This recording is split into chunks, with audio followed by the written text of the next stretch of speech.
old gods he's slain. Go7, Go7, Go7, Go7. Go7, Go7, Go7, Go7.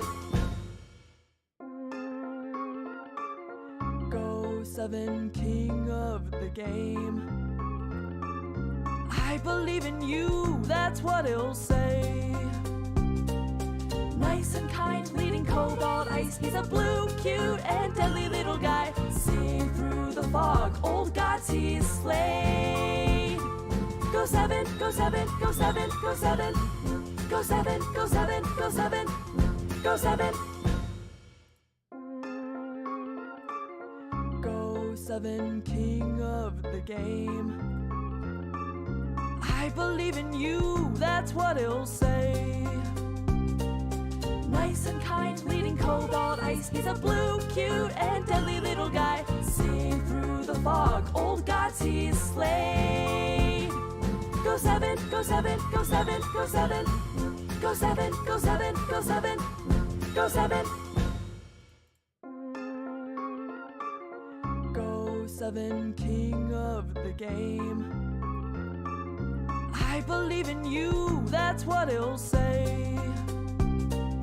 Nice and kind, leading cobalt ice. He's a blue, cute, and deadly little guy. Seeing through the fog, old gods he's slain. Go7, Go7, Go7, Go7. Go7, Go7, Go7, Go7. Hey, Havitz was first. I think Havitz was watching a different stream, so he was on point. At least he had a comment on the Days of Ruin stream.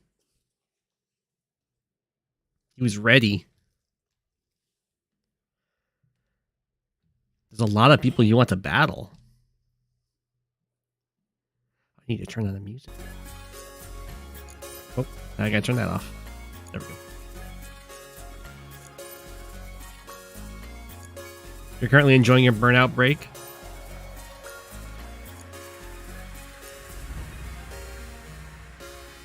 Only a stern mirror against Mathlitz in the Fog Cup. Unfortunately, the tournament has the shorter timer, but I should, yeah, burnout breaks are a good idea. Oh, Fluffy, I've been waiting for your sacks, your live sacks challenge. The 20-second timer.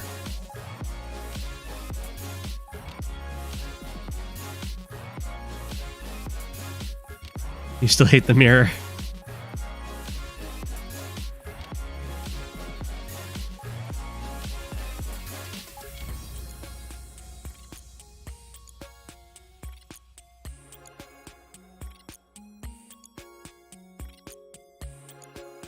Oh, hail the king of the penguins. You threw out that idea. Wow.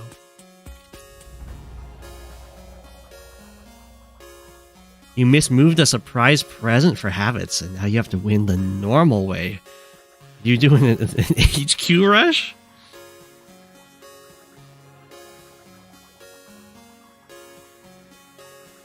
You decide to give up the play against Go7 coupon, but you still want to play against Go7? Or you still want to battle against Go7? Here I am talking in the third person. How does that make sense?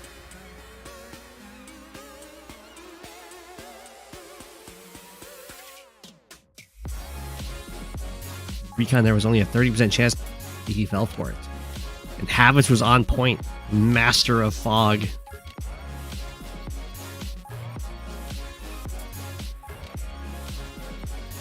I'm getting so busy, I might have to... I don't think I'll be able to keep up on all my games. We'll see. We'll see. I accidentally... when I was showing all the queued games on stream, and I put all the COs to Grim, I never switched it off of Grim for the game against Starflash. So now I'm currently Grim against Adder. I don't know if I have time for that, but we'll see.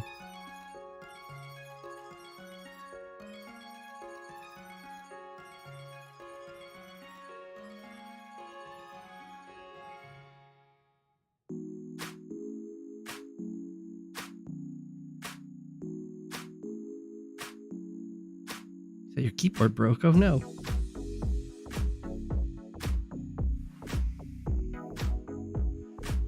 Talking about mad fog strats.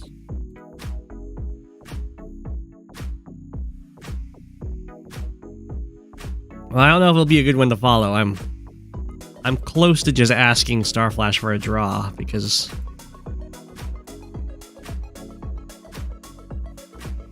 school started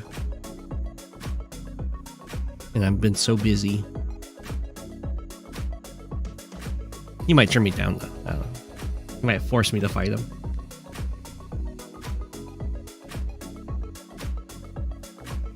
Eagle versus Hawke? Yeah. So it looks like Eagle has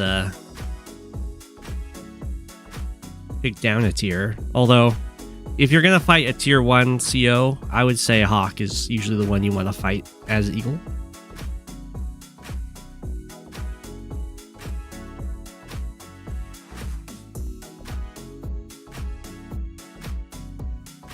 We've seen this map a fair bit lately.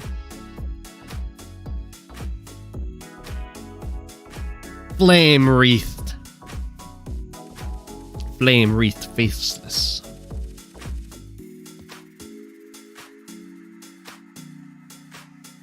The matchup seems to be promising for both sides, CO-wise.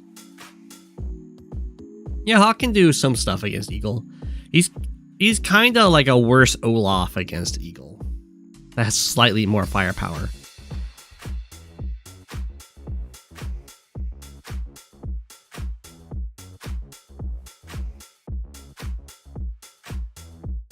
Are they removing the map from rotation? Have-its! Are they removing the map from rotation? Or Rift said that the map is already out of rotation. Oh, World's Beginning. Oh. Yeah, World's Beginning is you missed something? I don't know. Okay. Got 11 viewers. It's probably good enough to start. World's Beginning is out and Flamewreathed is out. Oh, wow.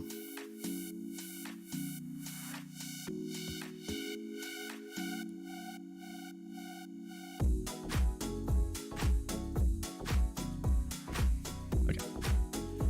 So this is a new submitter, FC03, which might stand for something I don't know. And this is Flamewreathed, which is apparently just now out of rotation. It might come back in the future. Who knows?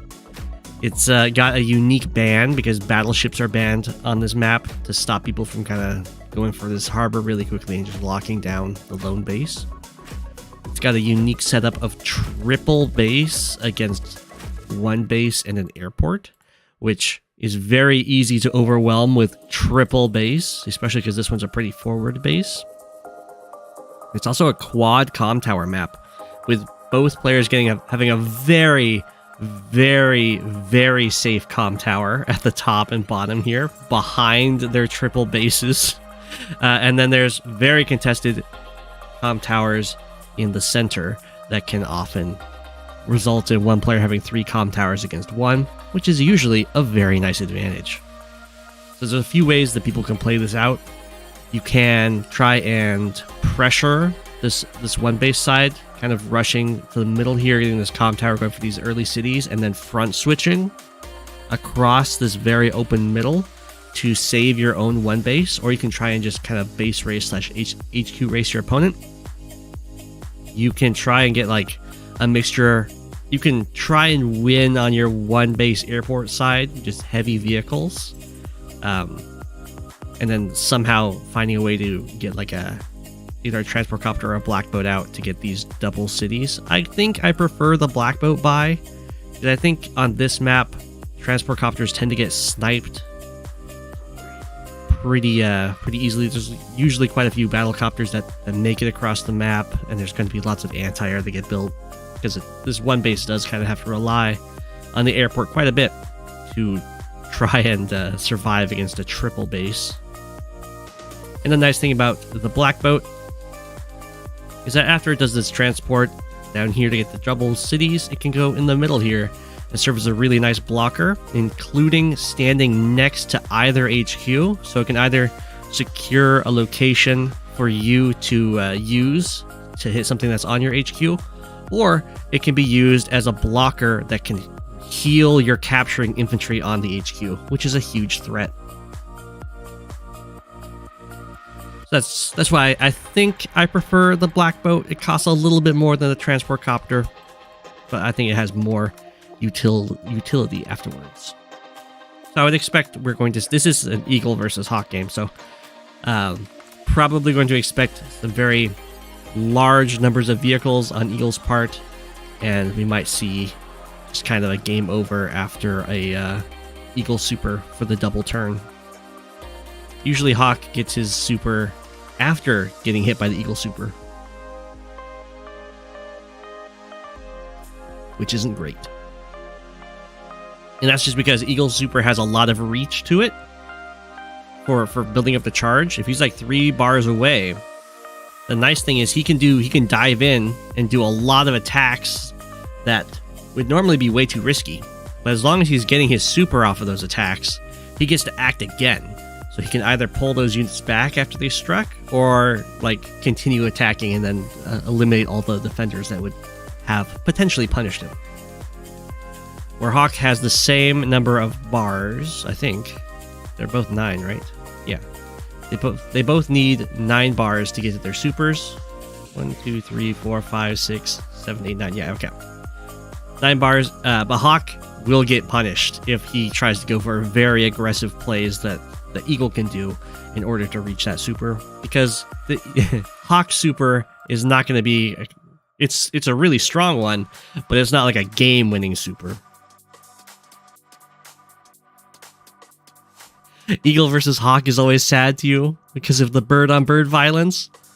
Birdies should all learn to get along. Aww. Yeah. Okay. Let's see how they decide to go about this map. There is 2 different routes, basically, for capturing these bases. You can either send this infantry over here, capture this base, and use the same infantry to go for this base, or you can do like a slight base skip, step by this one to go for this one sooner, and then have this infantry go for this one. That way, this forward base comes online 2 turns faster, which... Or maybe it's just 1 turn faster. But anyway, it comes online sooner so that you get more forward purchases and can contest the middle better. And then this one base oftentimes is, tempted by this triple property chain here, capture chain, that involves an airport. But if it doesn't secure any of these central properties kind of early on before all these bases come online, it's usually never going to. So this is a time where I would usually recommend going for these slightly farther away captures and then going for the safer, more economically heavy captures. Otherwise, you'll kind of get pinned in on this little isolated rivered in section here. I'm not quite sure how this works with the rivers going under the bridges, and then there's a forest tile, but maybe they built a forest on top of the bridges. I don't know.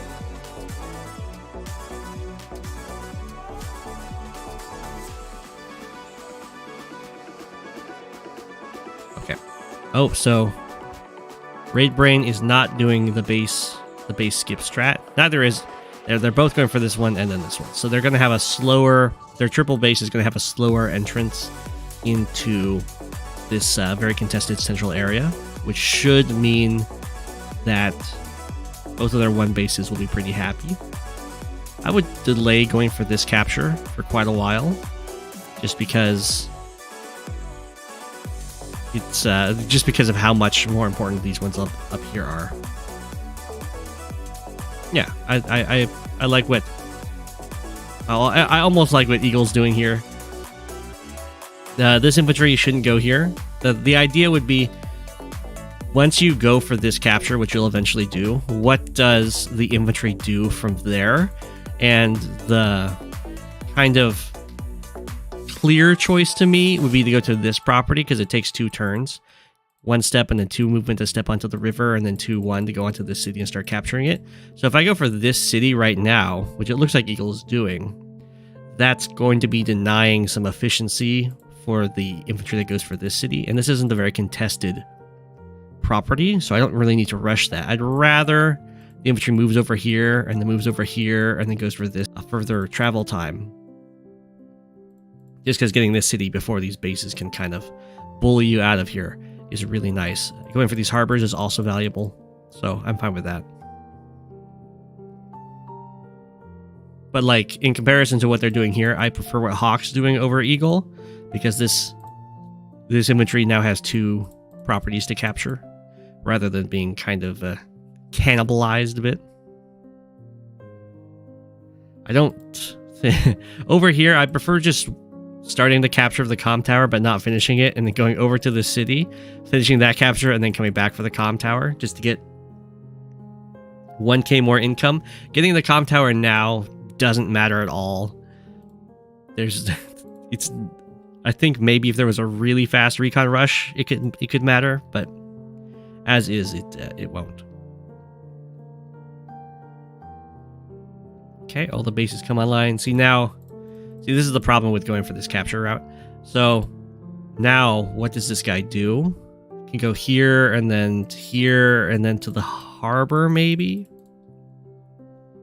That's not so bad. But it's just a lot worse than going to here. And then that could go over to the harbor. Also over here, I'd probably prioritize getting to the airport and then the city and then this city, so that I could potentially get a transport copter if I did this capture. Because I'm like, I don't know what to do with this infantry. I guess I'll build a transport copter and then send it over here to get these 2 cities. They're both going for this city. Like this capture route doesn't matter because you can get to this property from either of these properties. So I prefer to get the airport first, just for options. We have the tank from the 1 base side. Oh, it's in response to the Eagle tank over here. Okay. It's definitely very valuable to choose where the vehicles start getting produced. Again, I would prefer to go for the corner city because no fighting is going to happen. Well, maybe it's fine in this case because the tanks are kind of meeting up. So you can see the central area is already being contested, and Hawke is going to have a choice here. They can either finish this capture so that they get this city before the tank can interrupt anything, or they can go for the comm tower, which is going to be a pretty valuable thing to hold on to, and they might not get it if Eagle really wants to stop them if they complete the city capture, because now the tank's going to be able to get up in their business. They will have a tank here to contest this, but Eagle's got a tank chain, so unless Hawke wants to tank chain back, which Hawke does. Okay, so now when Eagle initiates this tank strike to hit this infantry, the Hawke tank can hit back from the city, which is very nice. It's going to be very good value. You have a better terrain, and you also get to heal off the chip or the retaliation damage, and then has another tank to come up and cover against the Eagle tank that will also be covering this fight. Otherwise, you can kind of get in trouble with the secondary tank coming in and ruining your day. So we'll see. Now, Eagle doesn't have to hit this infantry, but would probably want to position themselves, I'd say, like on this forest. That way they have their tank covering against the tank first strike from the plains, which is a lot worse than the city, and the tank is ready to contest the comm tower capture, and then just keep building some more tanks. Okay, never mind. Does keep building tanks, but decides to start front switching over to the 1 base side, which is fine, but it is giving up this very contested comm tower that I think Eagle could very easily fight over, and then have the triple base infantry just kind of come over here and start capping it himself. Or themselves. But this is also fine. This will put a lot of pressure on the triple base, and maybe you get to start building tanks. Maybe. It's kind of a maybe. You don't really want to make the triple base start building vehicles. But it could. If it can result in these tanks being built and then not doing anything, then it would be pretty valuable. And right now another tank gets built on the one base side, which makes wanting to harass these infantry even more tempting. There's only 4 infantry for this entire front, so any damage dealt to them will slow down and like the capture, the economy of the one base side drastically. I don't think that's going to happen. Okay, now the tanks start moving into the forest, but it's too late now. Nothing can reach to interrupt this comm tower capture, but we do have a tank and artillery on the way. I'm not quite sure what these tanks are doing, but that's okay. 1, 2, 3, 4. Yeah, there's a potential to. Yeah, it's not great, especially if you're letting the comm tower go. It's not great, but you can like hit from the harbor to slow down captures. But yeah, it's fine to not do that. Maybe if you have your own, if you have your double comm tower and you stop this one, that way you're equal in firepower with Hawke. Just harassment stuff. But you can see once the triple base kind of comes online and the infantry starts spilling into this area, trying to capture anything is pretty much impossible. They can contest you very easily. But as long as you're trying to just deny their captures, it can be a lot easier, especially when you're denying them from your own cities, so you can strike from those and get the repairs. Whoa. Hawke be diving in here. So this isn't going to be super great for Hawke. Fortunately, it is out of the range of this tank, but it's going to result in just like a tank for tank trade.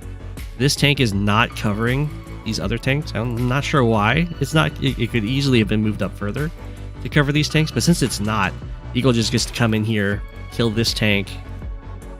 And will either go for 2 first strikes, or can just kill off this tank and get a nice tank for tank trade with a slightly better HP left over from being able to strike from a forest onto the road. Like so. And then covered by the artillery.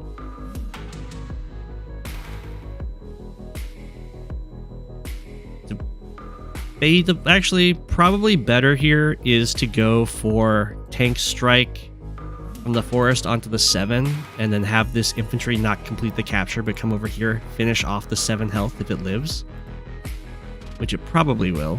Oh, it is double comm tower, so it might just die.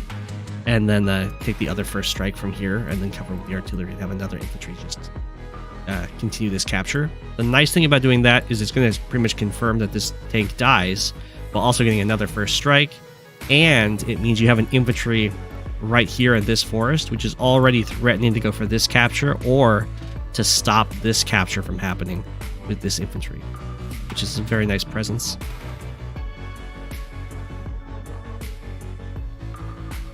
And it only costs you 1k in income because you have one of these back infantry to start capping the city again. So it's very much worth it to effectively get another tank first strike out of it, and a very aggressive positioning to contest the single infantry that has to go for this capture and or hold down these properties.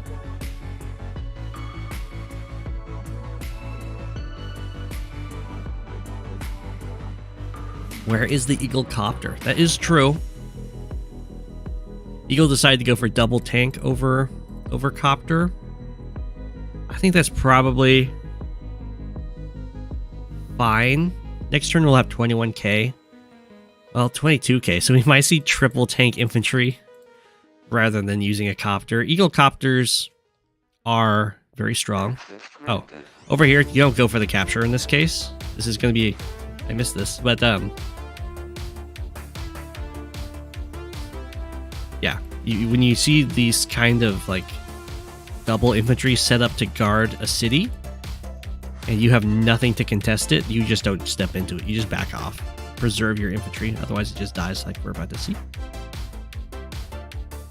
And the problem with losing infantry here is, like, sure, you don't get the property and that sucks, but now you have nothing in range to guard this comm tower, and you're down an infantry on your one base side against a triple base side. It's not gonna end well. We have the Hawke battlecopter. Tanks start moving up. This one runs away.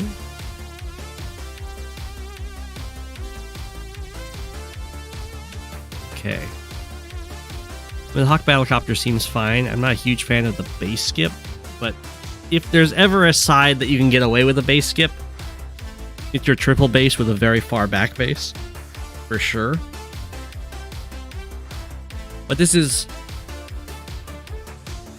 I mean, it's fairly good for Eagle, because now losing this infantry is kind of, unit count-wise, paid for by a base skip. Even though it'll take a while before it, like, theoretically would have hit the front. In like 4 turns, it will feel like it was an infantry for infantry trade. Which, you know, it's a hot minute.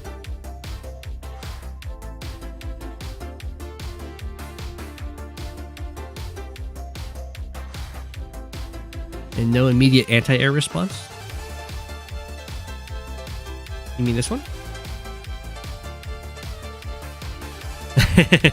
Yeah, Eagle does build an anti-air in response to the Hawke copter. We got the very vehicle-heavy composition over here. I don't like this attack. So this is kind of a similar situation to over here, where these infantry are being put forward and just put into the firing range of many infantry that are covering this area. And also vehicles, so it's not like this tank can really guard them.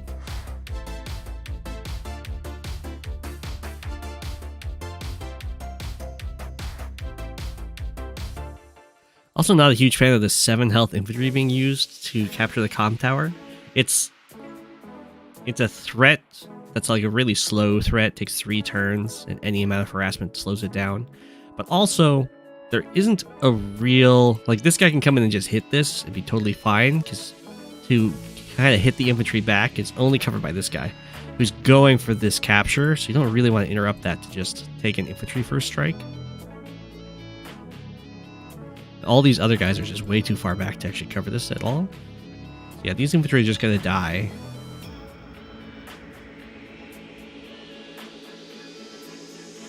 I'd probably prefer to have this be the one that did the first strike rather than this one, because this is the harder one to pick off. So if it's at low health in comparison to this guy, it's more likely to make it out without getting killed. Although with it being like this, it is forming a wall for the tanks.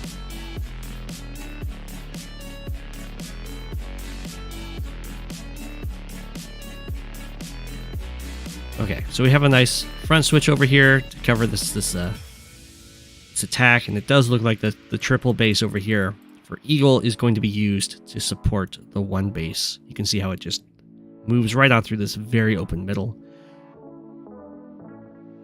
It does kind of, yeah, give this opportunity for Hawke to go for this capture, and that will give Hawke a nice econ advantage owning both of these cities.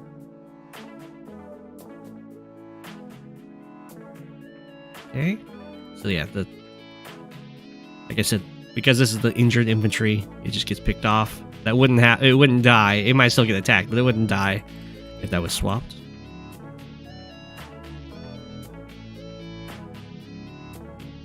Okay, we have a very aggressive infantry push from Hawke over here,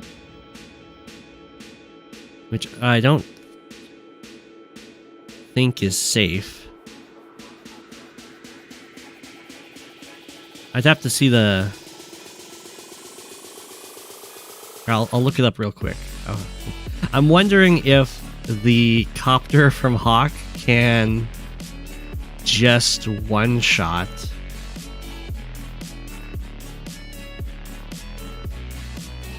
the this infantry on the road. Double comp tower. And it can. Can I move this over? Ah, I can't. I can do it like this. Oh, I turned evil.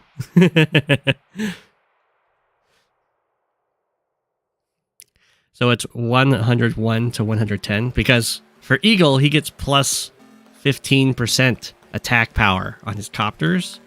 So he's at 135 firepower. Yeah, grim game. And 135 firepower is enough, just enough, for the Eagle copter to one-shot this infantry. So it's very easy for Eagle to get to this anti-air. I don't know if Eagle will, but even just 2 infantry can kill off this guarding infantry, and then the copter can one-shot here, and then the tank can come up and just smack this anti-air.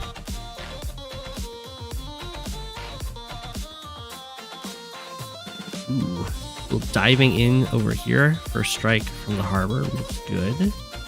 Come in here, beat up this infantry. A nice tank first strike here outside of the artillery range. Looking nice. Clears that infantry. Looks like... Well, they can still do this to hit the anti-air. Okay. Kills off this infantry. This is a pretty nice attack. The anti-air does cover all of these units. Wow. Not these guys, though. So I think if Eagle sees this breakthrough over here, in this case it'd probably be infantry. Infantry kills this. Copter kills. Tank hits. Doesn't quite see it. That is okay. Very good for Hawke, though, because that would be really, really bad. This tank does cover. Well, they only cover from that side, though. Okay, so over here, Hawke comes in, goes after the harbor infantry. Or not harbor infantry, harbor tank. That does leave the 4 health tank exposed to the artillery.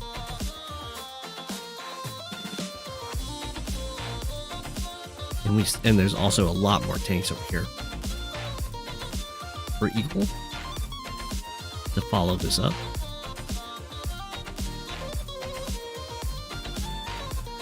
So with this attack, I would prefer, because this is just 8 health and you're going to knock it down to 1 or 2, you just kill it with both of these infantry, and then you can go for the city capture if you want.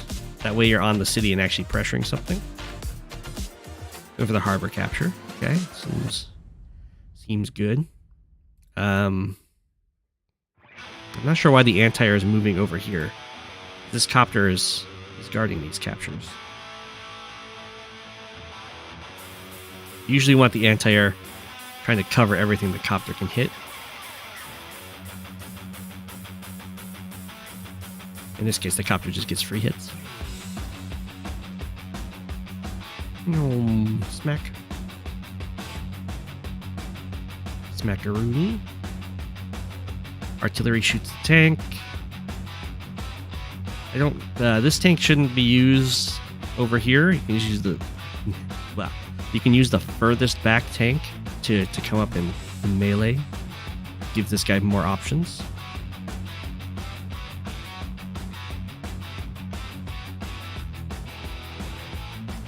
So there's a few things here. The artillery are kind of scary for diving in here. Killing off this tank doesn't put you in any range of the artillery. You could also kind of use the anti-air to kill this infantry and dive in on the artillery, or you could go. Well, you really need to keep the anti-air alive, so usually going tank anti-air strike against tank inside the artillery range. I was thinking like this anti-air kills this tank on the shoals. But you can't do that without the anti-air being in range of this artillery. So you'd have to also use a tank to hit the artillery. It's not the worst thing, but this is probably fine.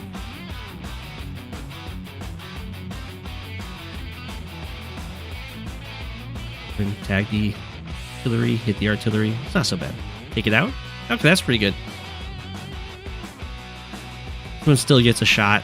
And there's plenty of tanks here. Ooh. That's a very good harbor capture, because this is the one base side that's really low on infantry. So a third, 1 of 3 infantry have to be used to step up into the fight to contest this. Otherwise the tank has to do it, which it really doesn't want to do. It's got other tanks to hit. The anti-air is a little too far forward. It can now get smacked and just taken out completely, which is not great. Basically, tank copter will kill the anti-air.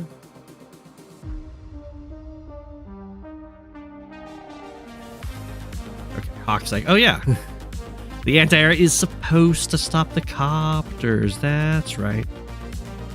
The medium tank enters the fray here. Copter runs over here, just out of range of the anti-air, although Eagle is at the level of power that you can kind of expect to see a potential super. So it's not actually safe. 1, 2, 3, 4, 5, 6. 1, 2, 3, 4, 5, 6. Okay. The anti-air can't quite go copter and then pop copter. Instead, it'll probably like stop this capture and then kill the copter. Something like that.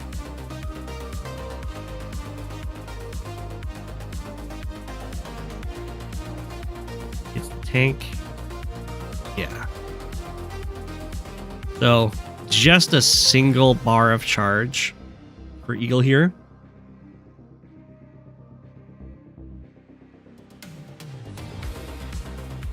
And you can kind of see, yeah, Hawke is a whole bar away as well, but Eagle getting to the super first matters a lot. Decides to go after the artillery instead. Eagle here can be very aggressive with these attacks. Just completely dive in, like exactly like right here. Copter hits tank right in the range of anti-air, but it's not really in the range of anti-air because Eagle gets to use the super and act again.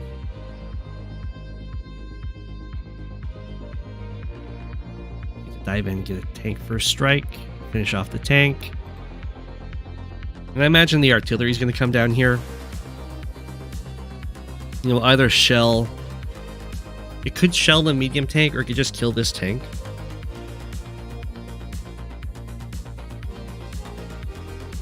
It is in position to do either. Although I guess there's backwards tanks here that can just go for the strike anyway. Okay, it looks like the plan is to shoot the medium tank. The medium tank is on a city, so it's not going to be that devastating.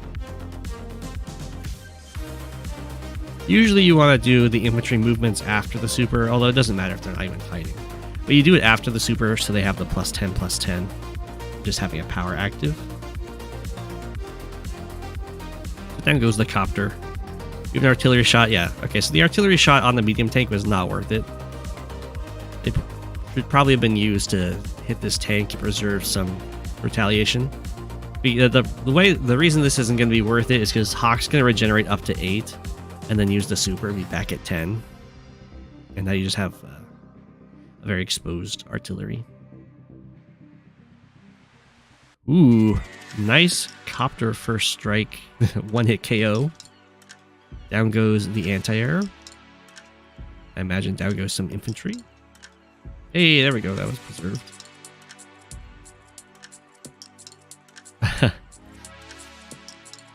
I guess the 7 health tank is going to be used, or maybe the 3 health tank is going to be used to stop this capture. 3 health tank, I guess. It's very embarrassing that this capture is still... Nope. Okay.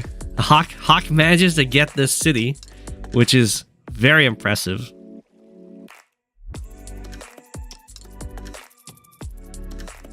Would the 3 tanks kill the medium tank? They might.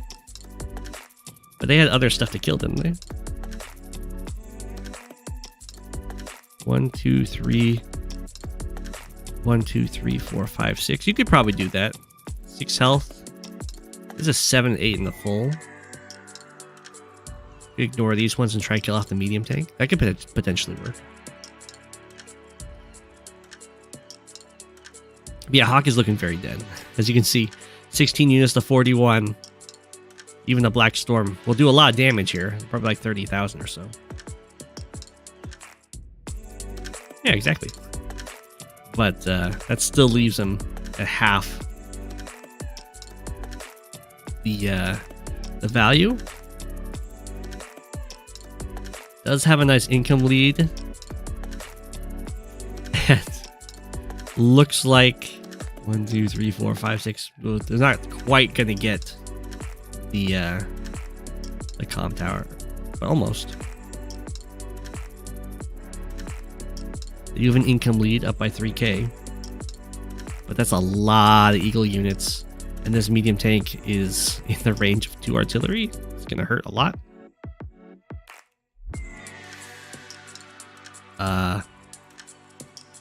So I'm pretty sure 8 health, I could be wrong, but I think 2 8 health copters will kill this infantry. Strike from here and a strike from here, and then they can, a unit can come through and stop the comm tower capture. But it's not possible now, so Hawke is going to get this capture. Bam. Medium tank gets taken out. Artillery doing their artillery thing. Looks like the infantry are going to pin in this medium tank. Can move over to here. Okay. They're 8 health, but they're starting to threaten captures. It's the only thing that Eagle needs is, I guess this anti-air can just come back, or build another one.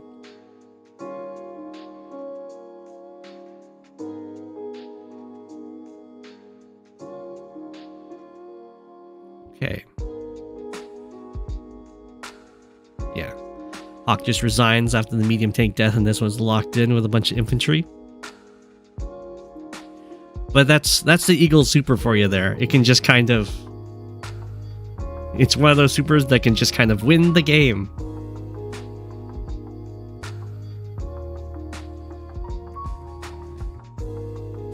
Well, the Hawke super does hurt, but it's not Eagle super level.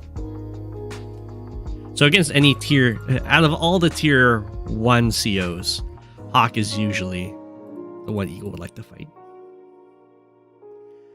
The Eagle super is so game warping. It is. It is. It's very, very strong.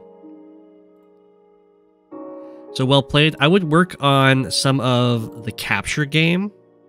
I think that could have been a little better, and also checking for some of those breakthroughs, which is something I miss a lot in my games too, so no worries there. The queue is paring down. I know there was only one more news submitter. Also get more copters.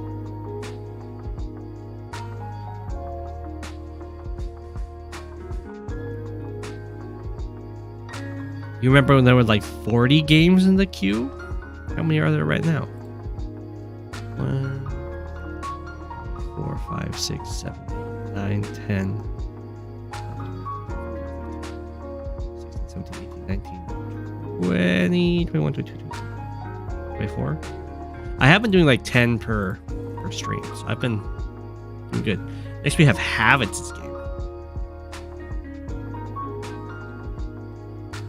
Habits versus SaucySells.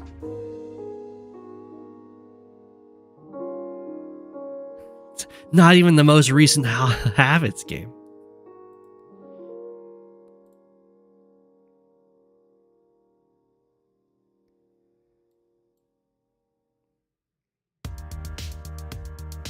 You did one-time win with Hawke versus Eagle in a high funds game. Very nice.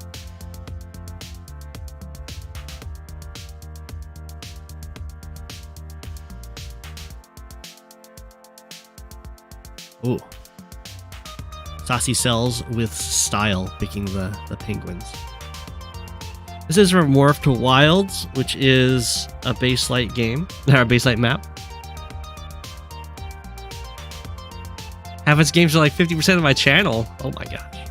Apparently Habits really likes this map. It has a very strong airport that goes like straight into the middle with all these mountain channels. And the airport is also responsible for trying to control these properties over here.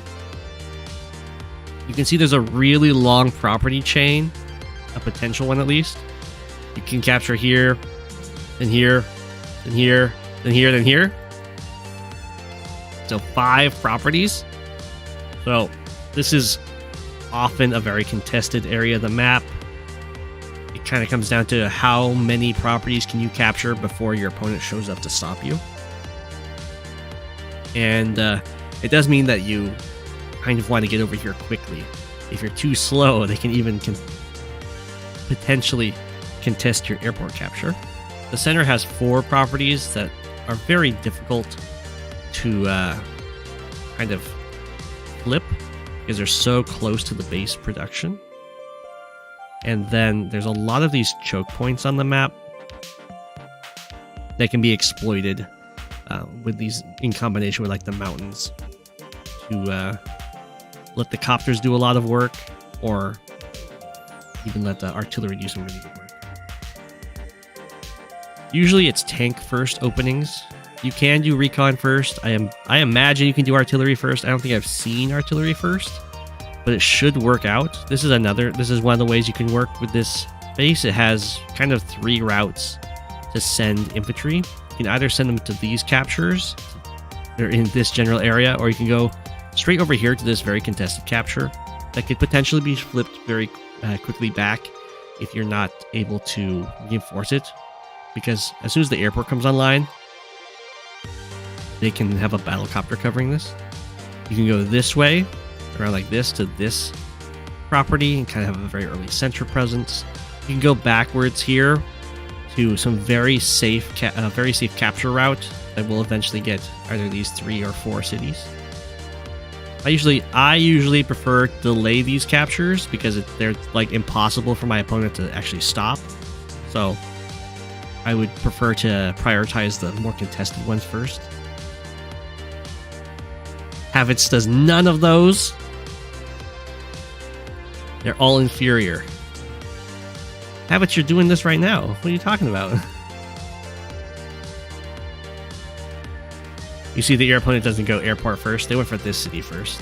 So Habits goes full greed. Straight for the airport over here.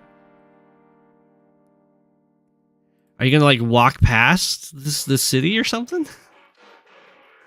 Oh, you meant the tank / recon / RD opener. I gotcha. Immediate mega tank to one-shot this tank, this pipe seam. I don't think I've ever seen someone take down this pipe seam. I mean, I've probably seen it go down before.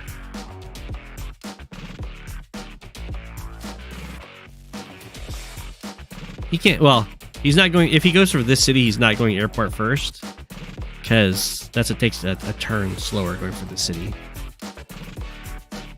So yes, this does mean the Habits. Now the thing here from SaucySells is that SaucySells right this turn kind of has to not go for the airport, which really sucks. Can go like here and here with the infantry and try and take the city back. But of course that does delay the airport, which is really bad.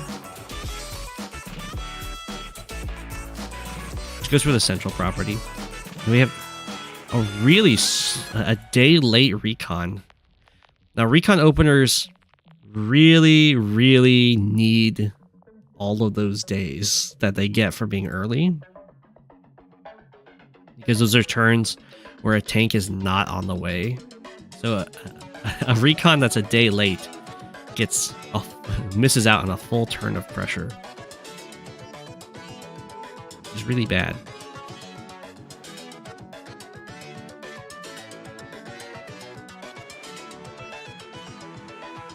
Is there any utility to blowing up the scene? Well, you get to this city faster. Yes.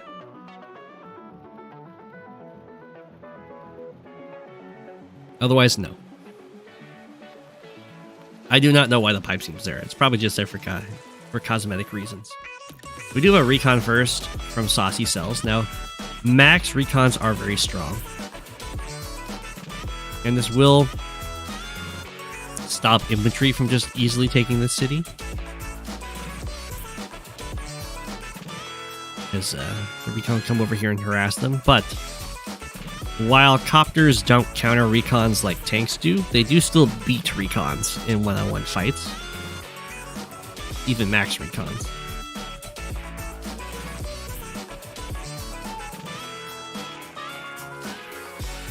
So it looks like Havits is going to be able to hold very nicely against this recon, being used to potentially harass Havits' captures over here. If it was here, if this recon here was a day sooner, then it would actually be able to deny this. Havits starts moving into the center. Havits is definitely eyeing this city, but after this anti-air is bought, it's like, well, I'll just, you know, I'll just wait until everything gets preoccupied and then I'll go over there and take it. While at the same time, making sure to have a nice presence to strike from this mountain to stop SaucySells from taking this city. It has the tank in response to this anti-air.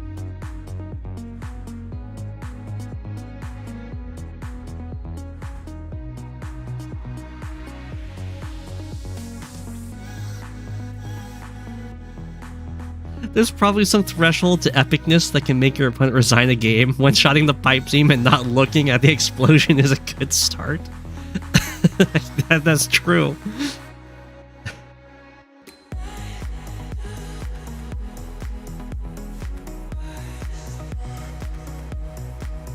Okay. So far, this recon is very sad. Only because it's a day late. Looks like it might be routed into the center. And max recons are always going to be a threat to infantry walls, especially if the infantry walls have to happen on shoals. So it still has some more use. Over here, Havits has just used purely infantry to put some pressure on SaucySells, which you love to see. SaucySells can shut this down as soon as a copter gets built. They're getting 15k next turn, and they set themselves up to have 15k next turn. So I imagine they're going to go for tank anti-air. Havits goes for an artillery. I mean, there are a lot of infantry over here, and the artillery is nice in this very mountainous area. But I would have expected to see either an infantry or an anti-air. Anti-air tank wasn't affordable this turn, so I would have expected an infantry. Because there's like no way SaucySells wasn't going to get a tank. Or maybe not this turn, but the turn after. They do have very awkward money for this turn. Yeah, they have to float 4k, which does set them up for copter tank next turn. On the left-hand side here, Havits is a nice matchup. Single tank against anti-air recon. Oh, there's also a copter here. But the tank itself can kind of deal with both of these vehicles, which is nice. Okay, artillery covering the infantry. The infantry are covering the city. Falls back from the center, scared of the max tank. And yeah, the copter flies over these mountains, completely avoids this anti-air, and now the tank says hi. You even get some tank backup. There's the anti-air.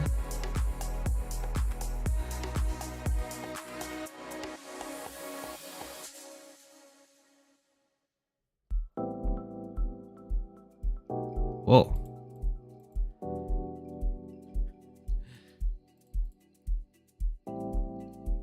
So this is a pretty nice anti-air move. It's out of range of Havitz's tank. It is kind of open to Havitz just flying back over here.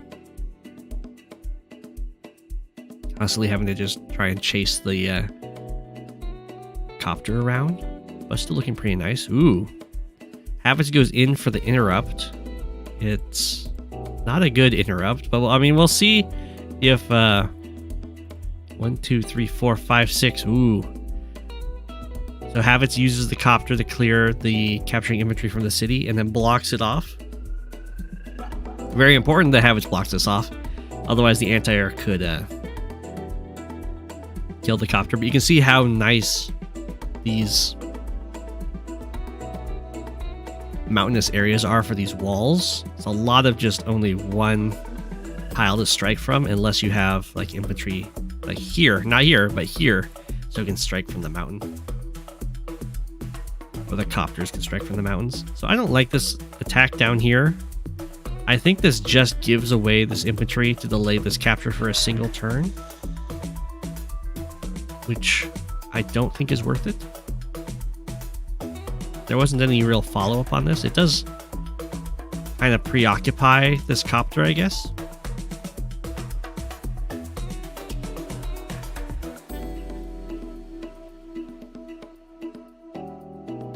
It does, I guess that's true. It does delay 2 captures. So, money-wise, it will pay for itself in 3 turns. But it's a little late in the game to be like, the 3k isn't going to matter that much. Losing an entire infantry on this front could matter quite a bit.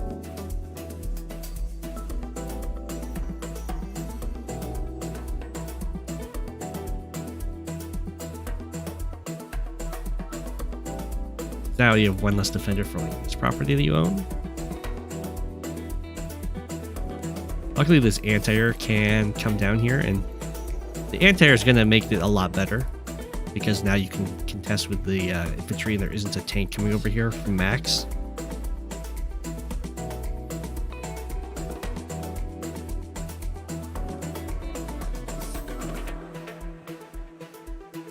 Okay.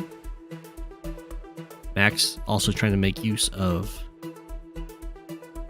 these choke points, standing on the mountain to defend the city.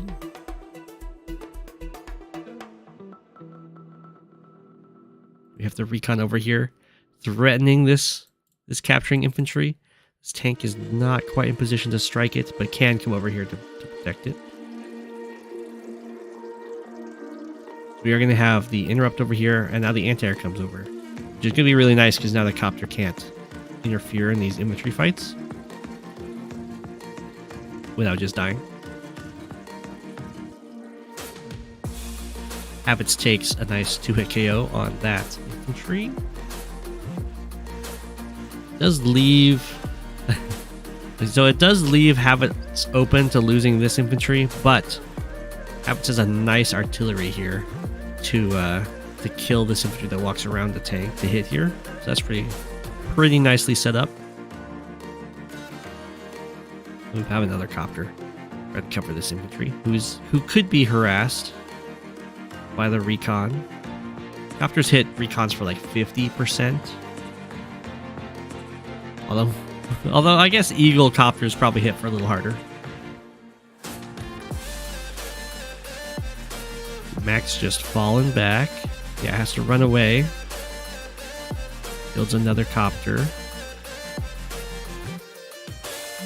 This goes for the single attack. That makes it a very good trade for Eagle. Basically just got away with an infantry kill. And then over here, things are looking very nice as well. This tank is not making it here in time. This anti-air can just come over and kill off this infantry. And we have a strike down here, while also putting a lot of more infantry pressure to start capturing these. Threaten to start capturing these corner properties, which is a lot of money. It's 3 properties, and the artillery is nicely placed So this tank can't even get involved here right now without getting shelled. This recon did not decide to fight. It's just going to sit on this city and stop this guy from going for the capture right now. Habits does bring this tank forward to interrupt this capture in the middle, which is opening up an opportunity for Max to kind of start some vehicle engagements. But again, there's a nice artillery here to cover it. Making sure this anti-air is very safe so that this Max copter can't get too much done. Although there's also 2 eagle copters here. Okay, Max does run forward, take out an infantry. Has to run away with these copters for now. Doesn't want to get involved in this fight. It would be a bit of an overextension.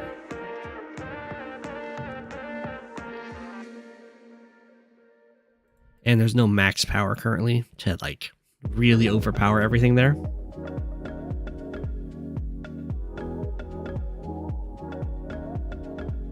Yeah, this is what happens when you don't go airport first. You're so slow over here.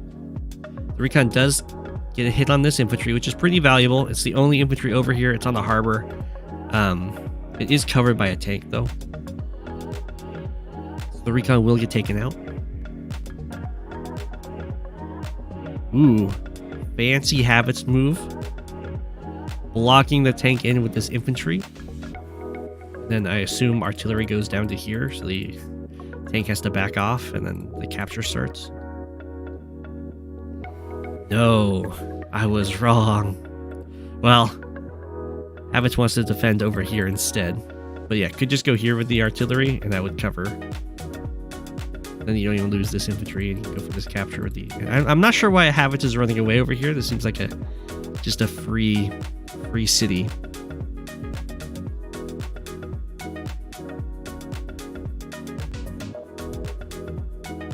From what I can tell. Another anti-air. Okay. Well, the anti-airs, they're of course good against copters, but they're also good against all of these infantry walls that are happening in the choke points, so they kind of have a double purpose.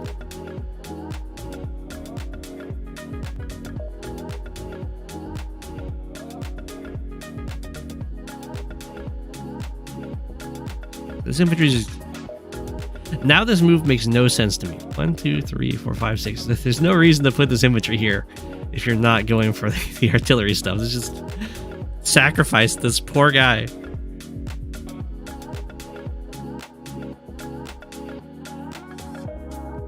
So we now have a wall being formed with the capture. Luckily, Habits did build some anti-airs, so the walls aren't true. There's also copters to strike from these mountains to clear the way. But that is a lot of max vehicles behind it. So usually for walls like this, you don't want to have your tanks necessarily right up against the walls, especially if they have to stand on poor terrain to do so, because your opponent could potentially bust through here, and then they can just hit your tanks. But in this case, Max is doing trying to do a very aggressive wall that's just getting these tanks as much range as possible without opening them up to first strikes.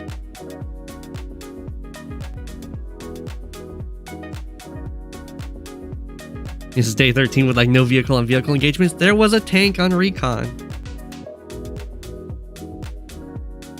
Yeah, the anti-air can't can't one-shot the forest infantry. They can get the plains ones.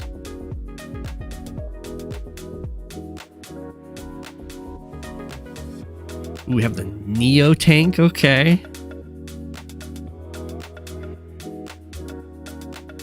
Just falling back. One infantry offered up as a sacrifice, and then just like a side. This over here If I was looking at this composition as max, this would be my target. Like, it's a small, isolated group that's got 2 juicy vehicles and 5 infantry, and it's kind of cut off the main army. That's exactly what Max is thinking as well. Bust on through here. Hit the anti-air.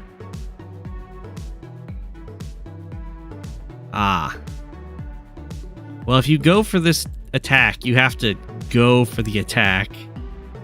Don't leave stuff in striking distance of the main army.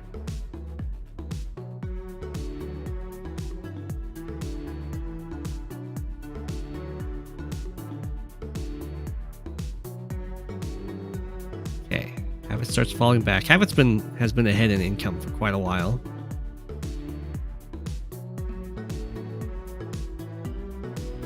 So that was some nice, effectively free damage done by Max. The next thing. So then, what's the next thing that Max should do here? Look at this nasty army. It's now retreated back, kind of all collected together. Well, now look at this. This entire front with a whole bunch of properties. There's just 2 infantry and a tank. Now it's time to swing over here. Go for that city. And here they go. Swing. Well, you don't want to do this. So the problem with sending these over here is now they're kind of open up to being cut off, and the infantry follow-up to go for these captures is still a ways away.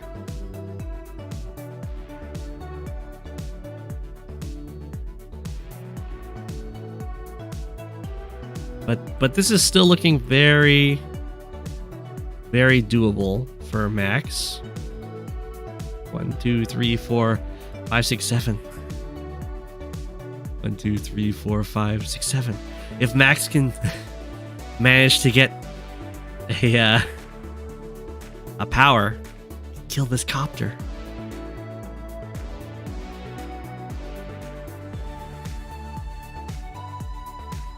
But it's looking like Havich has managed to get Max to do just a stare off here, which is usually just gonna, most stare offs where 2 sides just constantly build up more and more vehicles usually favors Eagle, because the more money that gets on the field, the easier it is to get those really big value turns that just gets to super. Especially because Eagle can do those really deep dives like I was talking about in the other game.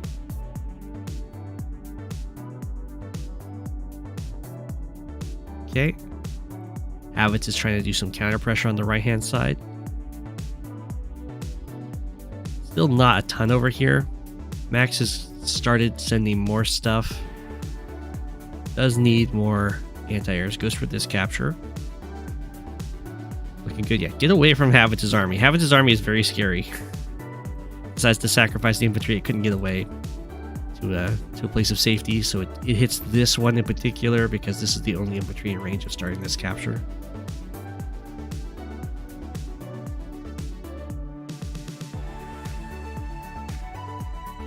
Yeah, the corner city's still neutral. So they're now even in money. And Max is going to have to hope that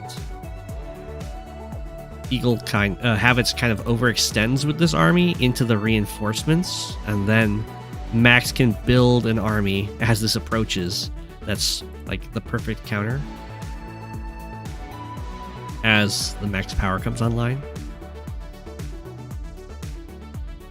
If you can just kind of kill off everything important here, then the Eagle Super won't be too scary. You have the bomber. That's what I was saying. So it's a rule of thumb when you're attacking into an airport is to have 2 or more anti-airs, because the bomber buy is just that scary. A single anti-air cannot contend with a bomber. You have to have double, which is why you need the 2 or 3 to ever start moving in on an airport like that.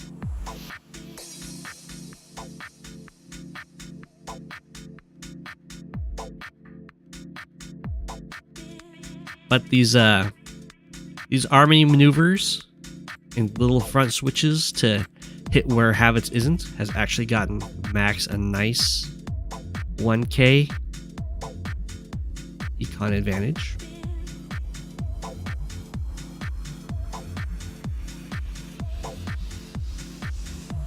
Yeah, so this doesn't work.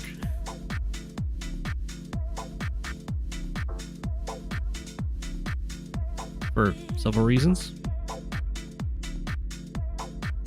So this isn't a wall. Even ignoring the fact that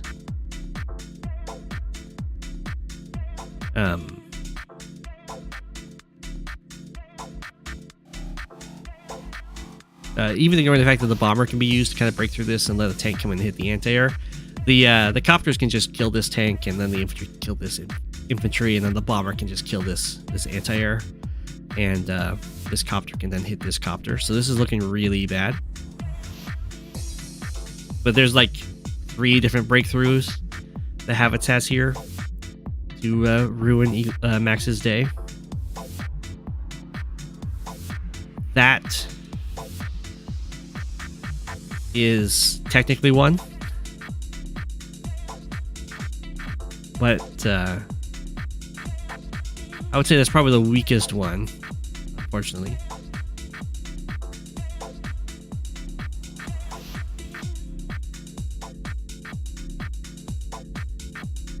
Was it a roll to kill the tank with 25 firepower?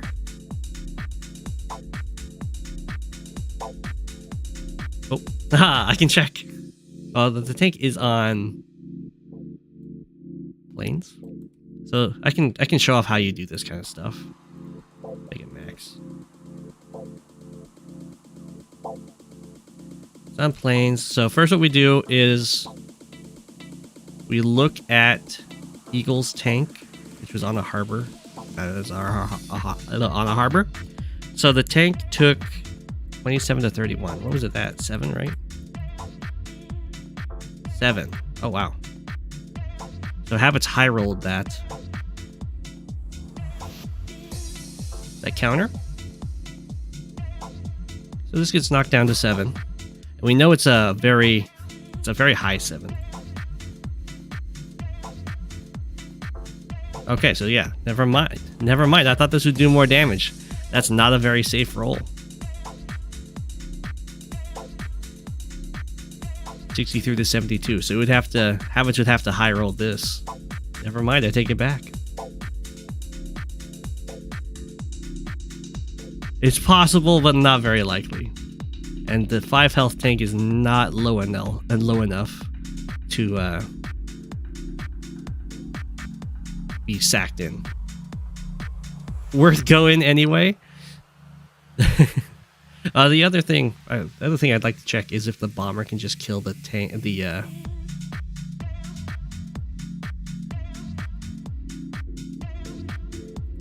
infantry on the city. Ooh, that's also a roll.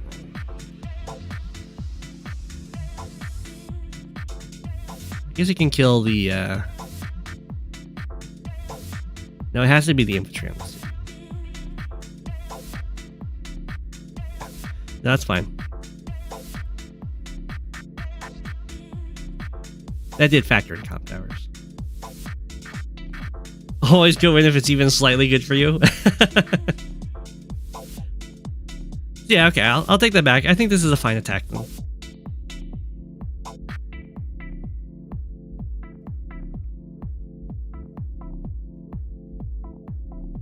Then we smack down here. This guy's a little exposed to getting picked off, but it's nicely covered. It's fine.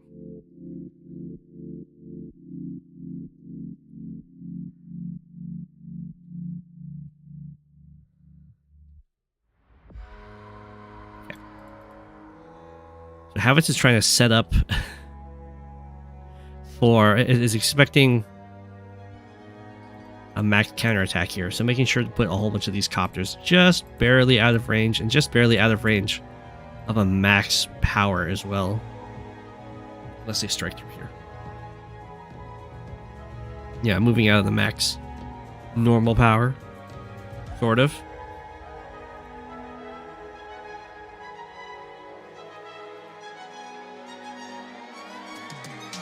It's not super out of the max normal power range.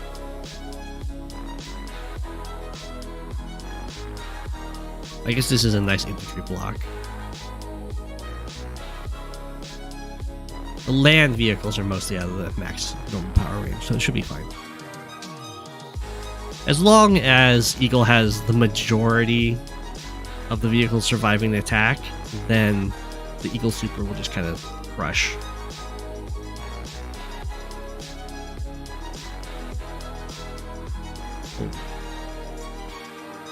Yeah, this is a fine trade for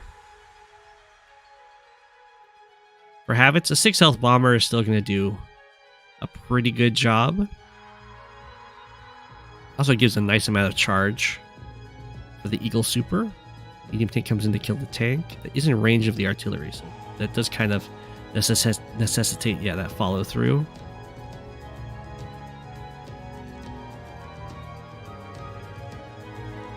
Really unfortunate that these copters can't get involved there, because this copter could have killed this one. Has to go in here and hit this artillery. This does go in and get a first strike on this copter. But it looks like all of these units are just going to get absolutely destroyed by the Eagle Super. Like, it won't even be close. Yeah, these all of the other max units have to go and hide. So here, I don't think Habits even needs to use the super. Which is like the worst case scenario for Max, is if Eagle just gets to kill your stuff and still have the super up, which is what it looks like is about to happen.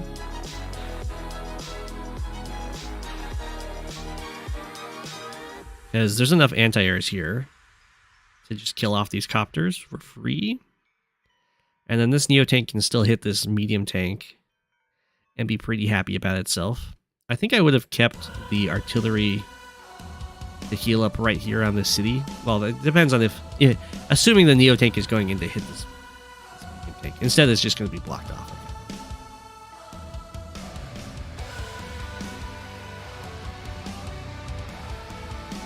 Yeah.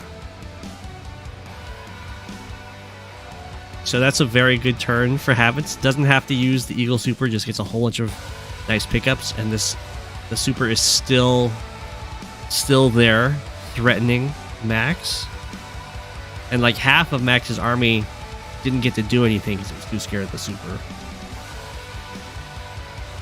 Yeah, you know your turn is bad. They don't even use their power after yours, and you lose more. Yeah.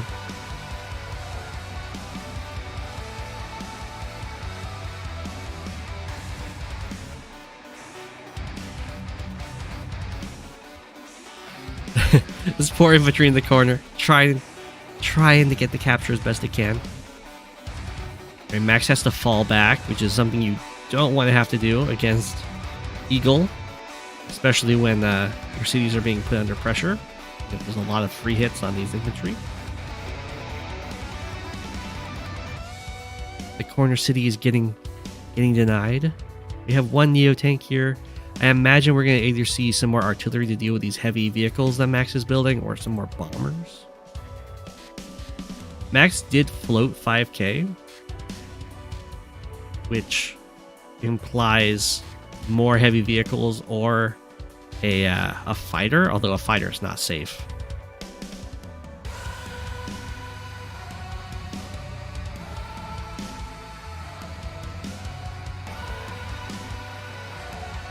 I don't think there's any way that Max could... Well, Max could always make a huge comeback if Habits just, like, really overextends without, like, getting any... Like, makes a huge blunder. That's always a possibility. And it looks like Habits is going for a very methodical approach. There we go, another bomber. You have the T-Copter. I'm not sure what the T-Copter is going to do. I think it's just to reinforce the infantry count over here. Otherwise, there are infantry kind of in place to threaten all of these properties.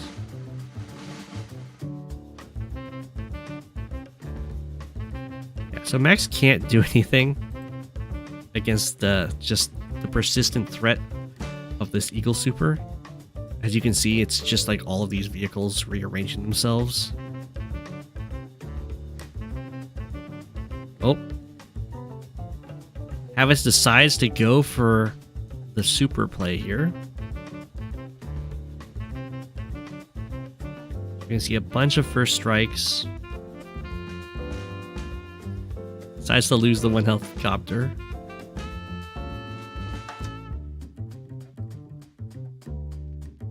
I feel like you could probably have waited another turn. I mean, it's going to be game over either way, though.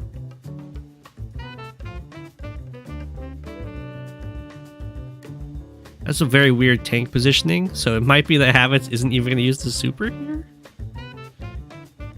Usually you don't just nuzzle your tank up to their medium tank if you're using the super. Because then that kind of denies you a tile to use on that medium tank and the next on the super turn. Okay, now we do have a super.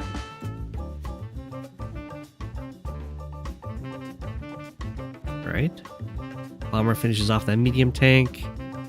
Bomber goes after this medium tank.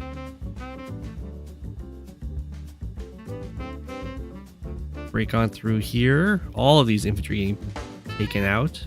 Copter hits tank. Tank hits that tank. Anti-air hits that copter. Tank's coming to kill this tank. It's going to be a one-hit guarantee to a KO because of the plus 20% from the comm tower and the active power. Neo tank hits that tank. Anti-air hits the infantry on the mountain. Transport copter gets the lightning strike boost over these properties. Sure, sure. Some anti-airs get beat up here. The one on the HQ does actually survive, but there's a pretty gnarly attack. Max is all the way down to just 10 units, and Max resigns. Yeah, that was definitely an Eagle Super. Close your eyes who could like penguins. GG. You're starting to think Max is losing. Route was almost possible for sure. I think if Havas had done like one more turn of setup, so the bomber was able to potentially strike on his first turn and also on the lightning strike, maybe there was some sort of route. Everything's closer as well. But GG. And you can see Max kind of sacrificing half of that army, expecting Havas to have to use the super to kind of clean it up and then still have an army to fight.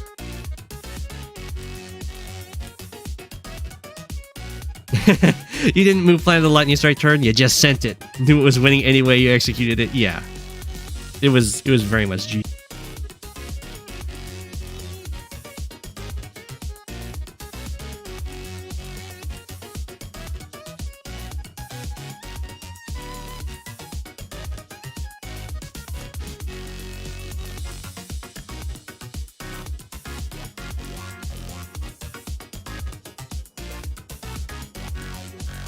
And as you can see, it's such a fun experience to fight Eagle.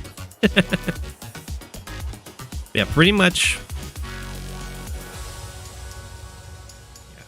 When Max goes in here like this, it was super GG. It was kind of GG already before that due to the harassment that had been happening on the right-hand side.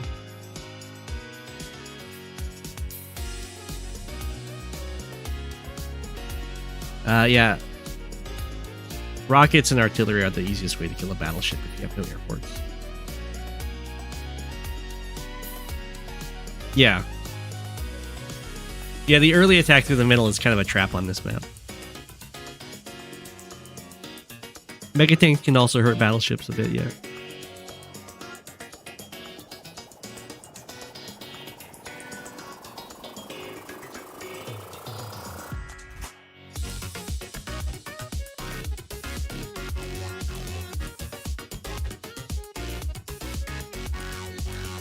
Have Zoronius versus Poland and an Andy mirror on Lucifer.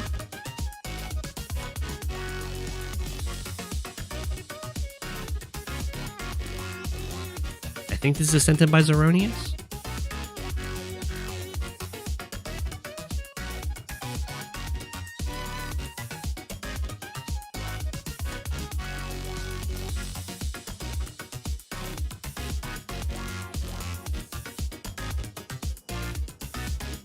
It was. Okay. I need my bow tie. There we go.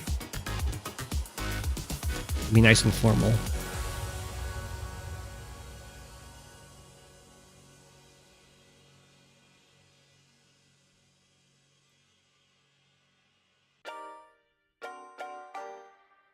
You were expecting it to be more late game CO pick with Andy here?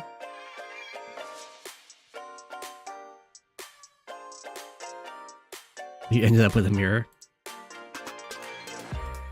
I mean, I really like Andy in tier 3. I'm not sure what the tier 3 picks are usually for this map. Probably Kindle. Kindle's always there. But Andy's always really fun. I still think Andy's the best designed CO. Maybe his normal power could use some tweaking. Versus Poland, there is no late game. Yeah, I would have thought that Poland would be more of a Kindle player because of all of the, like, aggressive property shenanigans that he's been known to go for. Neither player is going for a recon opener here.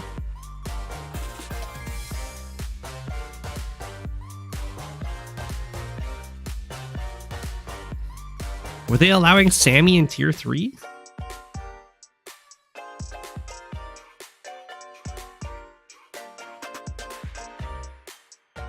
A true boss completely destroyed Poland's Andy on this map. Oh no. Okay, we have the first potential conflict happening right here. Poland going for this property. Zoronius has an infantry in place to potentially try and deny.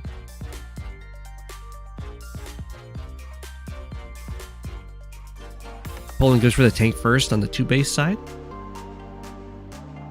Zoronius does go for the denial and has an artillery follow-up. So here, Poland has a choice. It's not a very difficult choice. Can either try and engage in a prolonged infantry conflict on the 1 base side versus the 2 base side by using both of these infantry to kill off this infantry, or can just go for this property.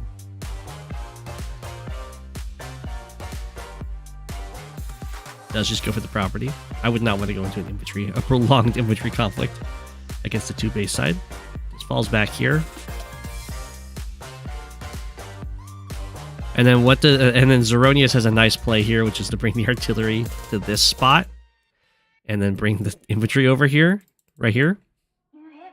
And it's setting up the situation where if Poland wants to complete the capture, Zoronius just kills the infantry and it can start going for the taking the city. That's exactly what Zoronius does. And it can start taking the city immediately afterwards. And over here, Zoronius goes for the city very safely. There is this tank that is going to be able to help guard this capture, I guess. It does force a tank out of Zoronius. But right now, this artillery is doing some serious work. We'll see if Poland's tank is able to get something done. It does move up here. This doesn't stop this infantry from interrupting because they can just walk up the mountain and strike from here. But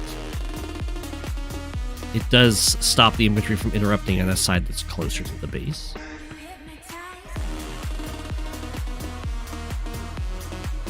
Then we have the mech built. So this is oftentimes what this base kind of turns into. And Andy mechs are very nice. They can just... the mechs get to walk over both of these mountains to start threatening this area right away. And Andy mechs are nice because mechs are slightly more durable than infantry against everything but anti-airs. And that means that oftentimes they kind of live with a little bit of health. And they strike as hard as a tank. So healing 5 HP and then moving, getting +1 move is 50% more movement. Makes them very strong on Andy Super's turns. Who's the most overrated CO in Advanced Wars by Web? Adder.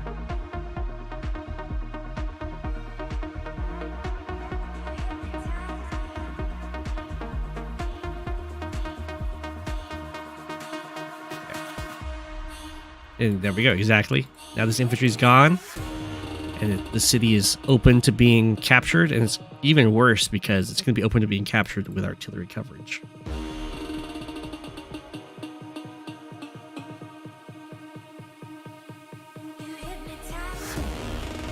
A straightforward answer, you love it.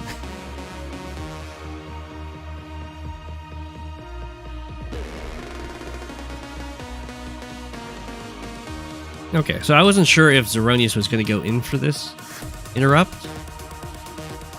The double tank pressure does kind of help convince oneself to do it. But it does mean entering into an infantry fight on the 1 base side against the 2 base side, which is not usually a goal in life, one could say.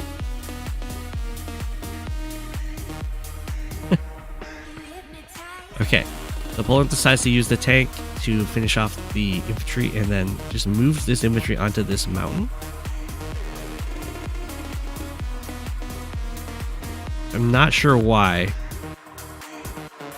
The plan must be to just set something up for the next turn. It does leave an option to Zoronius to go tank and then infantry strike to kill this infantry on the mountain, and then still infantry strikes here. So I'm not sure why this guy's here. It looks like it's just a weakness to me, but I guess I'll find out. Zoronius just gets another infantry kill over here. So this is going to start being very expensive for Poland, who desperately is going to want to stop these captures from happening, especially this one. But it's already down 2 infantry on the 1 base side and trying to fight against an artillery. Oh, okay. Zoronius just decides to clear off the city. They go for that strike. I'm not a huge fan of that strike because that leaves the city open to being used potentially. I prefer to just maybe fall back to like this forest. Maybe not. Maybe that's fine. I think I would have just killed off the infantry and then had the infantry strike over here while bringing up the other tank. I guess the mech might coming into play might ruin that plan.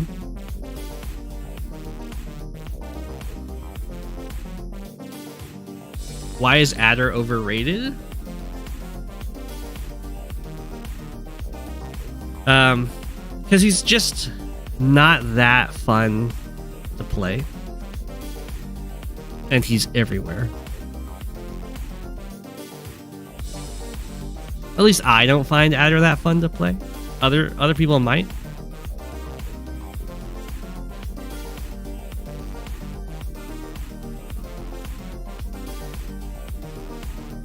Okay, so the tank does come forward with an infantry to clear this off. And now the mech's here. And the mech being here does kind of ruin the tank plans of Zoronius.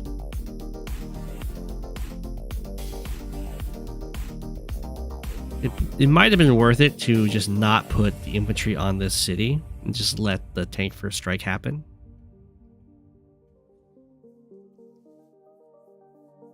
You find Adder fun because of the 2-bar COP. Yeah. He does have a nice charge setup. But that's like all he has. If you're thinking of playing Adder, can I suggest Cole instead? It's not even unique about Adder though, right? Because Sasha can do the same stuff, Colin can do the same stuff, Olaf can do the same stuff. I mean, Olaf doesn't have a 2-bar charge, but he can do the same thing of having multiple turns of normal power.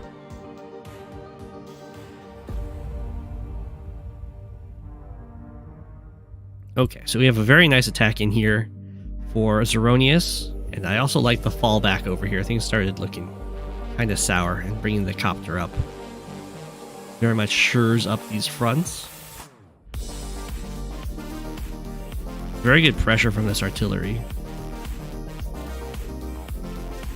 And it does look like these cities are going to start falling very quickly now. Or so are these ones. Ooh, but Poland not messing around. Kills off this infantry. But doesn't have the guts. Doesn't have the guts to send the tanks in to interrupt the property. Just because the anti-air doesn't cover against the copper strings.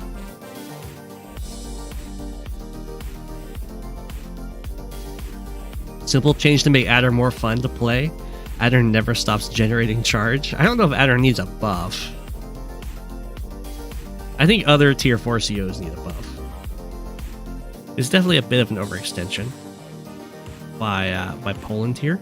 And then we're going to see even more just absolute dominance by this lone artillery. So this is just resulting in a infantry for infantry trade. That's slightly negative for Poland because this guy did take a damage. Okay, there is a copter built here, so Zoronius is kind of obligated to go for anti-air tank. That is what we see. Poland did front switch this tank over here. It implies it had plans.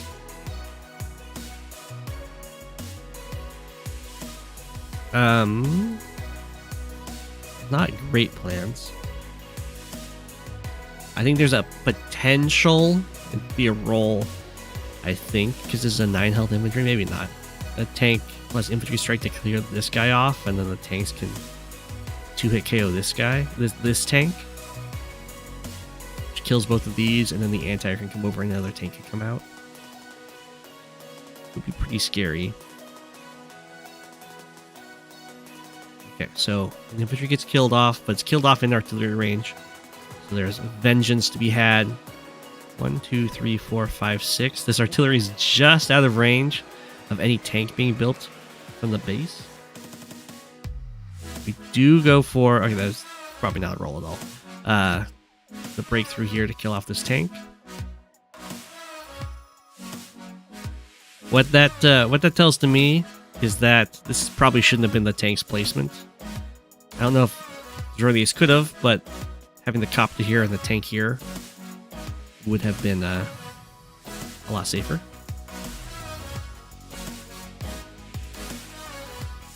Now this anti-air is covering these tanks, kind of. Zoronius doesn't quite have the vehicle count to go for some fancy copter strikes over here and then like double tank kills here to block off the anti-air from avenging. This tank just isn't quite in range. 1, 2, 3, 4, 5, 6. Can interrupt over here very nicely. Save that city. Fall back with that tank. Bring that tank over. Another artillery going to try and just lock down this area. Infantry move forward over here. We have a shot off. I don't like that. I think just it might have been just a mistake to attack that guy in general, because now this infantry is very exposed. I guess it's still covered by an artillery, so it's probably fine. Any anti-air can come up and cover most of this against the copter, not this infantry though.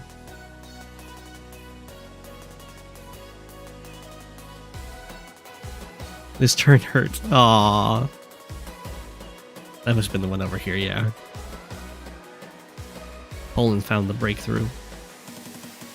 So Zoronius is looking very nice. Actually up 3k. It's gonna be just 2k at the end of Poland's turn. Up 5 units. Ooh. But Poland is finding another attack here. I'm not so sure about this one though, because it should be fine. We're getting close to where Zoronius can use an Andy super to ruin Poland's day. Wow, that tank placement is just asking. I guess if the Andy super happens and the mech hits, it's fine because Poland can just counter with an Andy super.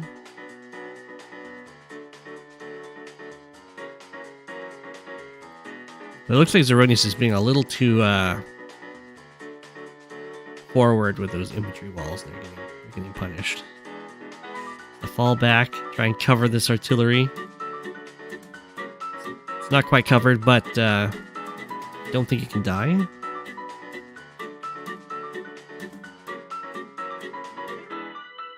Oof. Lots of infantry trades. There's just a single infantry left on this one base side. It's very good for Zoronius. Oh, Poland only needs 2 bars to get super here though, which is pretty scary.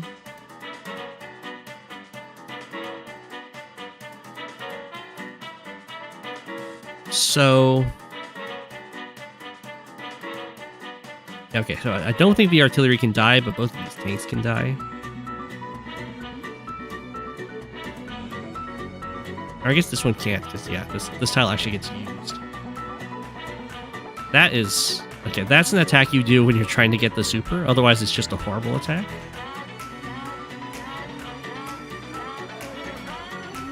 Okay, there's the Poland super. It is used after a lot of attacks, which is something that Andy just gets to do. To kill off this infantry. It looks like the goal is to kill off this anti-air. Which really isn't that bad for Zoronius. Ooh, that sucks though, losing that tank. And then, oh, look at all that pressure, and then the base gets covered. This is looking very bad on the left-hand side. This copter will be able to save this capture.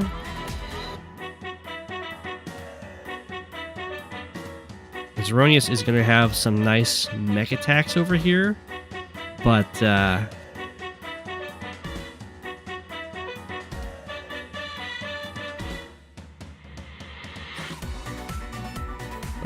this is definitely a pop the super now kind of a deal. I'm not quite sure why these attacks are happening without the super.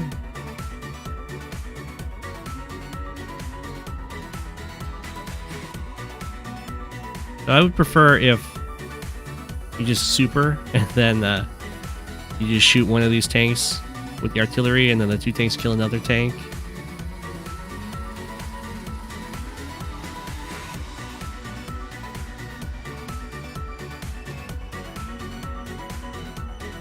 Tank is killed off, tank is killed off. Copter first strike for 4-5. The infantry are going to get taken out. Like so. This does threaten an HQ cap next turn. It looks like that is what Zoronius is going for, since this copter is deciding to come over here rather than stop any capture.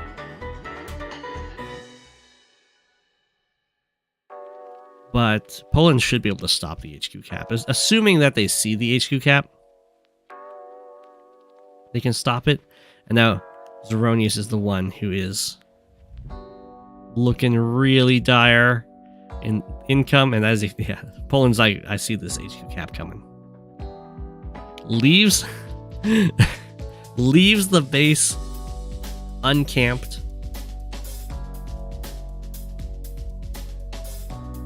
Zoronius can try and go for some desperation captures here.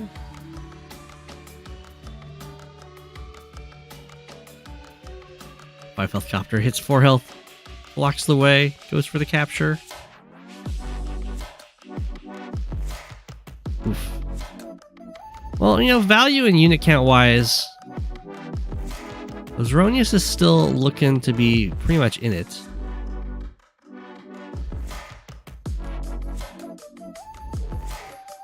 Losing these properties, though, being down 5k means that Zoronius has to get a lot done here. And yeah, Poland can just invest all that money immediately into defending the HQ. There's hope. That copter on copter attack was a roll. Aww.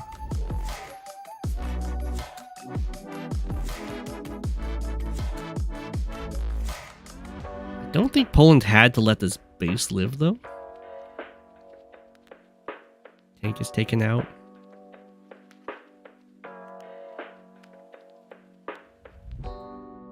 Copter's got a little awkward life now. It's just trying to stop the opposing copter from doing stuff. Nice block with the infantry. More artillery on the way. Anti-air. Okay. I mean, it looks like Zoronius is actually somehow saving the HQ. Which I didn't think would be possible given how dire it was looking. The mech does come in, or the medium tank does come in here to kill a mech.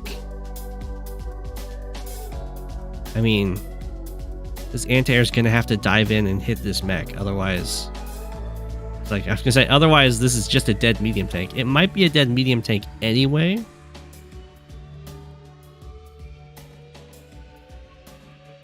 Which is very embarrassing. Okay. Yeah, the copter strike. It is a dead medium tank anyway. Unfortunately, this copter... 1, 2, 3, 4, 5, 6. I think the copter hitting from here makes a lot more sense. 1, 2, 3, 4, 5. Maybe here, I guess. Just because it gives the illusion of being able to try and protect this. I think it's probably just impossible to protect other than covering with an artillery bow. And Zoronius isn't hitting this guy with a mech because of Poland's threat of another Andy super here.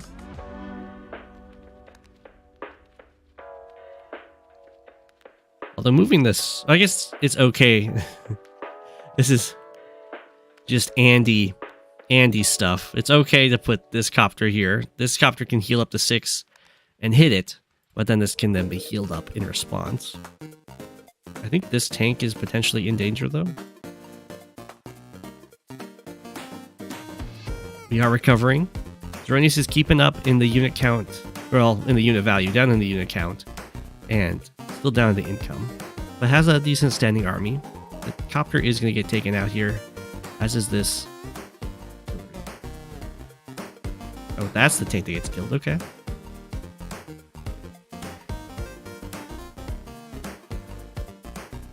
Okay. Poland's really trying to get the super. There we go. That was a negative trade, even with Andy super. It's a 9. Oh. We live in. This infantry is not living, however. Just let the copter come in and hit this, but I don't think the copter was needed there. I think that Poland probably should have just held on to the super there. Seems like a really weak super. Or I mean, I don't think the super was needed to kind of accomplish what was accomplished that turn. So maybe weak super isn't really the fair thing to say. But, I mean, it's still scary, and Zoronius just resigns. I mean, once you get down that many units, I think that's probably a fair resign. I don't see a very good turn here. 2, 3, 4, 5. It doesn't reach the copter. You were buried. Yeah, the unit count hurts a lot. Like, you can heal up the damage that happened over here. You can kill off this copter. You can kill off the mech. You can then kill off... I guess you can't actually kill off this tank because you can't get two sides on it. And over here you can kill off a couple anti-airs. But yeah, I think you were pretty dead there. GG. Got to see the power of the anti-supers and how much reach they have. They're kind of like Eagle Super in that you can dive forward and go for those questionable engagements and then have it all forgiven.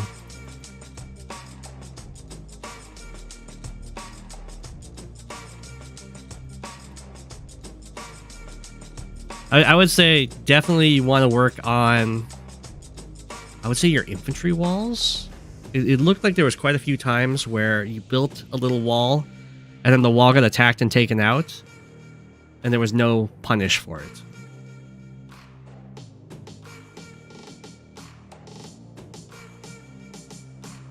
Okay.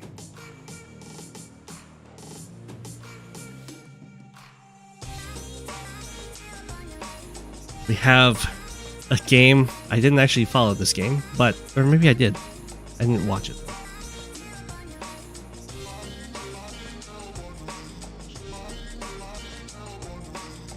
We've got an old gods game.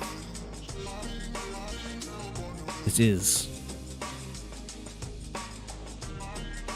X1, 2, 3, 4, 5, 6, 7, 8, 9, otherwise known as Momo, I believe, versus Voice of Akasha, one of the top, or considered the top player for standard and high funds.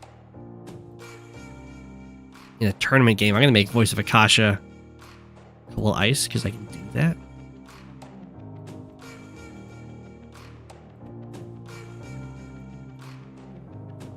Ancient Gods game. Both of these players are from back in the day.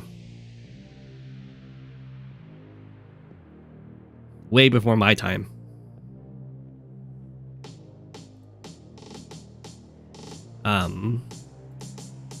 Keep the order static so we know who's player what. Your eyes are now glued. Showing the creativity of these ancient gods, they have both chosen Kindle. So something you'll experience a lot when you're playing against other top players is the games are very, very stressful. And they occupy a lot of your time. Currently, both players are just kind of going for normal openings here. The opening that Momo is going for is going to prioritize going for this city and potentially trying to delay this capture, where the one that Voice of Akasha is going for is just kind of more immediate money, going for the closest capture chain. So it would make me think that Voice of Akasha has an early to mid-game timing attack in mind. Either that or there's no plan yet and it's just I'll go for the immediate money right away.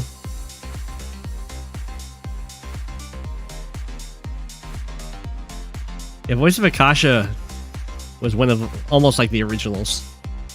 Wasn't one of the originals, but he's been playing for over a decade. He's had like 140 followers. Okay, so the comm towers on this map are very contested. So it makes sense to move out towards them pretty quickly. Voice of Akasha isn't too worried about that though. Just going for the really fast money.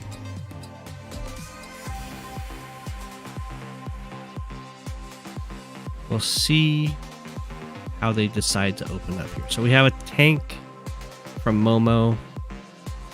This makes me think Comm Tower is what is on Momo's mind, because the infantry moved out this way, went for this capture, and has a tank to follow up.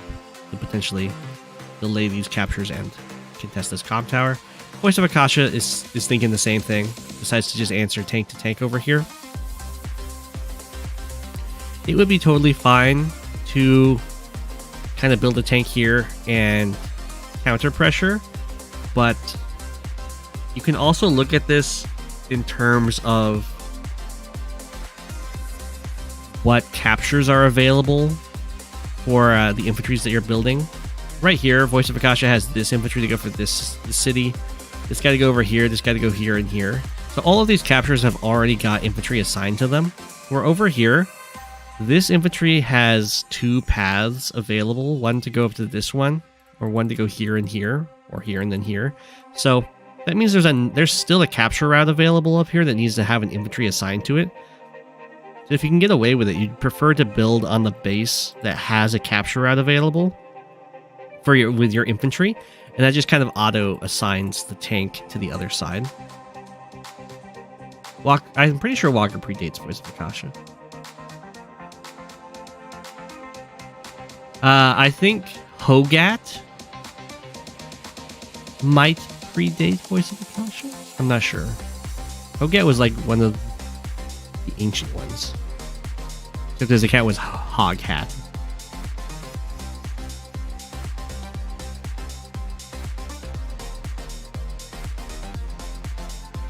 Same with Malleus, maybe? I don't know if they predate Voice of Akasha. I just know that they're players that have been around for a very long time. Although oftentimes it's more that they were like around a decade ago and then they just like recently came back. Okay, so Momo goes for the more central pressure. This puts pressure on this city. I don't like this move because Voice of Akasha has enough money and has enough all the capture routes assigned over here. So the tank pressure here is forcing a tank buy from this city in order this base in order to cover this city. But it's not going to actually stop Voice of Akasha from doing anything he wants. Like this tank very easily covers the threat over here, and this tank can just be built and immediately have a nice impact covering this. And now it's like, what does this tank do? It wasn't being used defensively, and it just kind of got thwarted. I guess it can be very assertive if it wants and like go onto the HQ, but that still just has a stare off with other tanks. The money is kind of set up. Wasn't for like a copter. It goes for artillery tank. And then this tank doesn't even move. Yeah.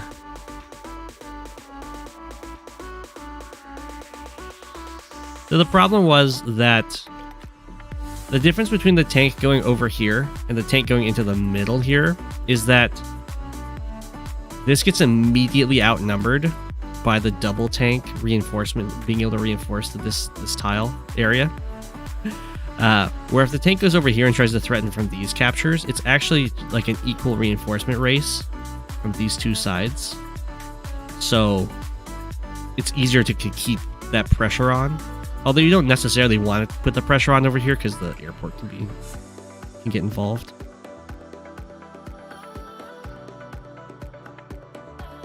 With the double artillery buy from Voice of Akasha.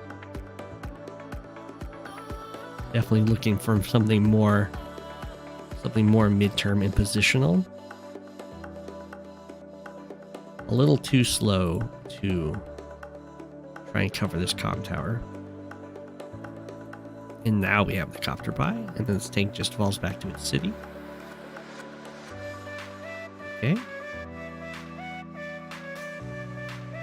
Here comes the artillery to cover this capture.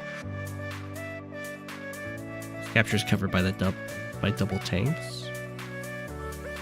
And you could potentially come in here with a tank strike to try and deny it and cover with an artillery. But because there's double tanks here, they would just kill this tank outright.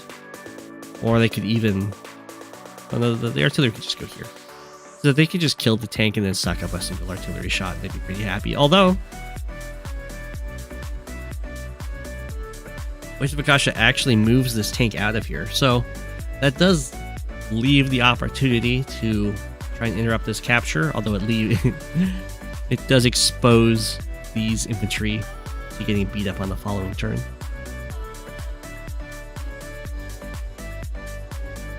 It looks like Momo is not interested. I would probably have done it because it's a little bit difficult for Voice of Akasha to get this city if I can deny it. Like, there's this one follow-up infantry, but if I have the artillery still here, then it should be fine. And it's not like our Voice of Akasha has anything set up currently that could really deal with me if I am reinforcing my artillery positioning over here. Like an anti-air was built. What?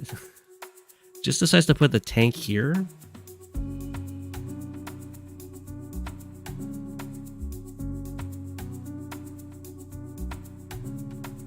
So, I assume this is because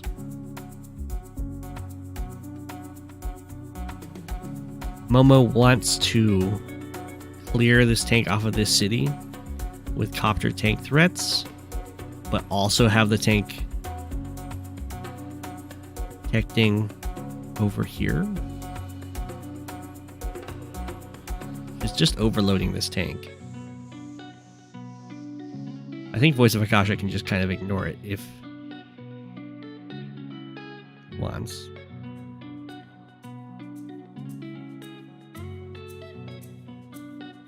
Okay, this infantry is completely exposed. But yeah, the tank can hit it, but there's no good follow-up. And then there'll be a copter to come over and stop the cities from falling. So Momo does get this comm tower. The artillery is just like a day late to try and have any denial there. But both players are just going to get these comm towers. There isn't any fancy comm tower denials happening. The Momo just retreats. Does take the first strike here. Or the relatively free strike. We'll see if Voice of Akasha has some sort of follow-up plan here. His artillery isn't covering the captures over here, but the infantry, I guess one infantry could strike. It doesn't look super nice though. There'd be no way to cover the capture overall.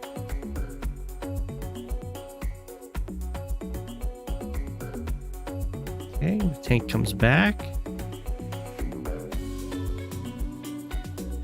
Sure. Does leave the city open for a copter strike, but the anti-air is covering, so it's fine. 1, 2, 3, 4, 5, 6. There's no way to clear this tank, and this tank also can't reach this.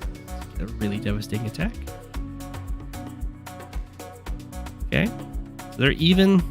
They've decided to just kind of split the map, mostly with a handshake. I mean, they were threatening each other, but no one really committed to anything.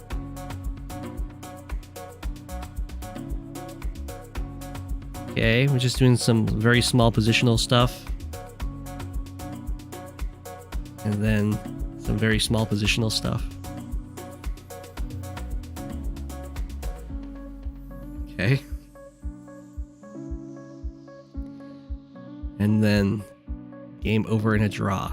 So that usually means someone timed out, which I assume means Momo timed out.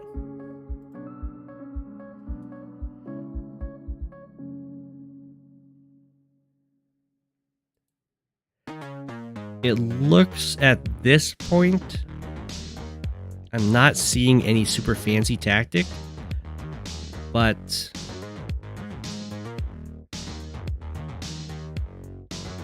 there's potential to try and put a little bit more pressure on this city and get Voice of Akasha to invest more in protecting it, and then do a front switch over here and go after the comm tower.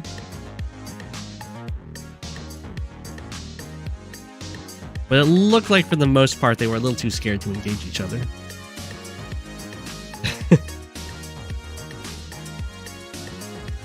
By far the most followed game ever, and so anticlimactically. That's just gonna happen a lot, yeah.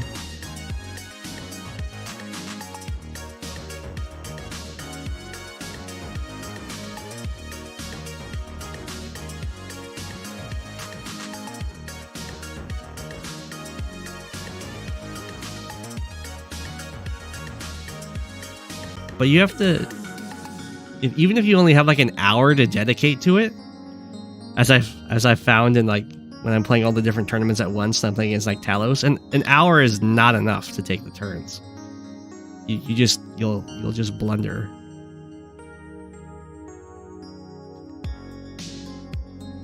Which is a very different experience than when you are first joining the league and like playing up. I'd say like up until like 1400, you can very easily get away with taking your turns in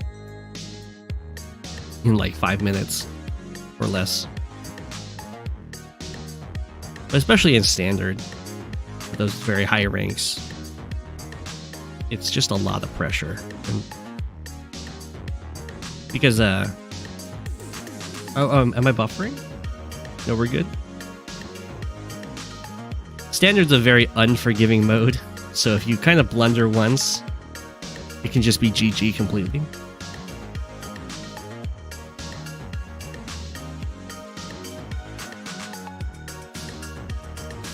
Below 1200, you never spent more than 5 minutes per turn. This is not what you submitted? Did I choose the wrong one?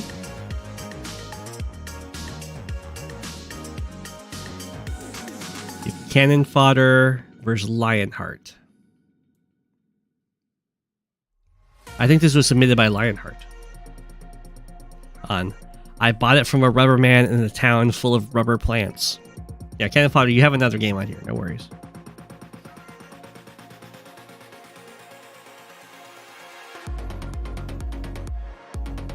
Yeah, Best Mike versus Cannon Fodder is on the list as well. So this was put in by Lionheart.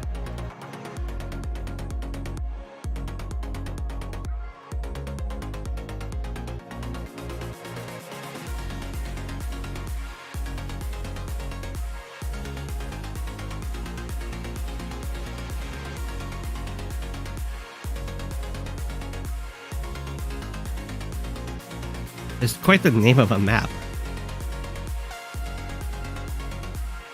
Bought it from a rubber man in a town full of rubber plants. Was this a Z game? It must have been. Oh, this is like a tournament.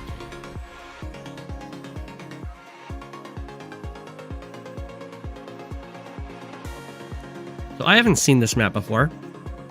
It looks like it's Coalbane because there's very few roads, but lots of shoals that act as roads. And this is often done because the shoals look nicer. Specifically in this version of shoals than roads do when placed in mass. If you're using the old shoals, then this looks kind of ugly. Oh, this is a live tourney. Oh.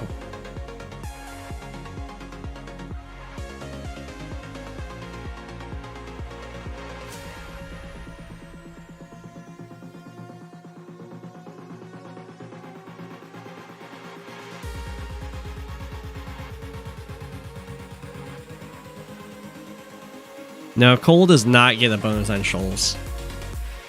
Shoals are like, they're basically just roads, except coal doesn't get a bonus on them. And boats and transport boats can move on them. There is a harbor here, so could potentially see landers and stuff. Not even bridges either, I know.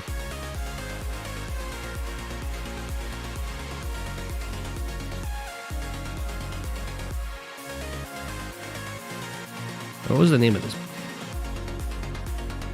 Oh, this is a Sawbit. This is Silvera's tournament. Very cool. Okay, let's go back.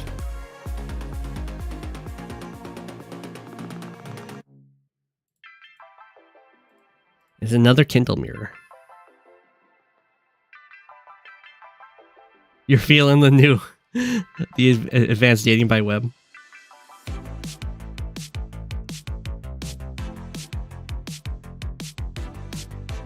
Okay, so we're going for this nice neutral base. I imagine we're going to see some recons used on this map. They have slightly different infantry moving out paths, but I imagine they're going to go for the same city. Yeah. Ooh, this is much different. So cannon fodder goes to the left here, while Lionheart continues going forward. Don't see a recon this turn.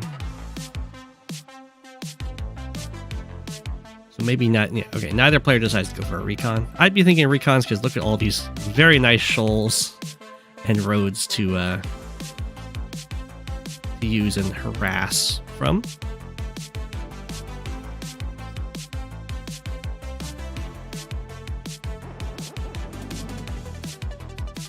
Permanent is an option. Okay, Lionheart just sticking with infantry builds. Both players kind of doing the pretty similar capture paths, with just Lionheart with a little more invested in going forward, where cannon fodder's kind of getting some of these back caps right away.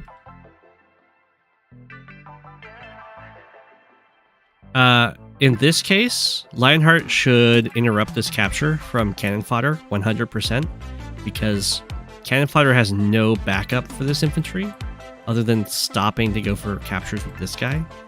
And that even then, it's still going to take some time to get over here.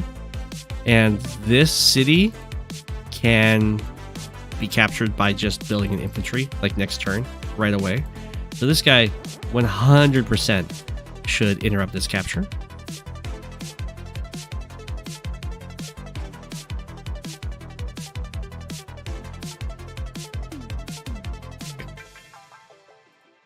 Over here, cannon fodder has a tank, and Lionheart just decided to buy a tank in response. Infantry to go for that city. We have tank infantry to technically threaten this capture, but there isn't another unit to stand on the city afterwards, so that's not going to be a very nice option, because then this tank just gets a nice first strike. Okay, so this wasn't denied, but it's still under a lot of pressure. As you can see, there's 4 infantry in this area, and cannon fodder has a single infantry to try and hold the city.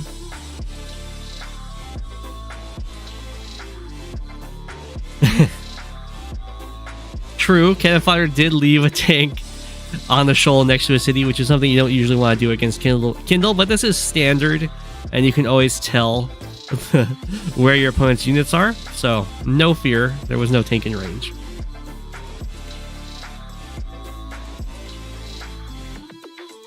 Okay.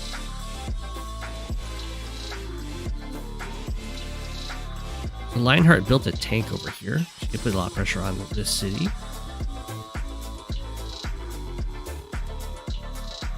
Okay, and we have the tank. A little tank stare off here. This is kind of like what we were seeing in the Momo vs. Voice of Akasha game,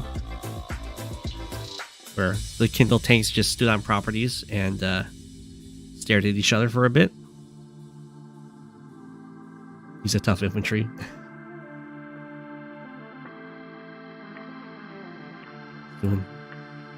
Managed to hold the line. Yeah, I was gonna say, gotta get out of there now, because that's not gonna be salvageable. In fact, I think this comm tower falls unless this tank comes over and gets involved, which it might. Might just move on to this city. That city also works. I guess it was okay, because this tank is... well, even so. But yeah, this guy needed to come over here, because there was tank hits from here, infantry hits from here, clear the comm tower, and then start capturing the comm tower.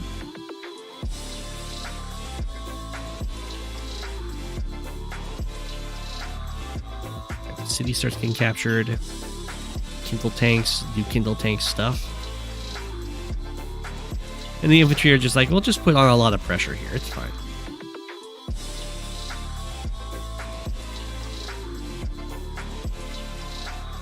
Tank stands on the comm tower to keep it safe. You can see oh, the Kindle mirror. Woo! Oh, okay. We have an attack, which clears the capping infantry, and then I assume this tank is going to go stand on the comm tower. There we go.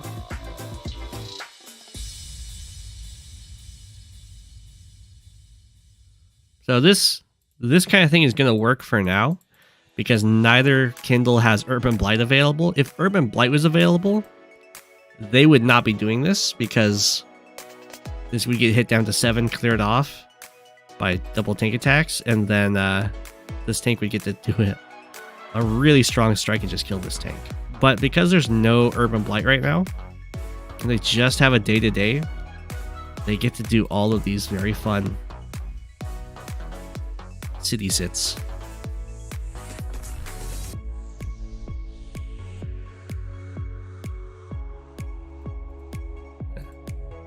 Because Lionheart doesn't have this comm tower, there's no chance of a double infantry strike actually clearing this. I could go for a triple infantry strike, which is what I go for, and then stands on the city with the tank.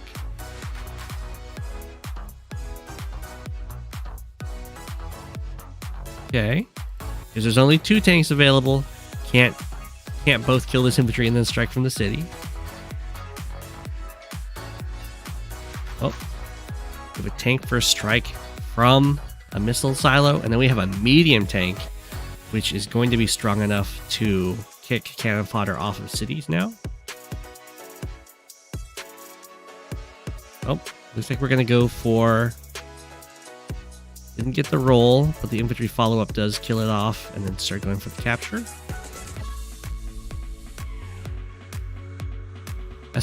And then we have a medium tank built. And I assume we're going to start going for this comm tower. So their Urban Blight is starting to look like a possibility. It's not quite online. And then really fell far back over here, which kind of lets Lionheart put some pressure on here. I'm not quite sure why everything fell so far back.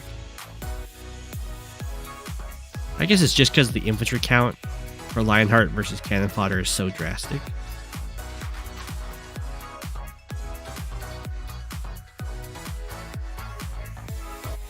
Whoa.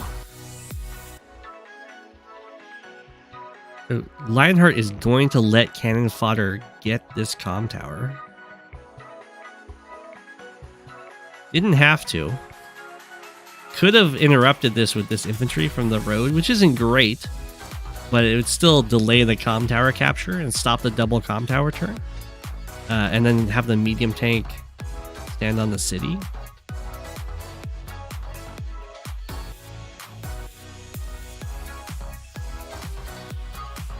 Tank runs over here. I'm not quite sure what Lionheart's doing.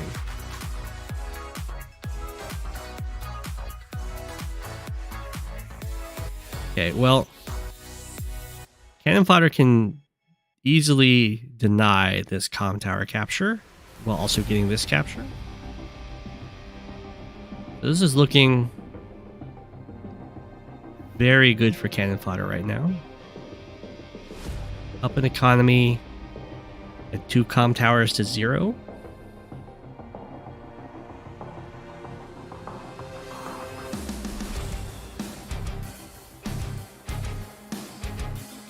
Okay. They're relatively equal in charge. Medium tank does get used to clear off this comm tower.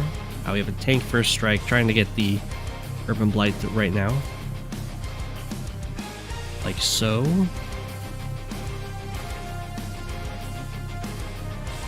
Urban Blight for 72, like 16k. It's quite a few vehicles. And this tank is used to clear that infantry off of the comm tower. But now this comm tower is available to be used by a tank to kill this guy. I think it's... was on here? Definitely not worth it to have the 6 health tank go here.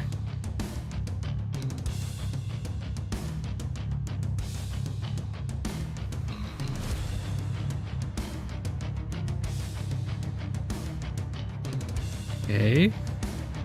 Keeps capping, but doesn't join cap or anything, so not really a real threat of this falling. There is a lot of infantry over here, though.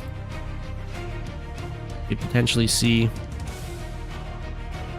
something happen with. This infantry just gets out of here. It was actually fine here because there isn't anything besides this tank that could hit from... I don't think the full health and the 3 health infantry could kill this. Maybe with some sacrifices. Actually, I guess the 7 health could probably strike and die against it, and then the Urban Blight could happen, and then this tank could strike from here. I don't know, there's some very weird positioning there.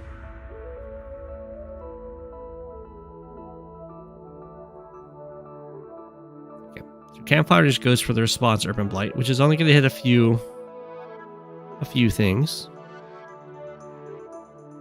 Does like 7k. But it's going to get a lot of juicy first strikes here. Like so.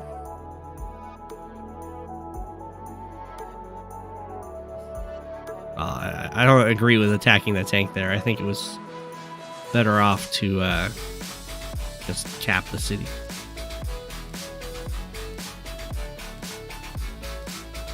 Because it's just so much pressure. Like, how does they even stop it?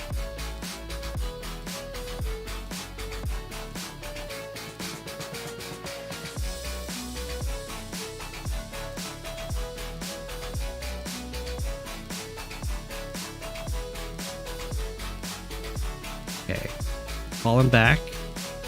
The medium tank first strike, which is some decent damage. It does leave a kind of revenge first strike from the city, which isn't great. We do have the join cap on the comm tower. A huge army of infantry still moving on in over here. Lionheart is actually even in economy currently. Behind a little bit in unit value, but fine in unit count. Just the double comm tower is what's really hurting them right here. The medium tank just strikes from the plains.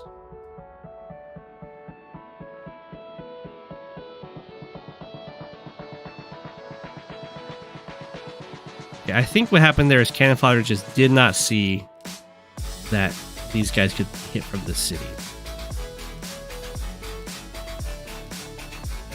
There is another 1, 2, 3, 4, 5, 6. Yeah, this can't hit from the city.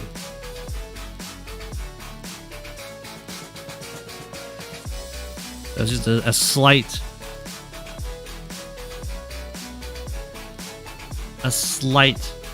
mess up. Ooh.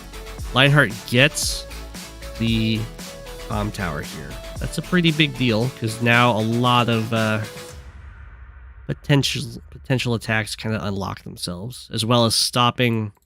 Because if Kindle has double comm tower, they can always get those 2-hit KOs to clear cities, which is really scary. Now that's no longer unlocked for Cannon Fodder. There's also just a ton of infantry here.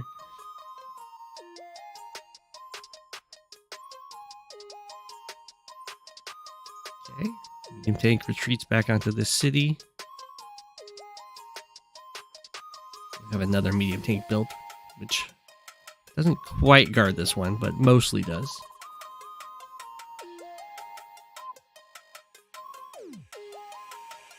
Yeah, Recon gets a kill. Get the tank get a kill off here. First strike there. Medium tank charges forward. Recon goes down.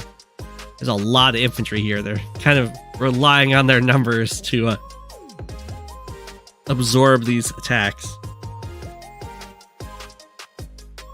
So these tanks are kind of coming in Most of them are hitting infantry, which is usually what you don't want, because then your own tanks are just exposed to getting first struck by the other vehicles around here. The Urban Blight, this is to kill off the medium tank. How much damage did it do? Ooh, it only did like 9k. Most of that is this medium tank. That is probably not worth it. It does start this capture. And now there's a lot of pressure being put on this HQ. The airport's covering the HQ. So if Lionheart can take out this anti-air, then they can very easily hold. If Cannon Fodder can keep this anti-air alive and well, can like lock down this airport and potentially get an HQ cap. Although it's going to be tough. The base is right there, and it is Kindle.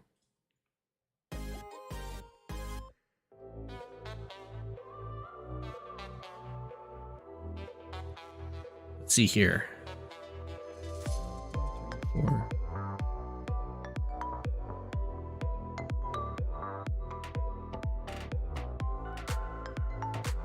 This looks like it's very attackable. We have the Kindle Urban Blight. This copter has so many options for what it wants to hit. I think we're about to see a lot. Like, these guys are very exposed, but I think we might just see a front switch that comes in and kills off this attacking army. Down goes the artillery. 1, 2, 3, 4, 5, 6. 3, 4. Oh, the tank can actually reach. No, it doesn't reach. Or it didn't go for something like that. It doesn't reach the anti-air, right? Yeah, it just goes for the copter. Or not the copter, the tank. Join cap here. We get some really nice tank strikes.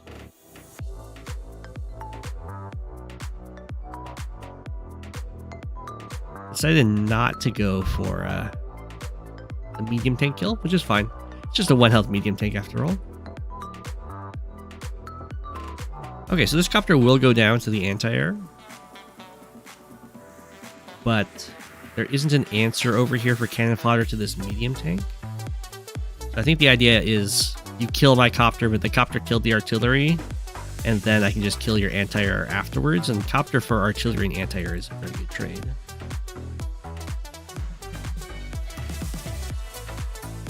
I would probably have built another copter here.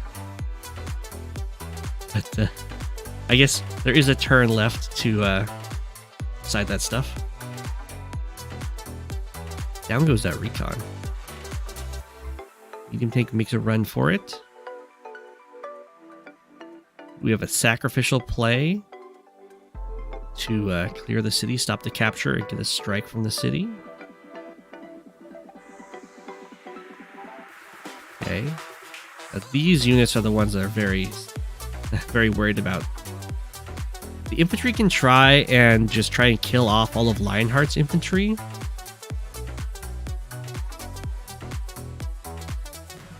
Which looks like we kind of see that happen.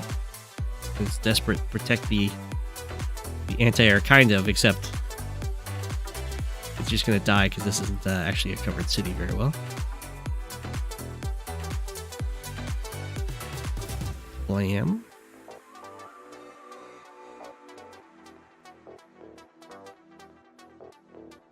Okay, that's a fine one to go for the. I wasn't sure if that guy was like in a position where they could reach the comm tower, but they're not. The 1 health infantry gets the kill. Copter goes down. Anti-air for copter. Still, that's a lot of tanks over here for cannon fodder. That Lionheart is gonna have to try and deal with.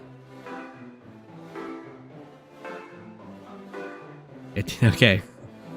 Use this guy to block and then run with everyone else. Things are looking very good for Lionheart though.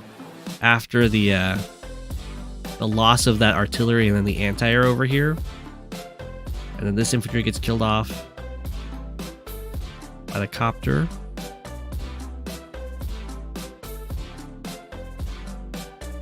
There's a lot of tanks covering this, so it's kind of risky for cannon fodder to do much.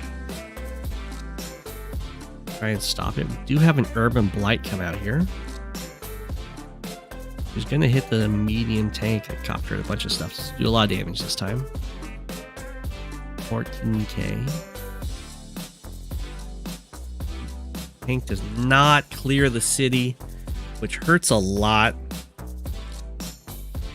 There's now a full health tank that can't be put on there, and it's just available to kill off this tank in one hit. Yeah, trying to heal things versus Kindle is always tough. Unless you're Andy, yeah.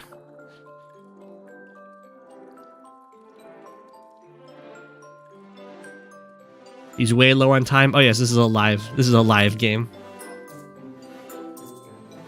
Smack, smack. No urban blight used, huh?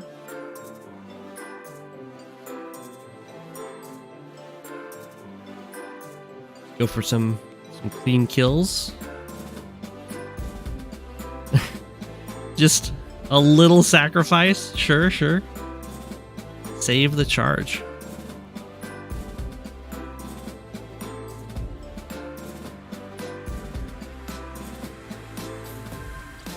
Okay, so the tanks dive in over here. You get a kill. We'll be able to get this kill. Stand on it with an infantry. Medium tank. Allow this tank kill off this one health. Okay. So this is definitely clearable, unfortunately, for cannon fodder. Maybe the recon will try and block in some way.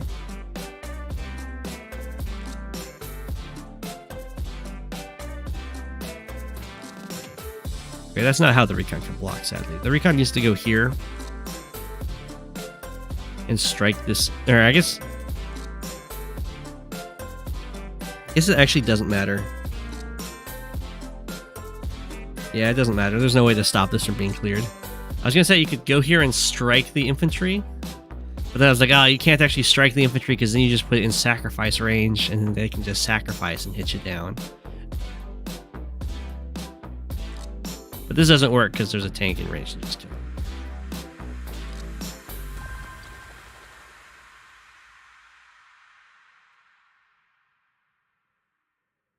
You can't, because there's this infantry, the double hit from the mountain in here.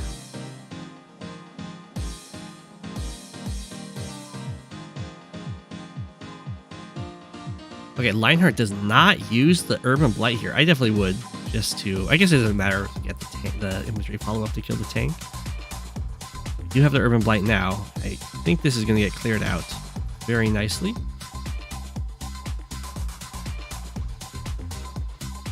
There we go. Oh, wow. Wow, the medium tank lived. And then we have potential sacrifice over here. No. It wouldn't work anyway. 1 in 7 doesn't.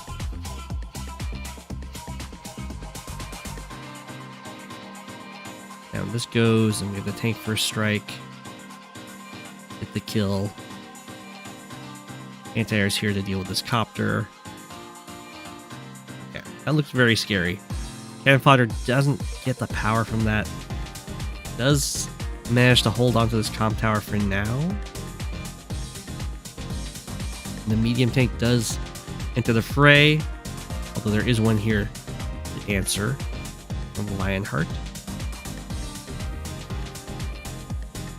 Lionheart's getting to the amount of money they can do. Medium tank every turn. Or actually, both players could, technically. Ooh, first strike from the comm tower for a slightly positive trade. Nice, clears off that tank, and then the first strike there. That's a lot of pressure. Because now there's no infantry over here to stop the Lionheart's infantry from going from the city or going for the HQ. And this copter has its counter already on the field here. 1, 2, 3, 4, 5, 6. This tank can technically reach to hit the anti-air, but it would take both the copter and this tank to kill off the infantry, and that's just not going to be a worthwhile endeavor.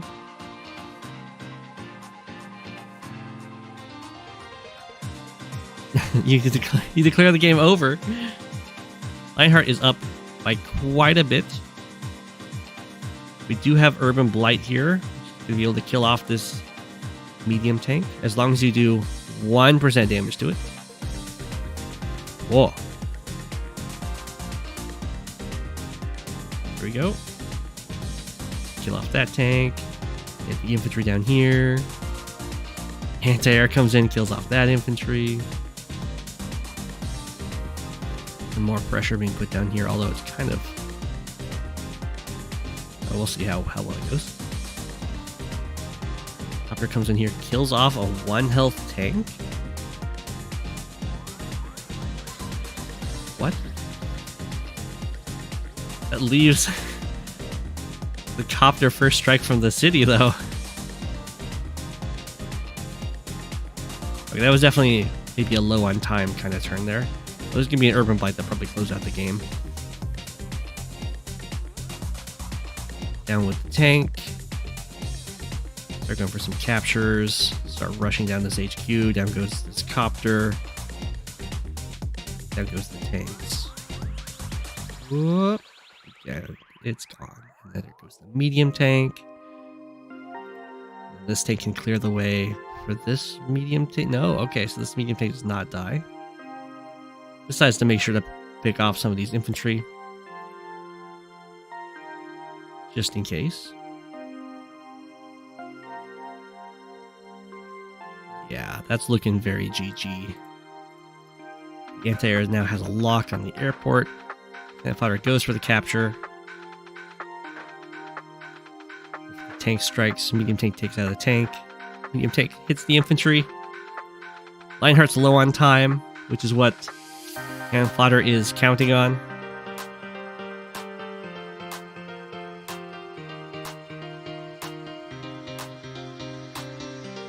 If you win on time, Fluffy's just saying that because Fluffy's timed me out in chess.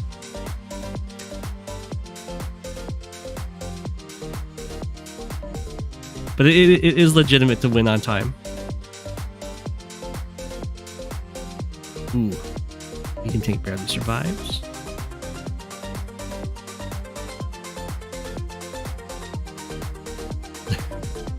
Lionheart did defend at the HQ. It's really hard not to defend the HQ because everything built here. Let's cover. Oh, and then Cannon Fodder resigns. Just because at this point, when you're this far ahead, you don't really need any time to think. You can just kind of go. GG. The attack in here is kind of what cost Cannon Fodder the game. Also missing some Kindle tactics. Hurt quite a bit for dealing with the medium tank. Lionheart not having, like the pressure was a little too slow over here. Also, letting the comm tower just fall, I think was very painful.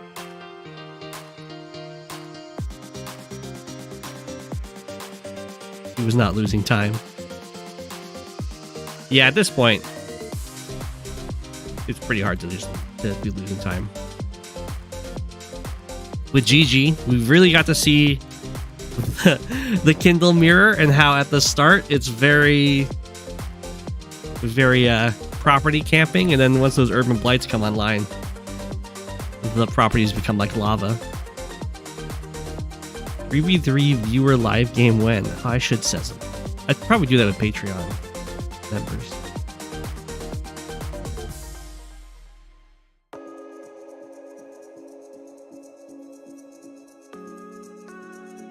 You would for sure open it with Artie if you could do it again. Oh, that'd be pretty interesting.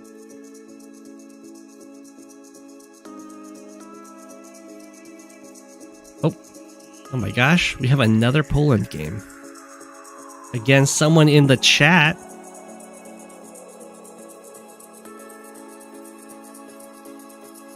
It's Poland versus Fluffy on Everything I Am.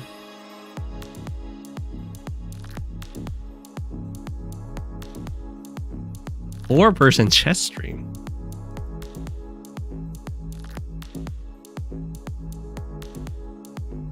Casual but live league rules. Sonja Mirror, huh? Is this because you you hate each other? You hate yourselves? No, that's not true. I like Sonja Mirror. The Sonja Mirror is pretty good. There's a lot of sneaky strats to it.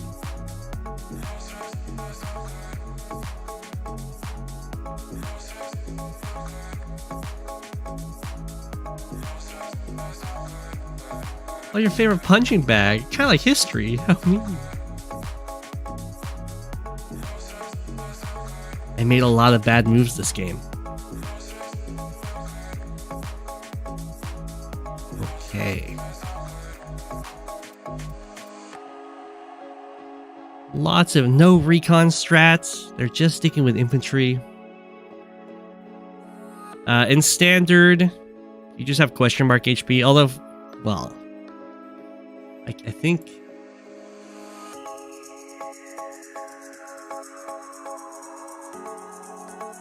there for the authentic experience,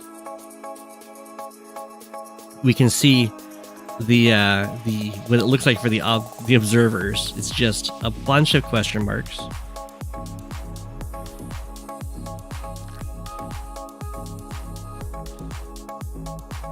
Poland submitted games. That's how Poland is getting vengeance on the people that submit games beating them. Is they submit games where they beat others.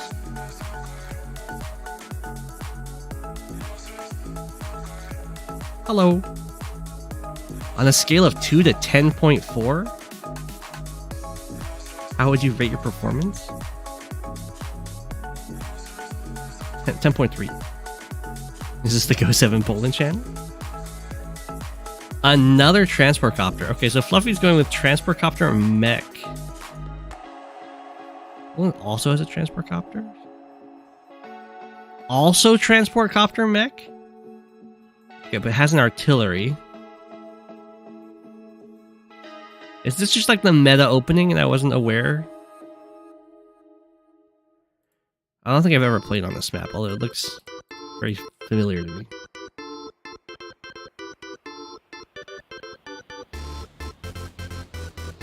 The Sonja Mirror experience isn't remotely as complete without the permanent error pop-ups. Sorry.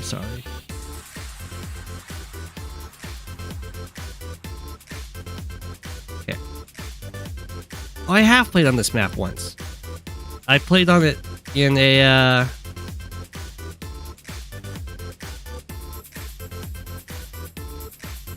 in the practice simul. The Fodder. Yeah, Lord Frogner's exactly. That's where we're recognizing it. I think I might have played against... Yeah.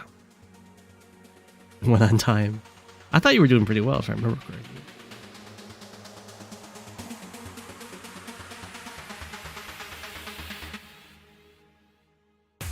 Father should be a Discord emote? Oh, that's true.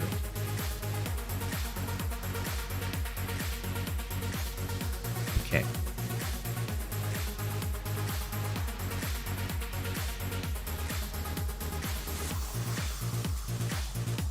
So, Fluffy's gone with anti-air. Poland has artillery. Means this copter gets to do whatever it wants for a little bit here. Wait for the anti-air to respond. Get the mechs being unloaded en masse. This copter gets a free hit.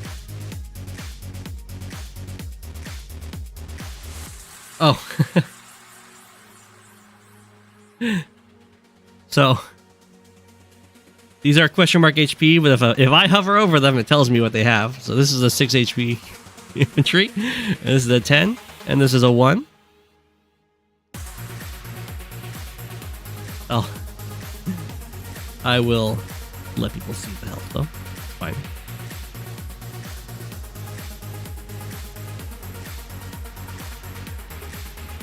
Okay.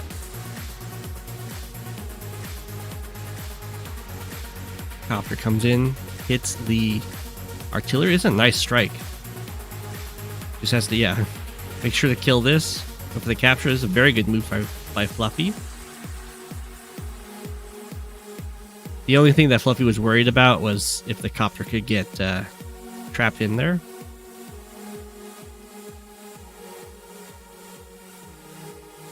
Mech gets hit. Get the tank first strike for the 5-7. Anti-air comes on out.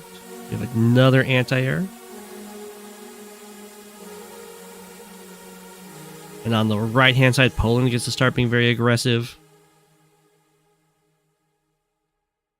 Unloading infantry of the mech first strike. 5-7. He gets taken out. He decides to retreat to the comm tower for some reason.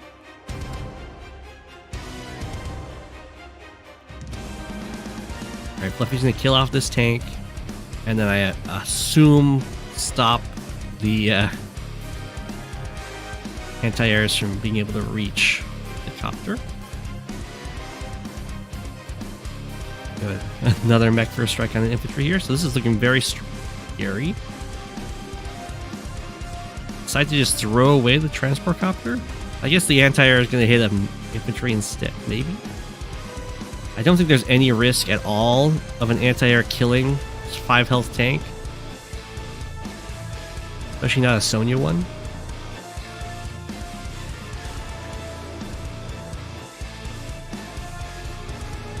The mech gets taken out.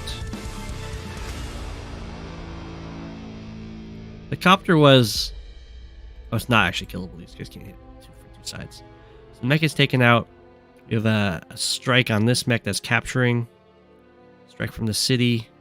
Bring another tank in here. Another anti-air and a tank.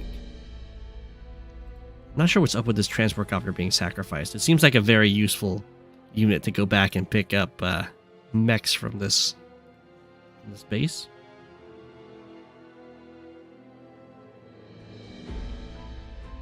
Ooh.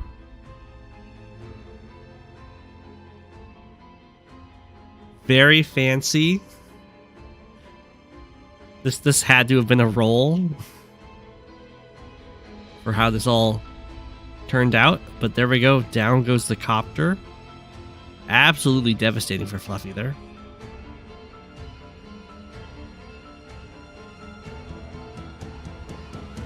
Because you couldn't resist attacking the infantry, yeah. Many a player have lost the same way. Decides to throw in the 3 health mech.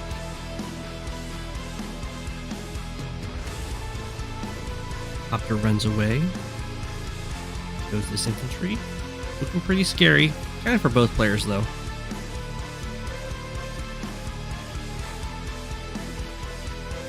Fluffy gains the econ advantage for now. Transport copters start retreating.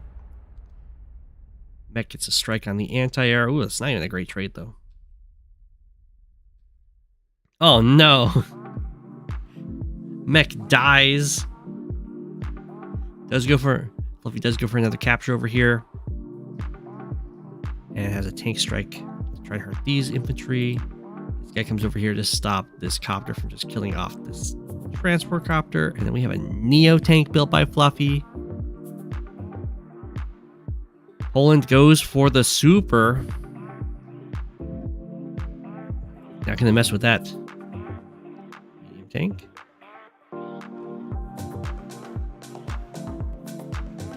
Okay.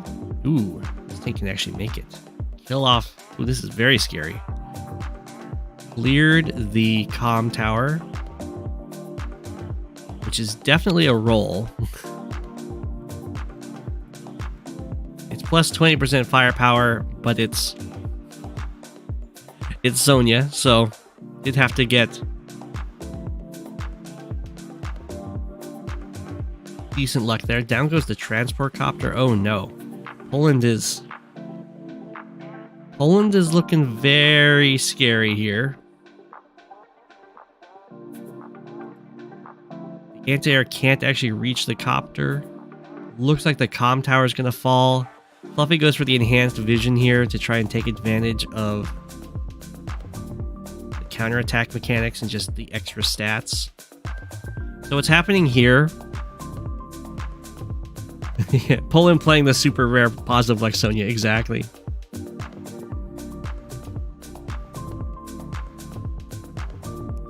So what's happening here is that the Sonja super makes it so when you're attacked, you first strike, and then the opponent counterattacks.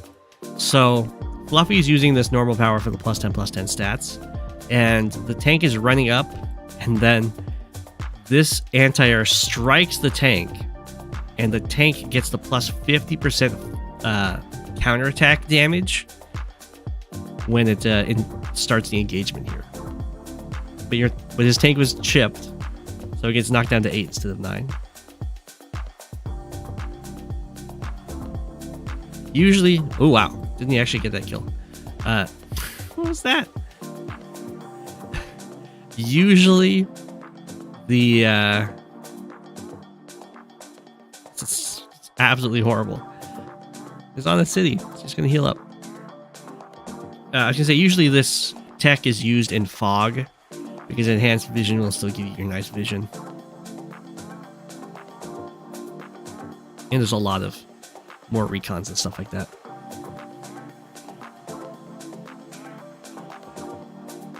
Down goes this copter. Anti-air gets away. Medium tank comes up, kills off this anti-air. This is looking very, very bad for Fluffy. Not many people play Sonja in standard. This is very true. We have the join cap.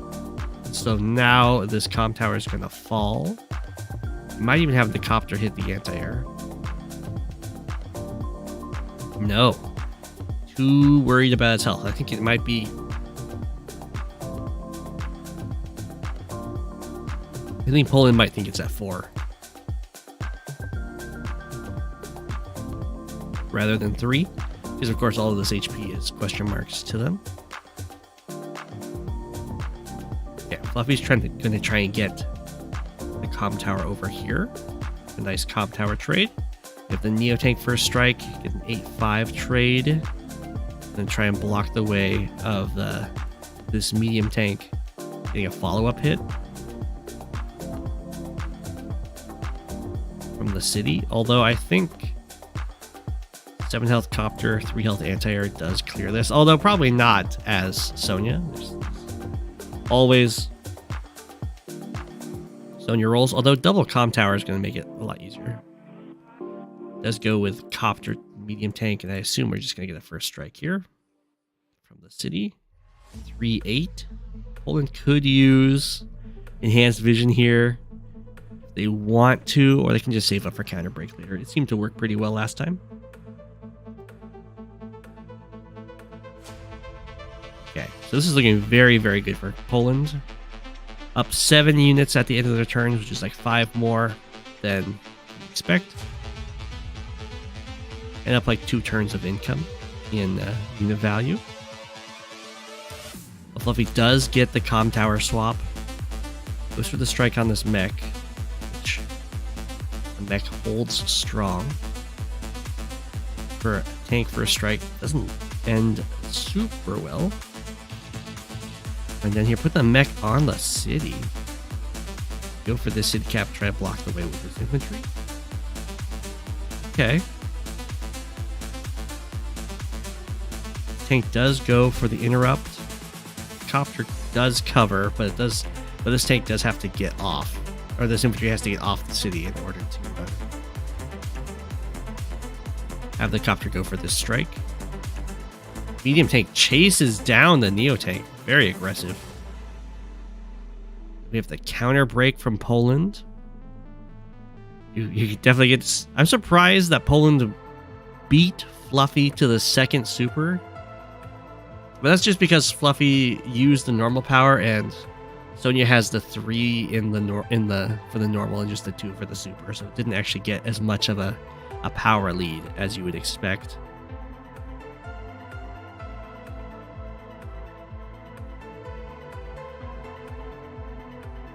Okay. Very aggressive movement over here with the infantry. The expectation, of course, is that Fluffy is going to be too busy trying to free this medium tank. Actually looks pretty decent for Fluffy. You have the counter break in response. Down goes the copter. Down goes the copter. Yeah. It seems that double counter break confuses the replay viewer, but as you can see, the copters are still hitting the anti-airs, and then the anti-airs hit the copters, even with a double counter break. But the replay viewer is acting as though it has flipped the scenario. So you just see the anti-air attack, and then the anti-air takes damage. But that is not how it works. It's still having Poland strike first.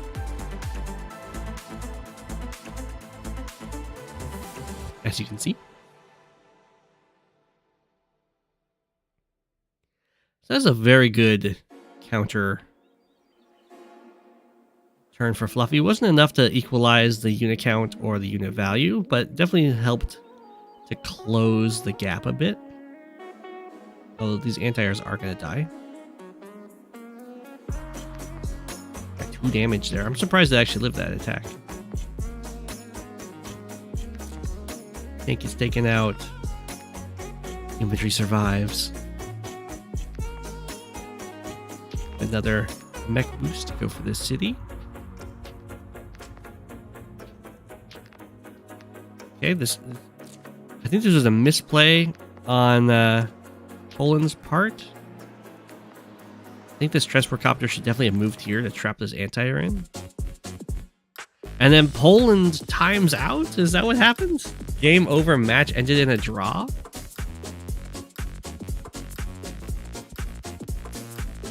Yeah, both players don't know how their value is relative to the other player.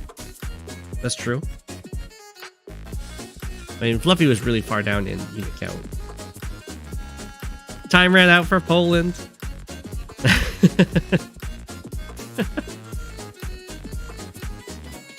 GG.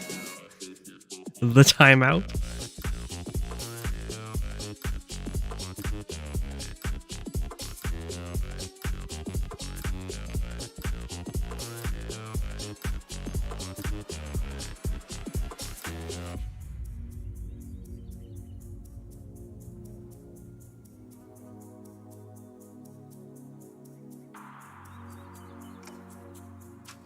You so wanted to blow up the MD?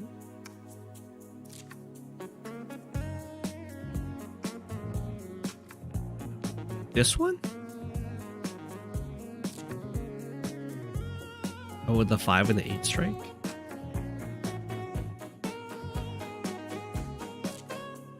Oh, it looked like Fluffy was actually starting to kind of pull back into the game. But then we had the timeout from Poland. GG, such is the way of live games. Don't worry, Poland, I have timed out many times. Many times. In many different games.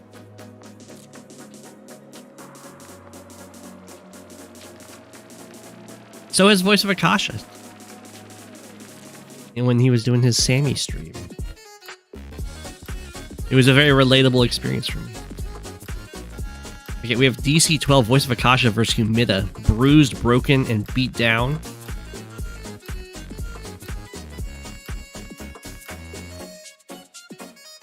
I don't think I got to play on this map. I think Talos kicked me out of this. No, I didn't. No, it was Cert. It was Cert who beat me with the Drake versus Andy game. It's another Kindle mirror. I get the feeling the Voice of Akasha is a big fan of Kindle. I don't know what's giving me that impression.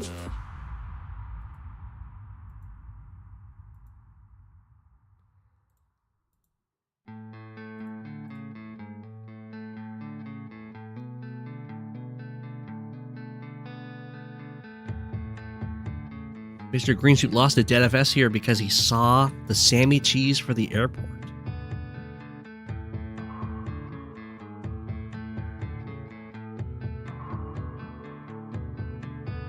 For this, the corner airport?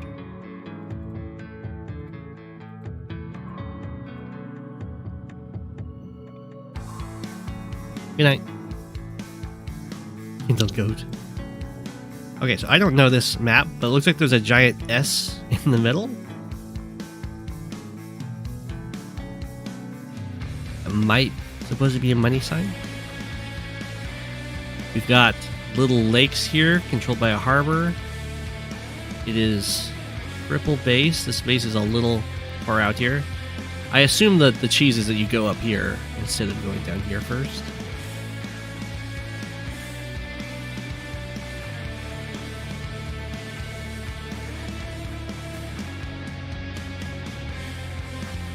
Quick APC.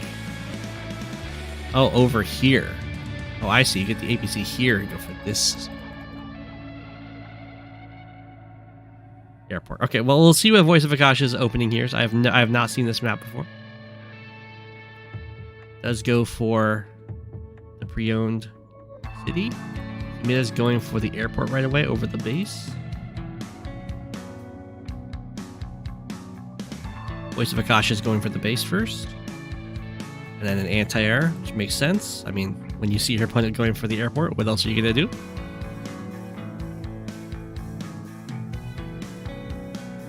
And then Humida gets a mech? The idea behind the mech is that it hits the pipe seam and then starts getting these captures in the same amount of time that infantry gets them. I believe that's why Humida's going for the mech. This capture will start, the anti-air will go here, this capture will finish, the anti-air will hit the infantry, and then that will lock down this airport. Or maybe the mech is going to go here. It's going to be used to try and ward off the anti-air. Slash go for this city. Ooh, Voice of Akasha is like, I'm just not going to bother with this airport. I don't like this anti-air lock. I'm going to just go for the money. Makes sense to me.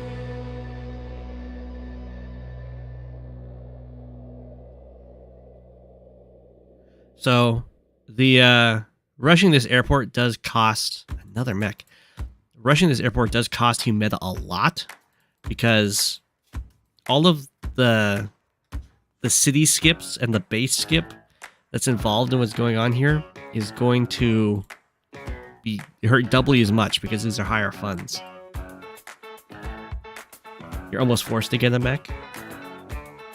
I mean, you could always just get some infantry to go for these captures and then build a mecha tank.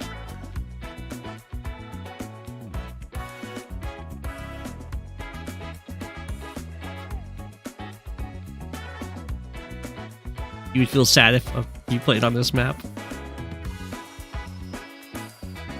Alright, start going for these captures. Got a mech from Voice of Akasha. I guess you also, because you're Kindle, you could go mech strike and then like a Neo tank is enough. My properties, I want them now. Okay. So, Voice of Akasha would scorn Humida here for going onto this missile platform. And the reason why is that, as you can see here, the anti-air can cover as much as it needs to from the forest. And so going past this forest is restricting this anti-air's options. Humida has to deny their own city here to try and threaten this anti-air. That was the idea.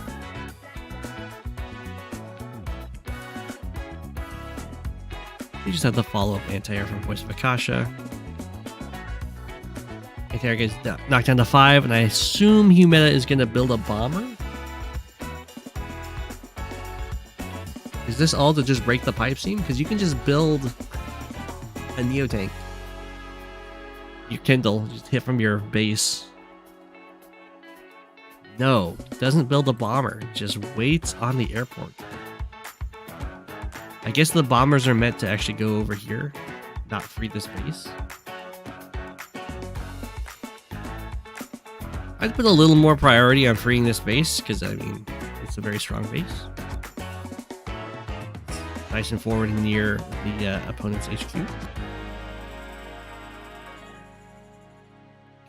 Anti-air just backs off. Another anti-air comes on over. Yeah, there we go. See, we have the Neo tank built from the base to free itself. It has some nice central pressure here.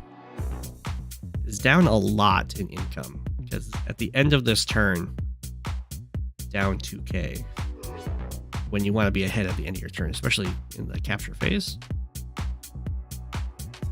Let's build the bomber.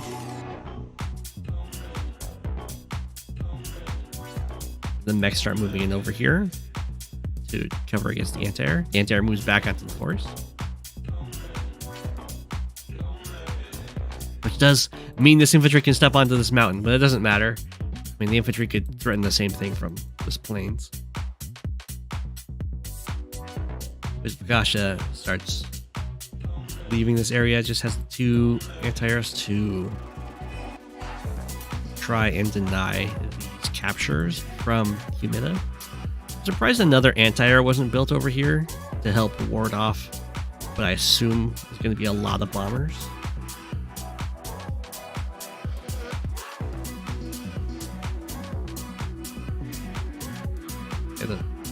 The bomber frees the base. I definitely prefer the Neo tank route over the bomber route.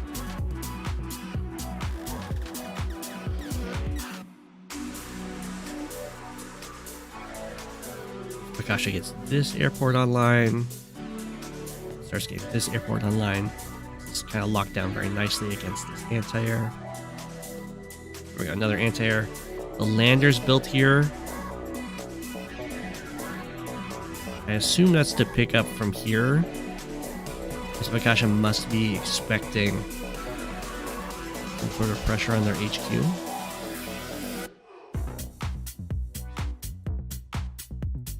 Yeah, it doesn't serve that much use for this base. Drop off over here, so it must be the pickup up here and test this area.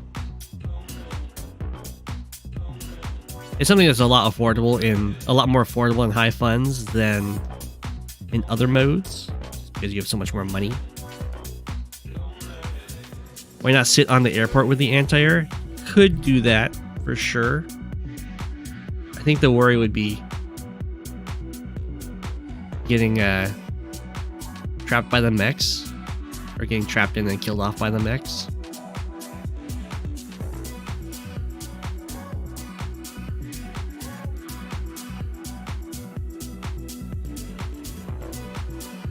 Like if the infantry moves here, and then both of the mechs like go here and here, you can kill this infantry, and the next turn the mech hits you, or the mech hits you, or yeah, the mech hits you from here, and the mech hits you from here, die, and then they can capture it.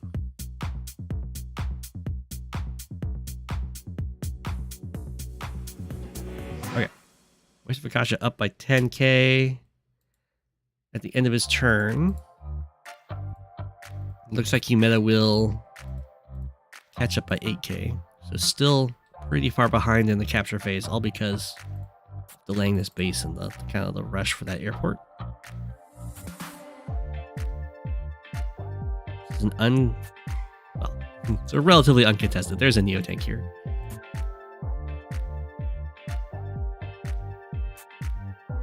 Okay, the bomber has so far killed the pipe seam. Not much else yet. I'm sure it has future plans. Whoa. It comes over here, and oftentimes it is worth to lose tank to deny income in high funds, although usually that's well before 40,000 funds is in play. back when it's like at 10k is when that tends to be more worth it. So down goes this tank.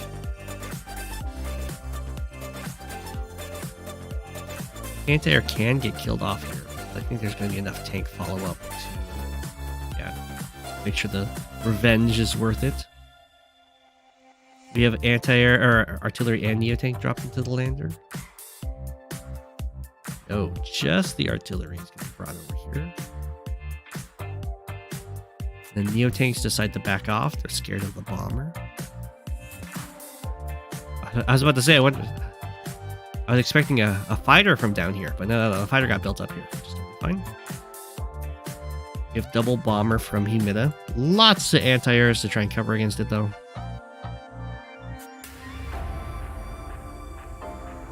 Cookie Land, this is a crazy fun map.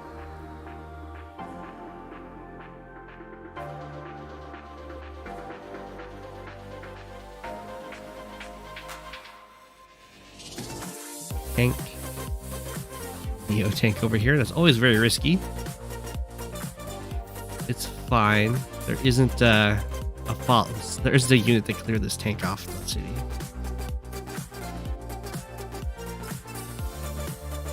Alright, Humida goes for the comm tower. We have the fighter bomber here. Humida actually ended the turn up in economy. And Voice of Akasha just clears off the comm tower. No fear. I guess you can't really cover the comm tower is what Humida's thinking. Like if you put a tank here, the bomber can clear it off, and then the tank can be used to kill off the anti-airs.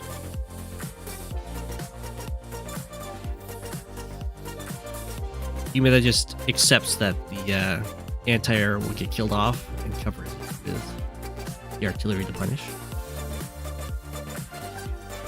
This is a very big front switch.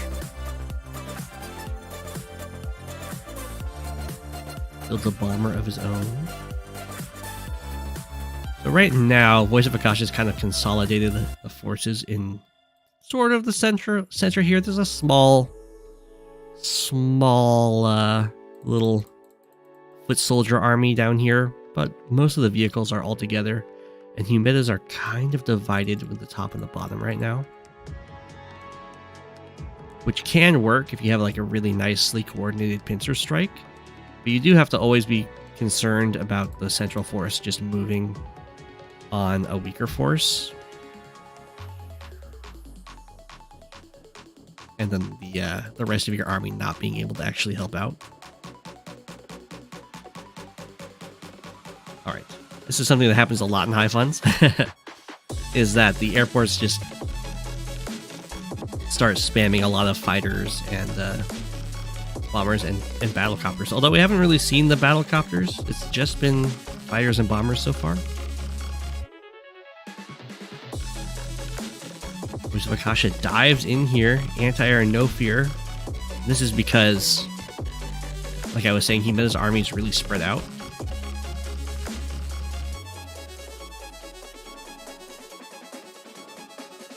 So these units cannot help against the attack down here. It's just the remnants of the southern force that get to deal with the entire Voice of Akasha force.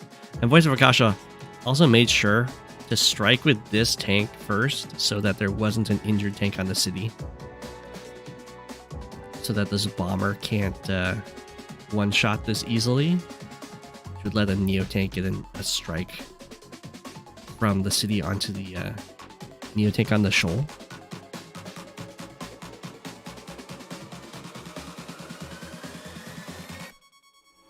Pretty sure Humida can still do that. Not quite sure why this infantry moved here. I guess it's just to threaten the captures because it's out of range of the other. Except this one. Humida can still use Urban Blight to clear this off. But it's still going to run into the problem of just not having all of the units over here ready to punish.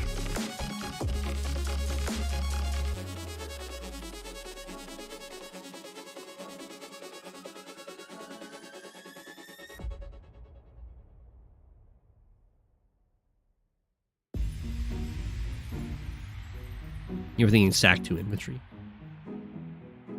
for the tank strike. You have the Neo-Tank kill off.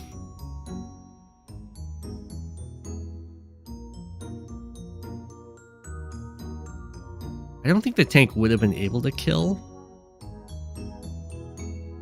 after just the Urban Blight. It might, maybe. It's just a single compound, so yeah. Yeah, that does kill off a Neo-Tank. But there's one to follow up, and we have plenty of anti-airs around to kill off the bomber. As well as this fighter here. And Humida always has to make sure to not place the fighter within the other fighter's range. Otherwise, Voice of Akasha can just first strike it, of course. And if Voice of Akasha decides to use High Society instead of like Urban Blight, then just one-shot the fighter, and that can be pretty scary. Right now, Humida's deciding whether or not to send this bomber in to kill this artillery to try and get the comm tower. But it's not going to be quite worth it because it's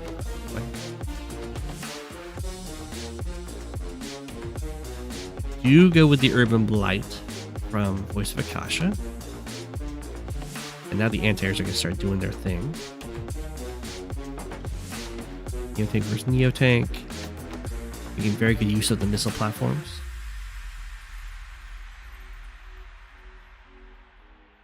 Okay. It's a nice almost a surround on the Neo-Tank. And then gets to go for this comm tower, which is very scary. Humida has very much a skeleton crew trying to defend this HQ right now. I do like the battlecopter buy. Voice of Akasha helps with the unit count, helps put a lot of pressure down here against the solo base. Artillery just one-shots that. Lander gets very fast reinforcements to this comm tower area. I'm surprised Humida didn't go for a lander, considering Humida's the one that suggested a lander for the scavenger map.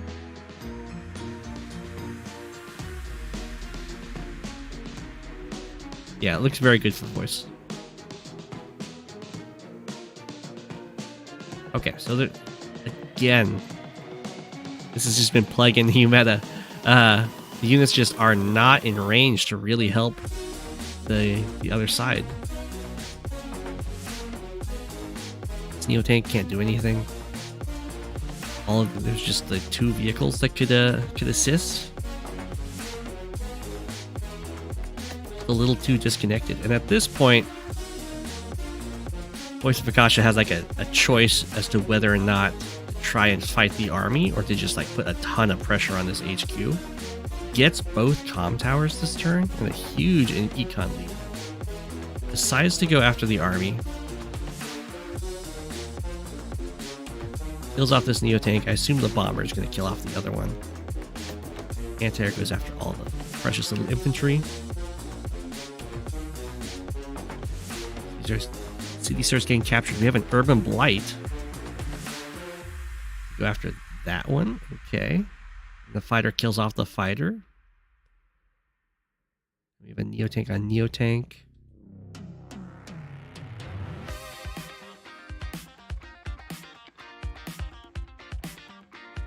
I'm not sure how worthwhile going in here was, because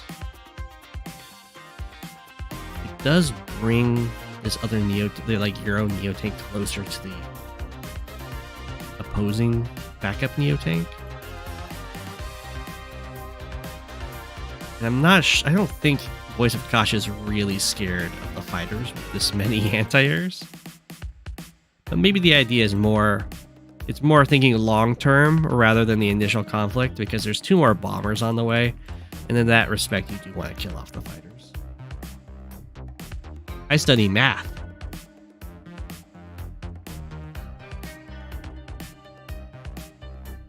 This game seems shorter than you recall. Voice of Akasha is murdering Humida. Yeah, and that all happened because Humida's army was split in the north and the south, and then Voice of Akasha just hit the army in the south. I'm a math major with a philosophy minor. I am very classical.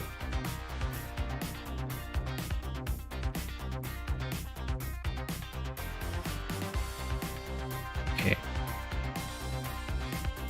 Yeah, Humida's looking very dead.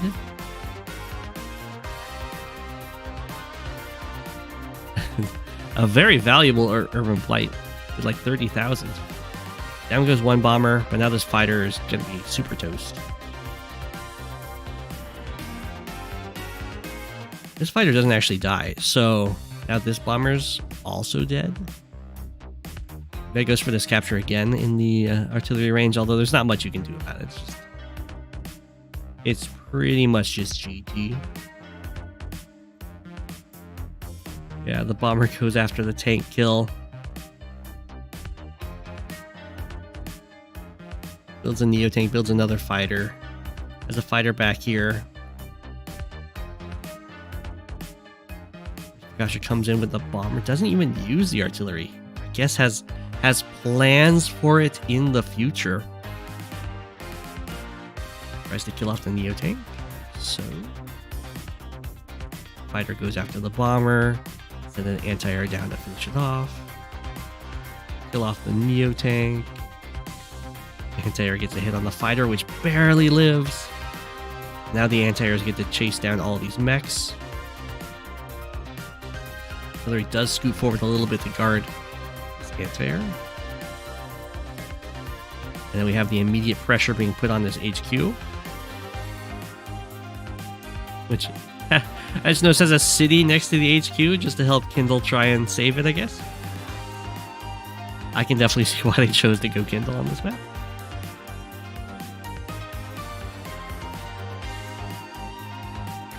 Okay, we got lots of mechs, artillery, we got copters, we got tanks. This is looking like the HQ is going to fall in like 3 turns. Yeah, Humida just resigns. That's very much GG there. Can I explain how the Taylor series works? I have not studied the Taylor series.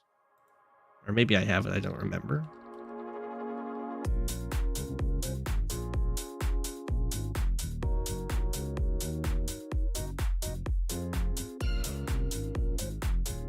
Oh, it's the... oh, I do know the Taylor series. But no, I would not be able to explain to you how it works. Not off the top of my head, at least. Yeah, Calc 2 was a long time ago.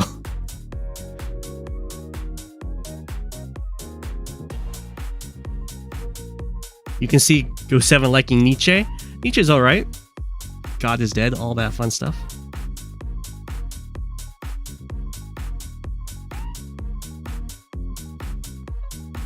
Quote Kant for you. Do I use any computer programs for math? Not currently, but I am now taking an advanced math class that was called Programming for Math Teachers. So I will soon be using programs for math.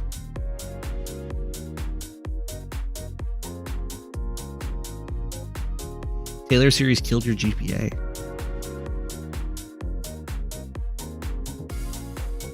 Marcus Aurelius, a history's baddest philosopher, emperor, gentleman. He's all right. His philosophical takes they're fine. But very well played from Voice of Akasha, and I think Humida had some pretty good ideas here. But yeah, letting the army get split up like that really doomed Humida. Mathematica is nice. I'm taking real analysis too, so I am dealing with integrals, but it's all about proving how they work.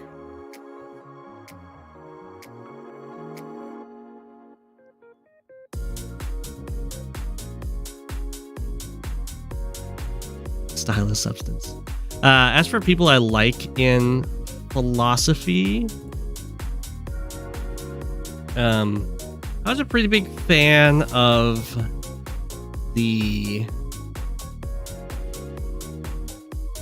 god, the name is slipping my mind.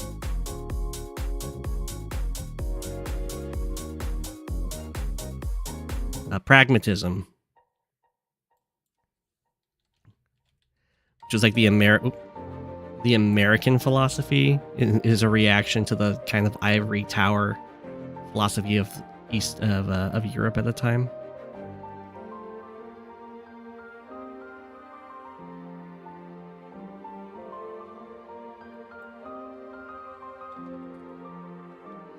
As for like living philosophers, there's I have to like look up these names. I want to get their names right.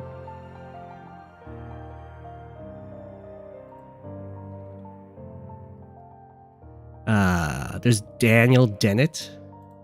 He's probably my favorite living philosopher. John Rawls is a really good philosopher. There's a whole bunch. If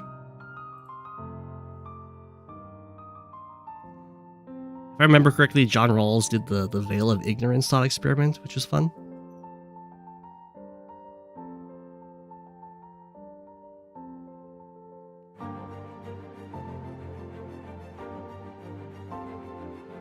You're not doing math, but calculus just happened to be in your course.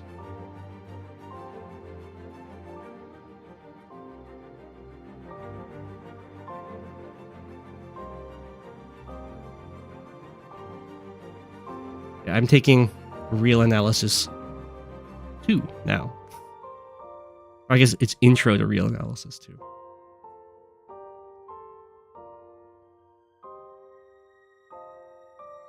Okay. But I have more games to cover. GG. Voice of Akasha definitely saw the opportunity and went for it there. I did a good job of shutting down Humida's opening.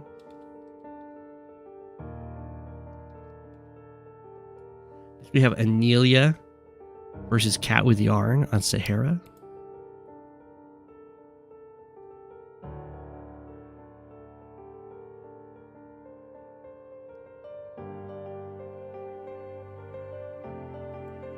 Stats is the only really useful part of math. The part of math you found useful. Oh my gosh, we got Hachi versus Sensei. I am taking a stats for math advanced class as well, which is an absolute headache. It's your game, yo! Am I that far in the math degree where proving 1 + 1 = 2 is real work? We don't prove 1 + 1 = 2. You just take that as an axiom. Because that's like a fundamental thing. So it's almost impossible to prove stuff like 1 + 1 = 2. You just take it as a given.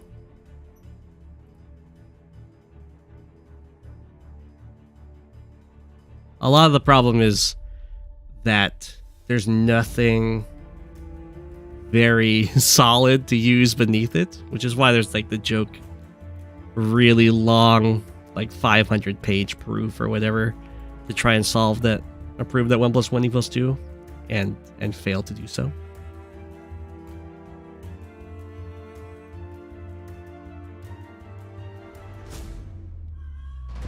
And that's just because they go into like set theory and they try and prove it that way, and it's just very it's not that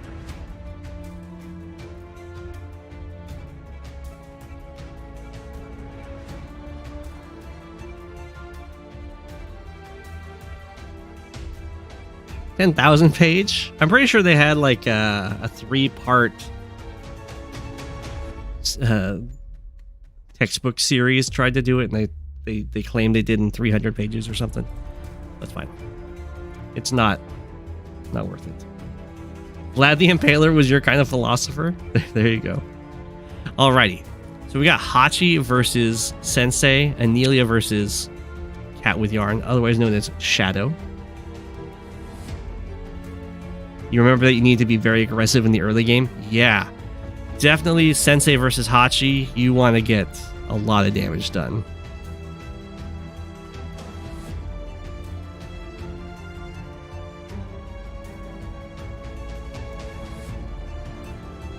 Okay.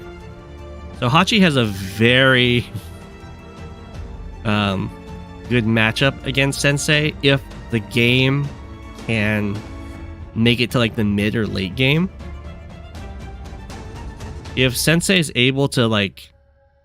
Ooh, very fast recon for Sensei. If Sensei is able to like out pressure Hachi before the super comes online and force Hachi's money to be really low, then Sensei can definitely pull out a win. But if Hachi can just kind of survive, even if down a little bit in properties, then Sensei's just going to get overwhelmed by the sheer value that Hachi brings to the table.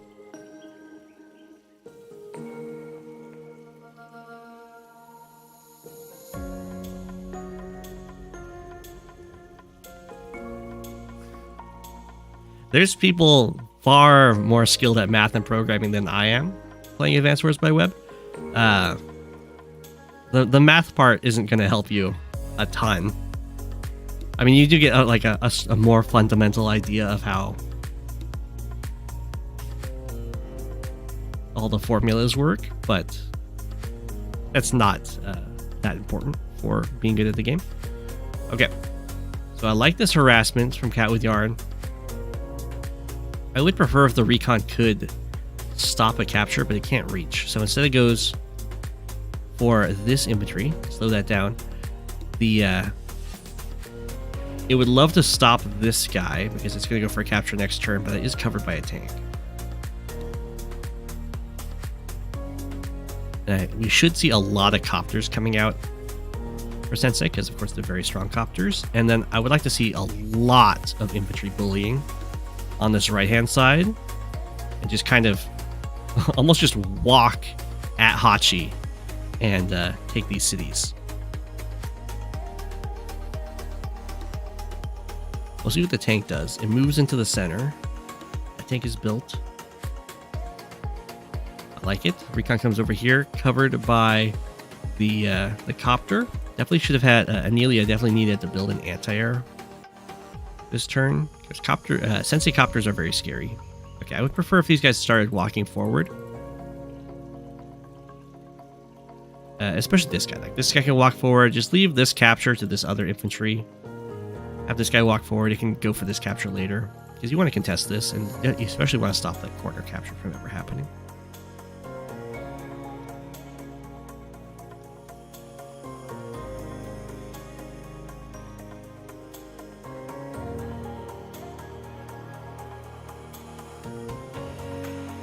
Okay.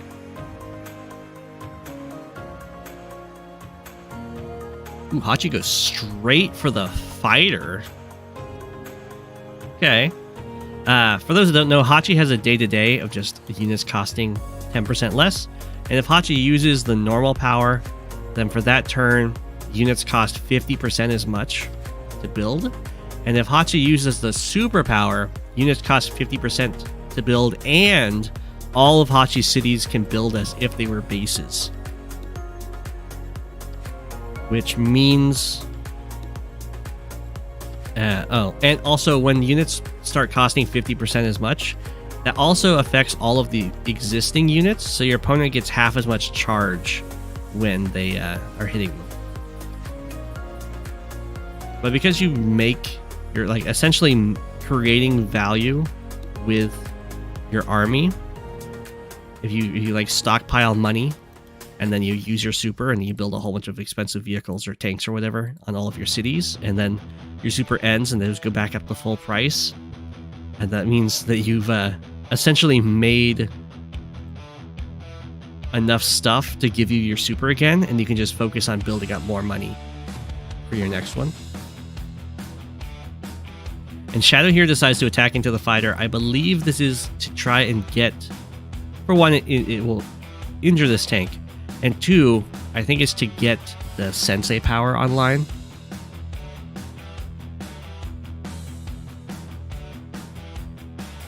Well, you're not overloading the fighter because it only has one option.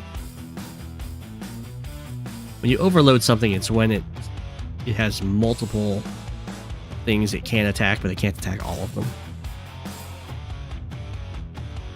So this, I would assume, is to get the Sensei power up and running. And right now, do not do this if you're Hachi. You really don't want to injure your infantry on your that are going for the captures by attacking your recon. It's also giving Sensei more charge. And Sensei really wants to use the normal power to just overwhelm with infantry right away.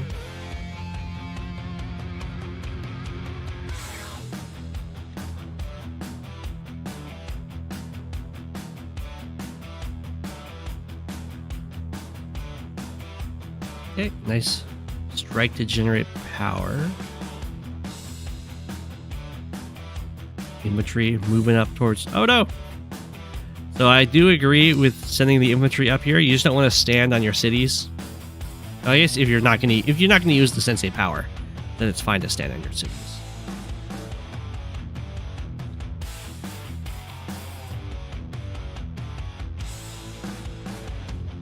So what you can do there is just hit this tank to, I guess you can't, or you'd have to, you might do a chip damage, I guess. You have to find another hit somewhere else too. In this case, we're just going to do the power next turn.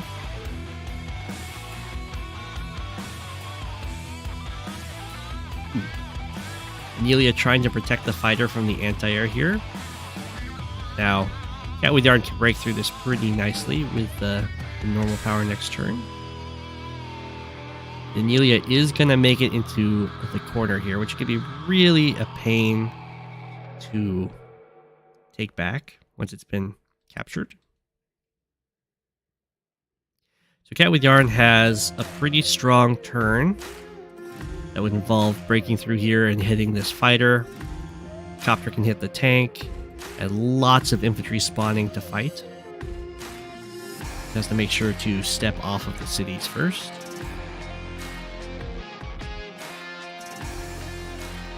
Okay. Now step off of this city and this city. This guy gets to go and attack, and then another one spawns and they can attack right away. There we go. We have Copter Command. It's only 39 to 25 units. Goodbye, tank. Hit the kill off the infantry. Hit the fighter for a ton. Hit the infantry. Join the infantry. Okay, trying to get some money. Kill off as many infantry. Yeah, this guy's moving over here for some reason. It's okay.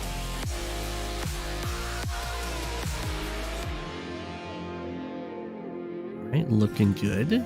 Now, Hachi does have the super, and it's very important to keep the pressure high on Hachi so that they don't have too much time to just save up a bunch of cash. You probably do want an anti-air. So Anelia saved up 10k last time. Oh, and then Anelia times out. Well, I was going to say Anelia saved up 10k last turn, so there's 30k to work with. And then you can use the super, and that's effectively 61,000 funds for normal price units. You can build like a bunch of anti-airs and tanks and stuff to try and fight off Sensei.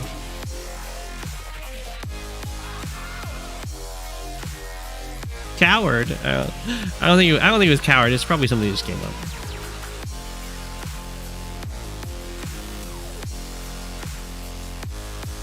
So I would imagine that Hachi would build some tanks down here, or maybe like tank anti-air, and then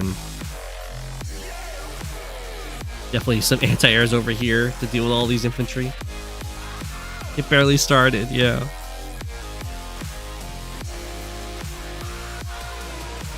G.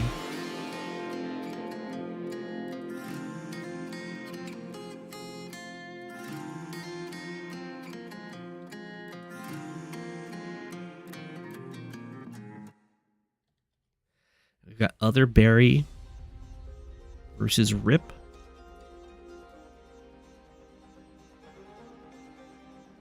Cookie Lamb. Imagine timing out. Can't be me. Hey! Back to the fog tourneys.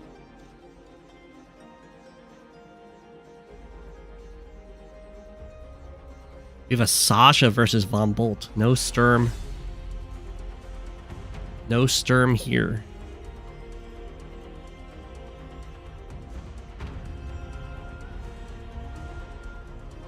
This is your first time playing this matchup? Really? It's a classic one. I do like Sasha versus Von Bolt. From both sides, I think it's pretty fun.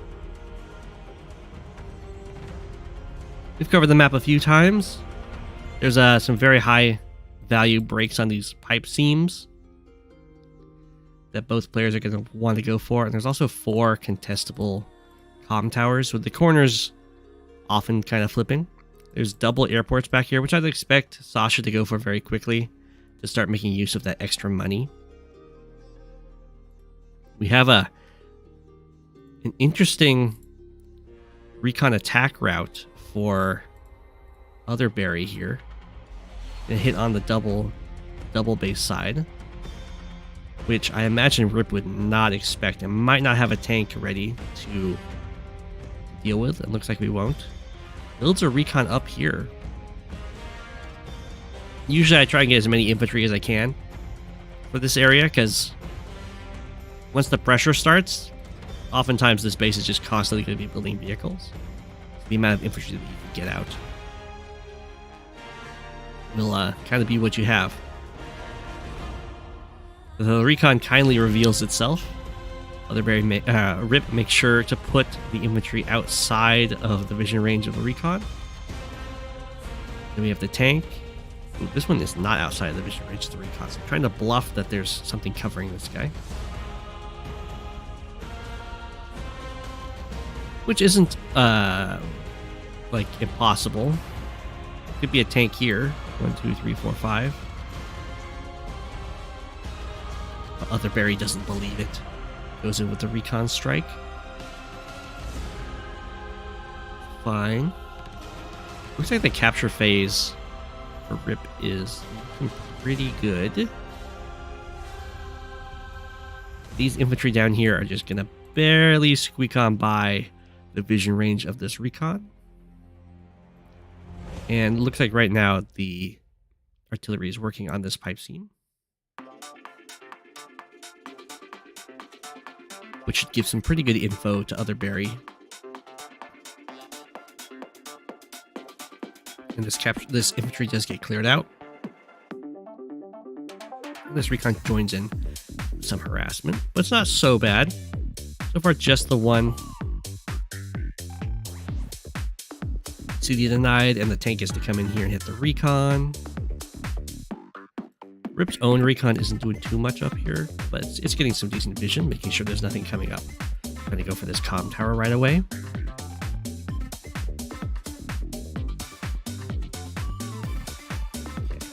Other Berry does get this comm tower pretty safely. It's in position to go for this comm tower if they so desire. Delay this one, so they're going to have a very strong firepower advantage pretty soon, just by being Von Bolt and having comm towers. And there are tanks on the field following up. A recon harassment. Yeah, Rip does see this infantry here, so it's going to be a matter of how does Rip decide to respond to that. Sending this tank down here is definitely an option.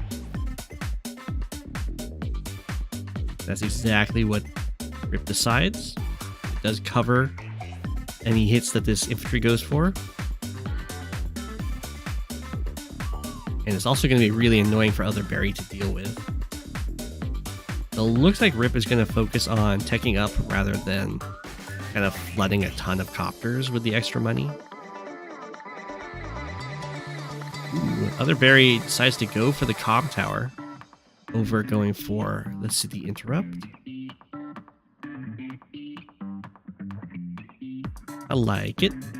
Get the recon plus infantry strike. Oof. But doesn't kill. That's Von Bolt for you. And no comm towers yet for Sasha. Okay, so the recons kind of got dealt with pretty nicely. We have a pretty good tank count for Sasha at this point. We do have an anti-air, which is going to show up a tiny bit late, but still make it in time to stop the comm tower or the copter from completely running amok. Okay. So this will be a trade for a tank essentially, because the Sasha Neo tank is going to get involved here.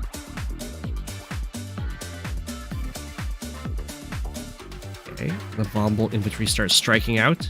Now this is a pretty strong attack, but of course this is on the one base side, so if these infantry get cleared up, then that's kind of it. They just have like that one flood of infantry and from the capture phase, and once that's gone, it's gone.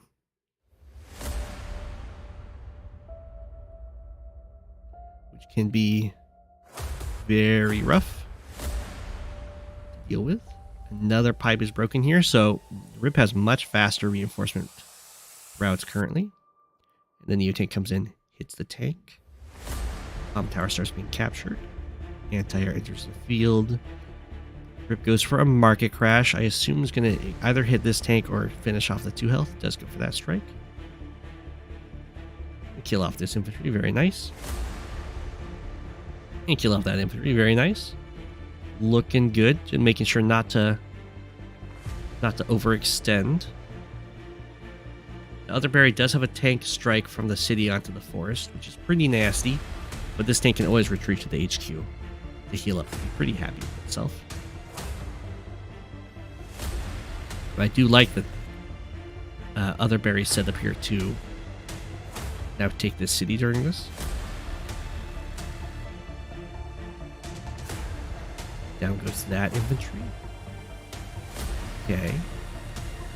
There isn't really anything that can deal with this Neo tank currently. So other berry's just going to have to fall back. It's a nice copter strike on the recon. Out of range of the anti-air, although the anti-air is not known about. So it's very possible for the copter to accidentally blunder itself. Still nothing that's really going to be able to answer this Neo tank, so the tech up is going to start paying some serious dividends. And there's some really nice recon harassment going after these infantry.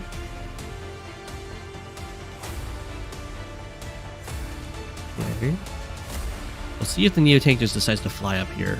Not fly up here, but run up here and just kill off this tank. No, decides to fall back.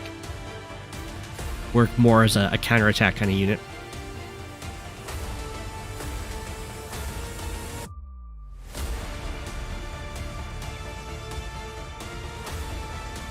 Yeah, the recon harass messed with your funding a bit.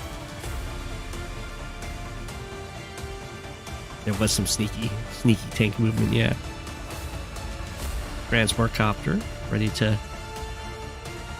resupply the front lines. Ooh.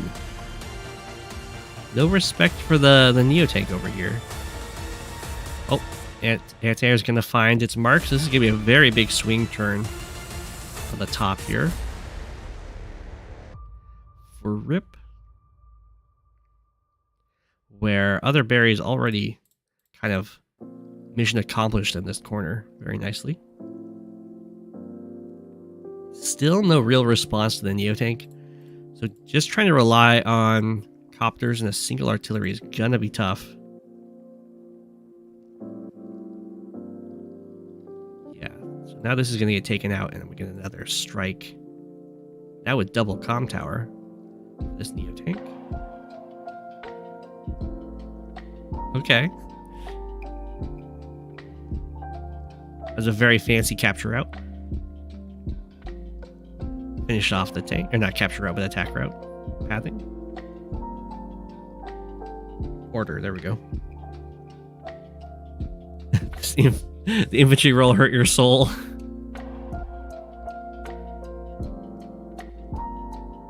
That's awful. 7-5. There, that's the 30% firepower boost.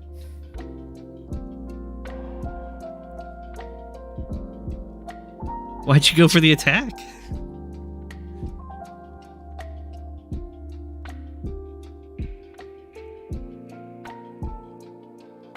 It's min plus high roll. I see, I see.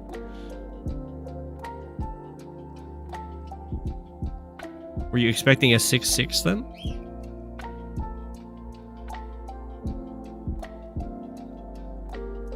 Ooh. Infantry barely lives the recon strike.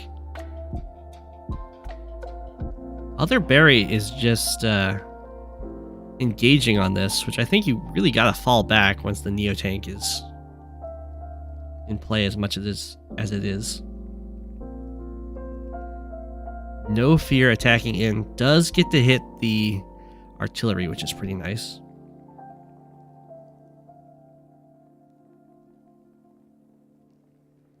This is probably in response to the attack up here. The idea being that Rip probably can't have a suitable army when this force is up here. But this force is mostly a Neo tank. Just a couple other tanks, so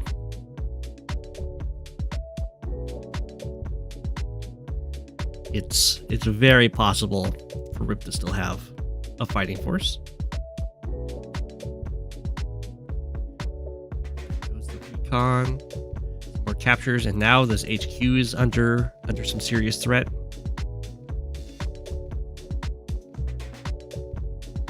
Decides to retreat with the artillery. I would maybe shoot the anti-air to try and knock it down to 4. Try and preserve my copter. Oh, never mind. You find another way in. Hey, very nice. There goes in to hit an infantry. These forces are close enough to the HQ. We have another tricky movement that I would expect Rip to be able to defend here. Now, Other Berry's in a lot of trouble. They've had some very good fights in the corner, and they got some nice cities. But the Neo tank kind of won this front up here.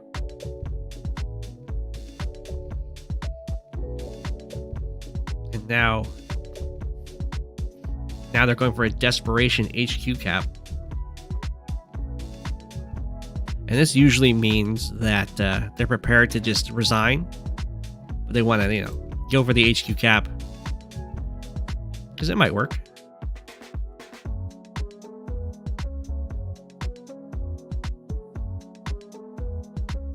Is there a way? I don't think there's a way to make this work. I mean, there's a huge army here. 1, 2, 3, 4, 5, 6. And all of these units get to, even the units from the base, now that this is gone, get to be involved in defending this HQ. I don't think there's a way to stop it, or to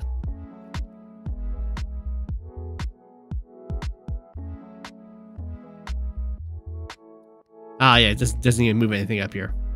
Yeah, it's definitely I'll go for this. If it works, it works. If it doesn't, well, it doesn't.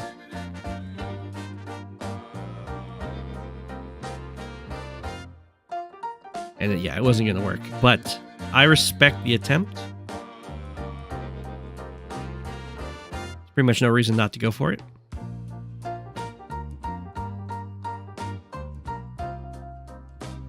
The Sasha money pulls out the victory. Other Berry had I think a very strong start, but kind of lost a little bit too much to this Neo tank, and then ended up overextending over here. I think if Other Berry just doesn't attack into this Neo tank and just settles over here without lunging forward, the Other Berry has a real chance in the game. You can see that Other Berry has a property lead over Rip.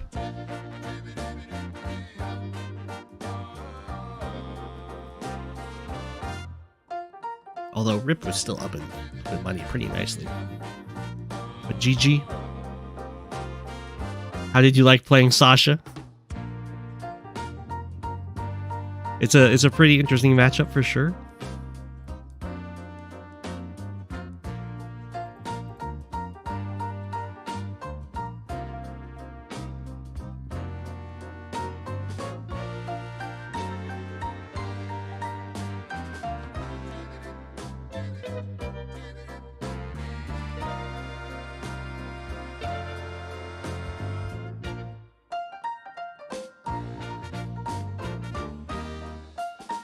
You usually happen to snipe Hawke. Yeah, Hawke does not like fighting Sasha. What is this map?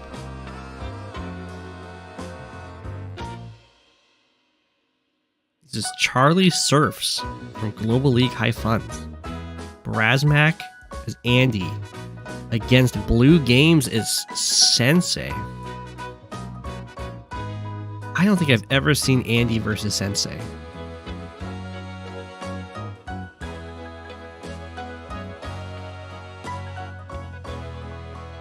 I guess Brasmac's already yellow comp.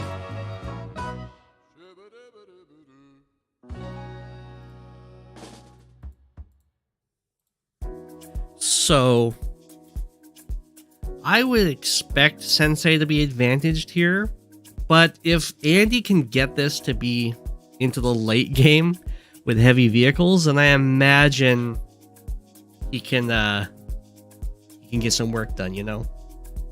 It is high funds, yeah. Sensei's only allowed in high funds. It is double comm tower, yeah. So lots of dead Andy units, I'd imagine. But Andy can get away with like some nice fighters against Sensei and the medium tanks and the neo tanks and all that fun stuff. Oh, we'll see. I don't think I've seen this map before though. Thank God it's not a fog map, because like look at that forested entryway. Both players do start with an airport,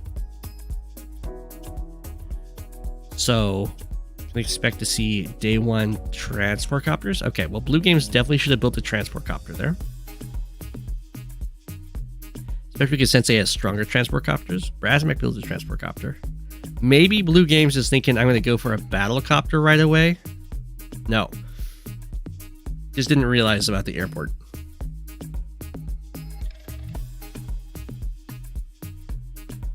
Yeah. You could have some very nice recons here. I guess you also have the harbor here for some transports. We got lots of transport copters coming out from Brasmac and I assume from Blue. Okay, Blue Games goes into the battle copter. I'd get probably one more transport copter. As Sensei, they are stronger. You're always going to have like infantries and mechs from your powers to use them well. Don't build it from the airport here. Go for an anti-air. I would also prioritize going back for this airport as both players really, but especially as Sensei. Ooh, we have a nice boost to go for this central property. Brasmac making it look easy. Okay. You have a battle copter from Sensei threatening this property. Which we brought down to go after the comm tower, I guess? Or maybe fight? This guy's already looking at the comm tower, so I'm not quite sure why this got brought over. Brasmac flies over to this, not quite an island, it's kind of connected to Blue Games, but separated by just a little bit of sea here.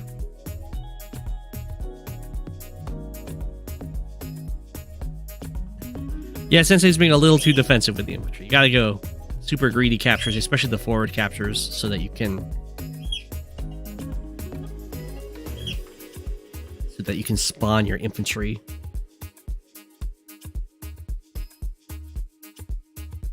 Oh, whoa. I I missed the black boat by? Well, the black boat is extra fast. Speed 8. But yeah, landers would be usually what you want to build for all the vehicles, especially for the indirects that Sensei tends to get to support his, like, armies and armies of free infantry. With the anti-airs coming out. Anti-airs are very good against Sensei, since he usually relies on infantry, mechs, and copters, which are all weak to anti-airs.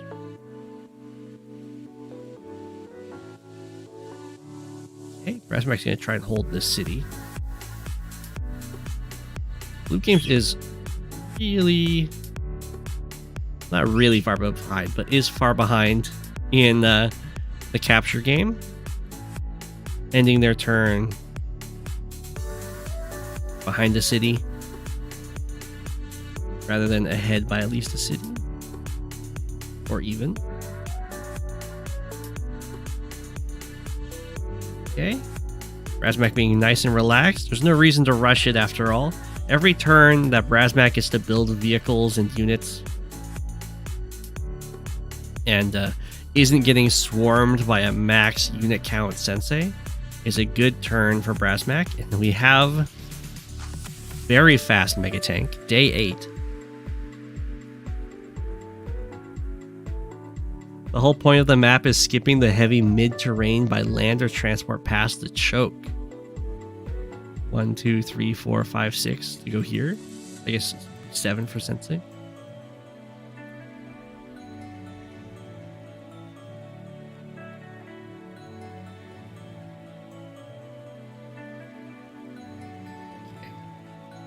Well, neither player has built a lander, so... Is that written in the comments on the map?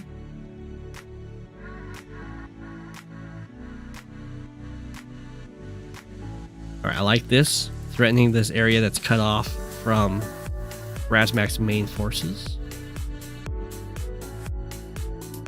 And, oh my gosh, Blue Games ended the turn behind 10k in income.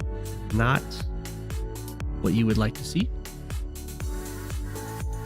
An APC built to support the double mega tanks. They're just going to start rolling out. Now, Sensei does not have great answers to mega tanks, as you might surmise. We have a lander built. This is a very trapped anti-air.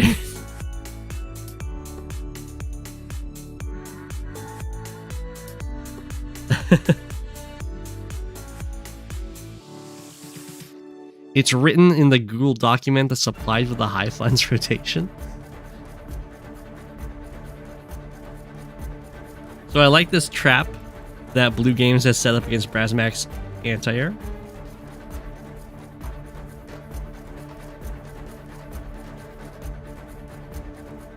And we have a rocket also threatening the anti-air. That's a super threatened anti-air.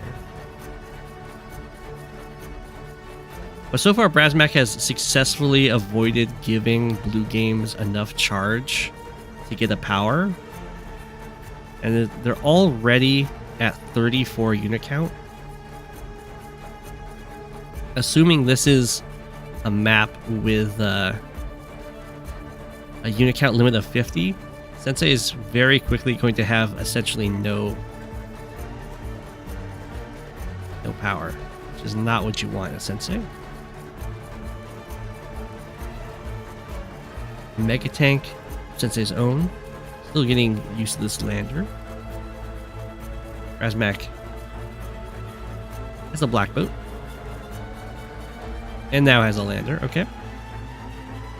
Also sees the value. We have another Mega Tank, so triple Mega Tank. Now Mega Tanks are okay against copters, but they also, they're very resistant to indirect attack. They one-shot infantry. They'll one-shot all these light vehicles and medium tanks. And then they hit opposing mega tanks at the same damage ratio that copters hit opposing copters.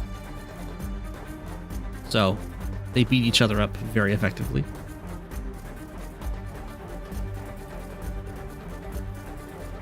And that's going to be very good for Andy, because Andy is able to give these +1 move with his super. Which means he can zone out opposing mega tanks. He can also take a single mega tank hit and then just heal it up, kind of like with copter fights. Yeah, mega tanks are goated against Sensei. It's true.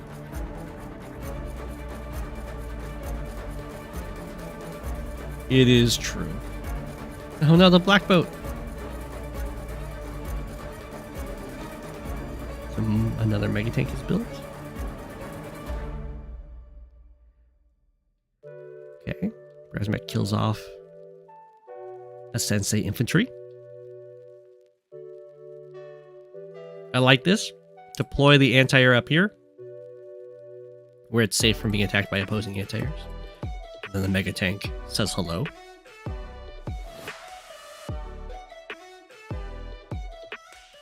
Now this mega tank is vulnerable to a first strike. It's not a super favorable first strike because it's not a city, but it would give blue games enough charge to use a power. Which day 12 Sensei power is really late. But you know, better late than never. Okay, it's not happening. It's very silly to watch a mega tank go into a lander. They're much larger than those landers. You have a double lander. Okay.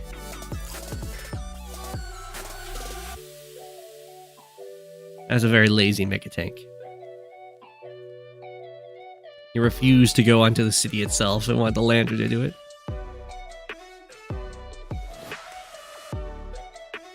Okay, we've got the infantry wall protecting the copter. Another lander. Blue Games heard habits. It was like, oh. Triple lander though?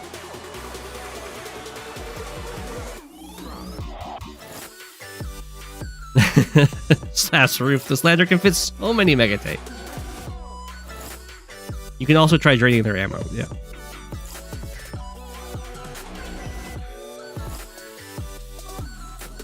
Yeah, I mean, mega tanks die to neo tanks and medium tanks if their ammo gets drained.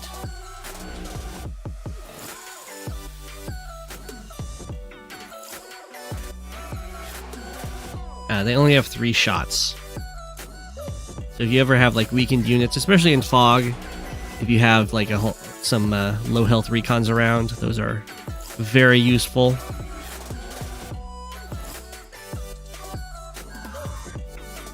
This map can be a real damage race, but both players aren't going for it. They're very relaxed. I mean, I can understand why Brasmac would be. There's no real rush when fighting Sensei. Like, Sensei's at 40 units right now.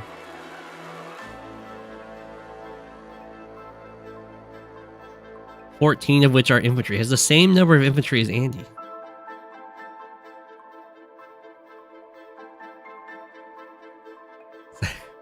Oh.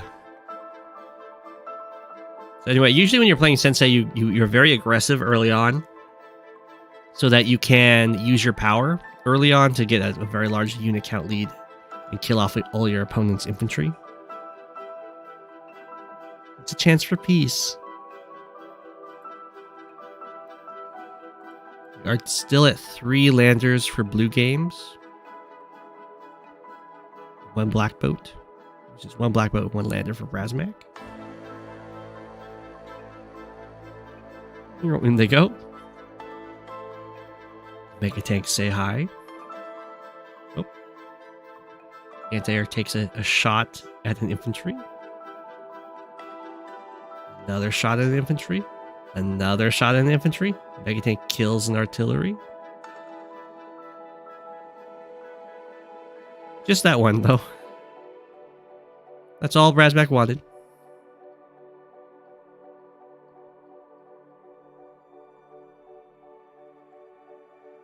Okay. Well, this comm tower looks a little exposed. This is a single lab. So if there's no HQs on the map, the labs the rule becomes if you have no labs, you lose the game. So you need to have at least one lab. Looks like there's only one lab per player on this map, though. So if either player loses this lab, their lab, the game will end. And now it's definitely kind of looking like Brasmac's walking towards Blue Games' lab, and Blue Games is kind of walking towards Brasmac's lab, as the armies could just pass each other by here.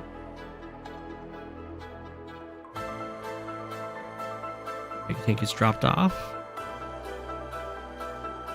There gets dropped off. It looks like they might pass each other by. I imagine Brasmac isn't going to just let the Sensei army cap the lab next turn. It's probably going to attack into here.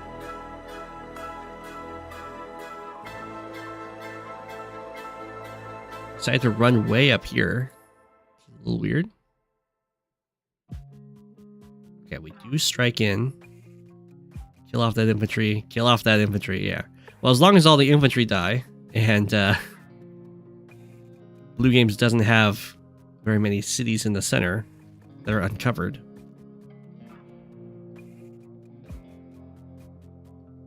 Then no worries. The anti-airs are going down. Okay. So Brasmac is just going to walk towards this lab, while Blue Games walks towards this one. But Brasmac will do a little bit of harassment to try and keep the infantry count either injured or low. The Landers are amazing blockers, yeah.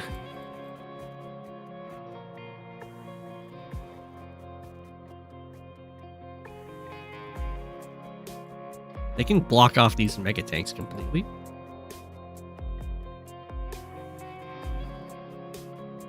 And Brasmac is in some serious danger of just losing this game.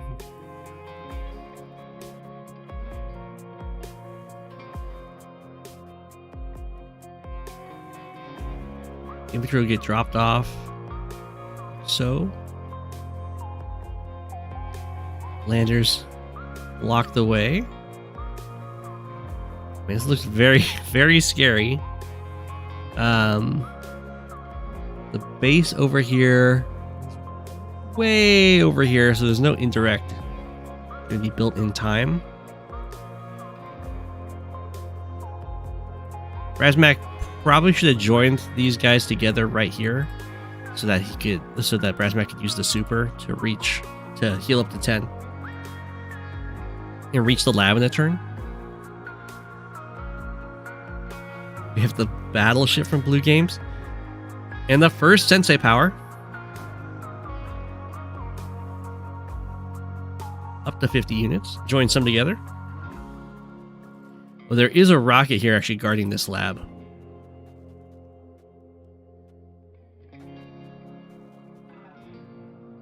Okay. Things are looking rough for any Brasmac fans out there. Mega tanks do get to attack in here.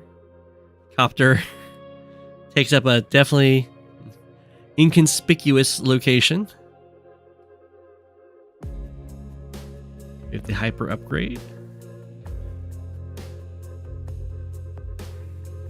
Charges forward to start taking the lab cap.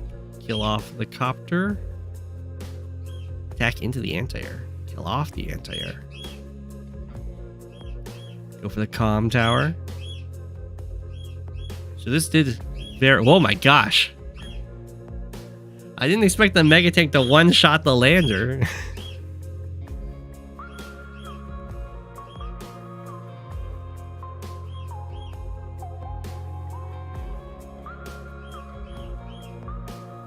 There you go, mega tanks. Hi, Bruto. Mega tanks answer to landers. You heard it here first. Go through here, kill off the black boat. There's still a very effective wall here. Transport copter tries to block, or he's very excited about it. Anti-air moving in. Bombers out of range. I mean, it looks to me like Sensei can just win this. Unless I'm missing something. 2, 3, 4, 5, 6. Just block this off from the opposing copter using the copter. Ooh, I don't think that the T-copter is not strong enough.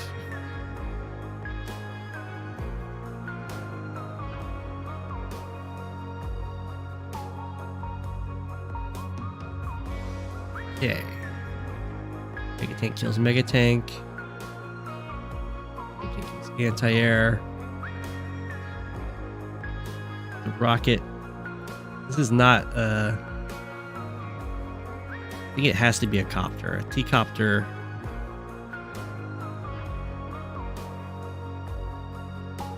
It's not durable enough. I guess you could also block with the copter.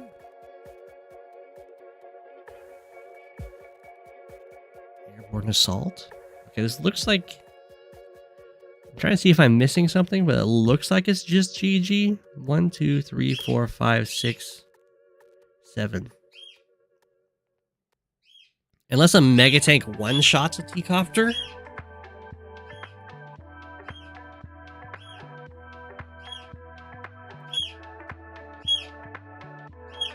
I guess it doesn't have to one-shot, because this bomber... No, the bomber doesn't reach with super. Yeah. Oh no, there's this way. Oh, that doesn't work. I guess I'm about to find out.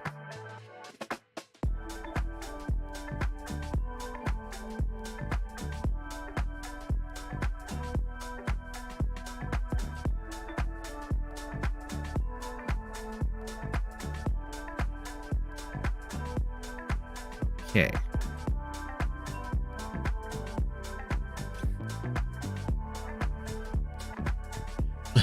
The rocket didn't even fire on the capping infantry.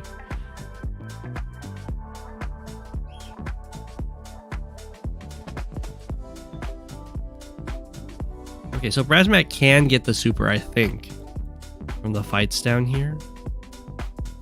Maybe not. Maybe these can't actually reach everything.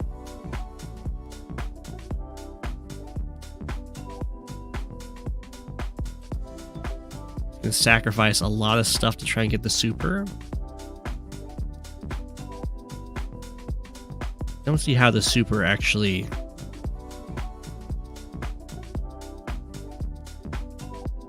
gets the kill though.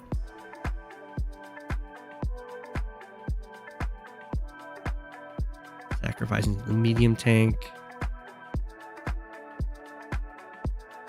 Kill off that tank. Kill off that medium tank. Okay, we have the super. Does this really one-shot a transport copter? Oh, it's the two-shot. Ah. Yeah. That's why the copter had to be there. So now this interrupts. GG. There's no way to stop this capture. Brasmac barely holds on. The clutch, yeah. Very, like the mass sacrifice.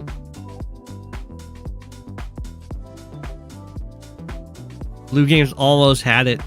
Blue Games almost won that game, essentially never using the Sensei powers. We have Missile, Pipe Runner, the double Pipe Runner from Blue Games.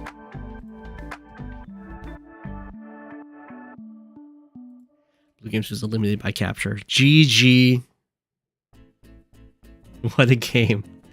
Yeah, I can see how that can definitely turn into an HQ race. Gentlemanly to let him finish the capture. Yeah. GG, nice turnaround. That was so close to getting that.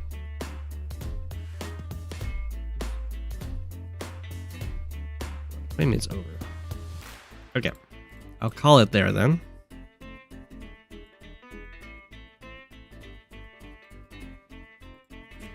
I hope everyone enjoys. Here's an apple. And I'll be seeing you guys all the way on Friday. It's forever. Apple. Good night. Good night.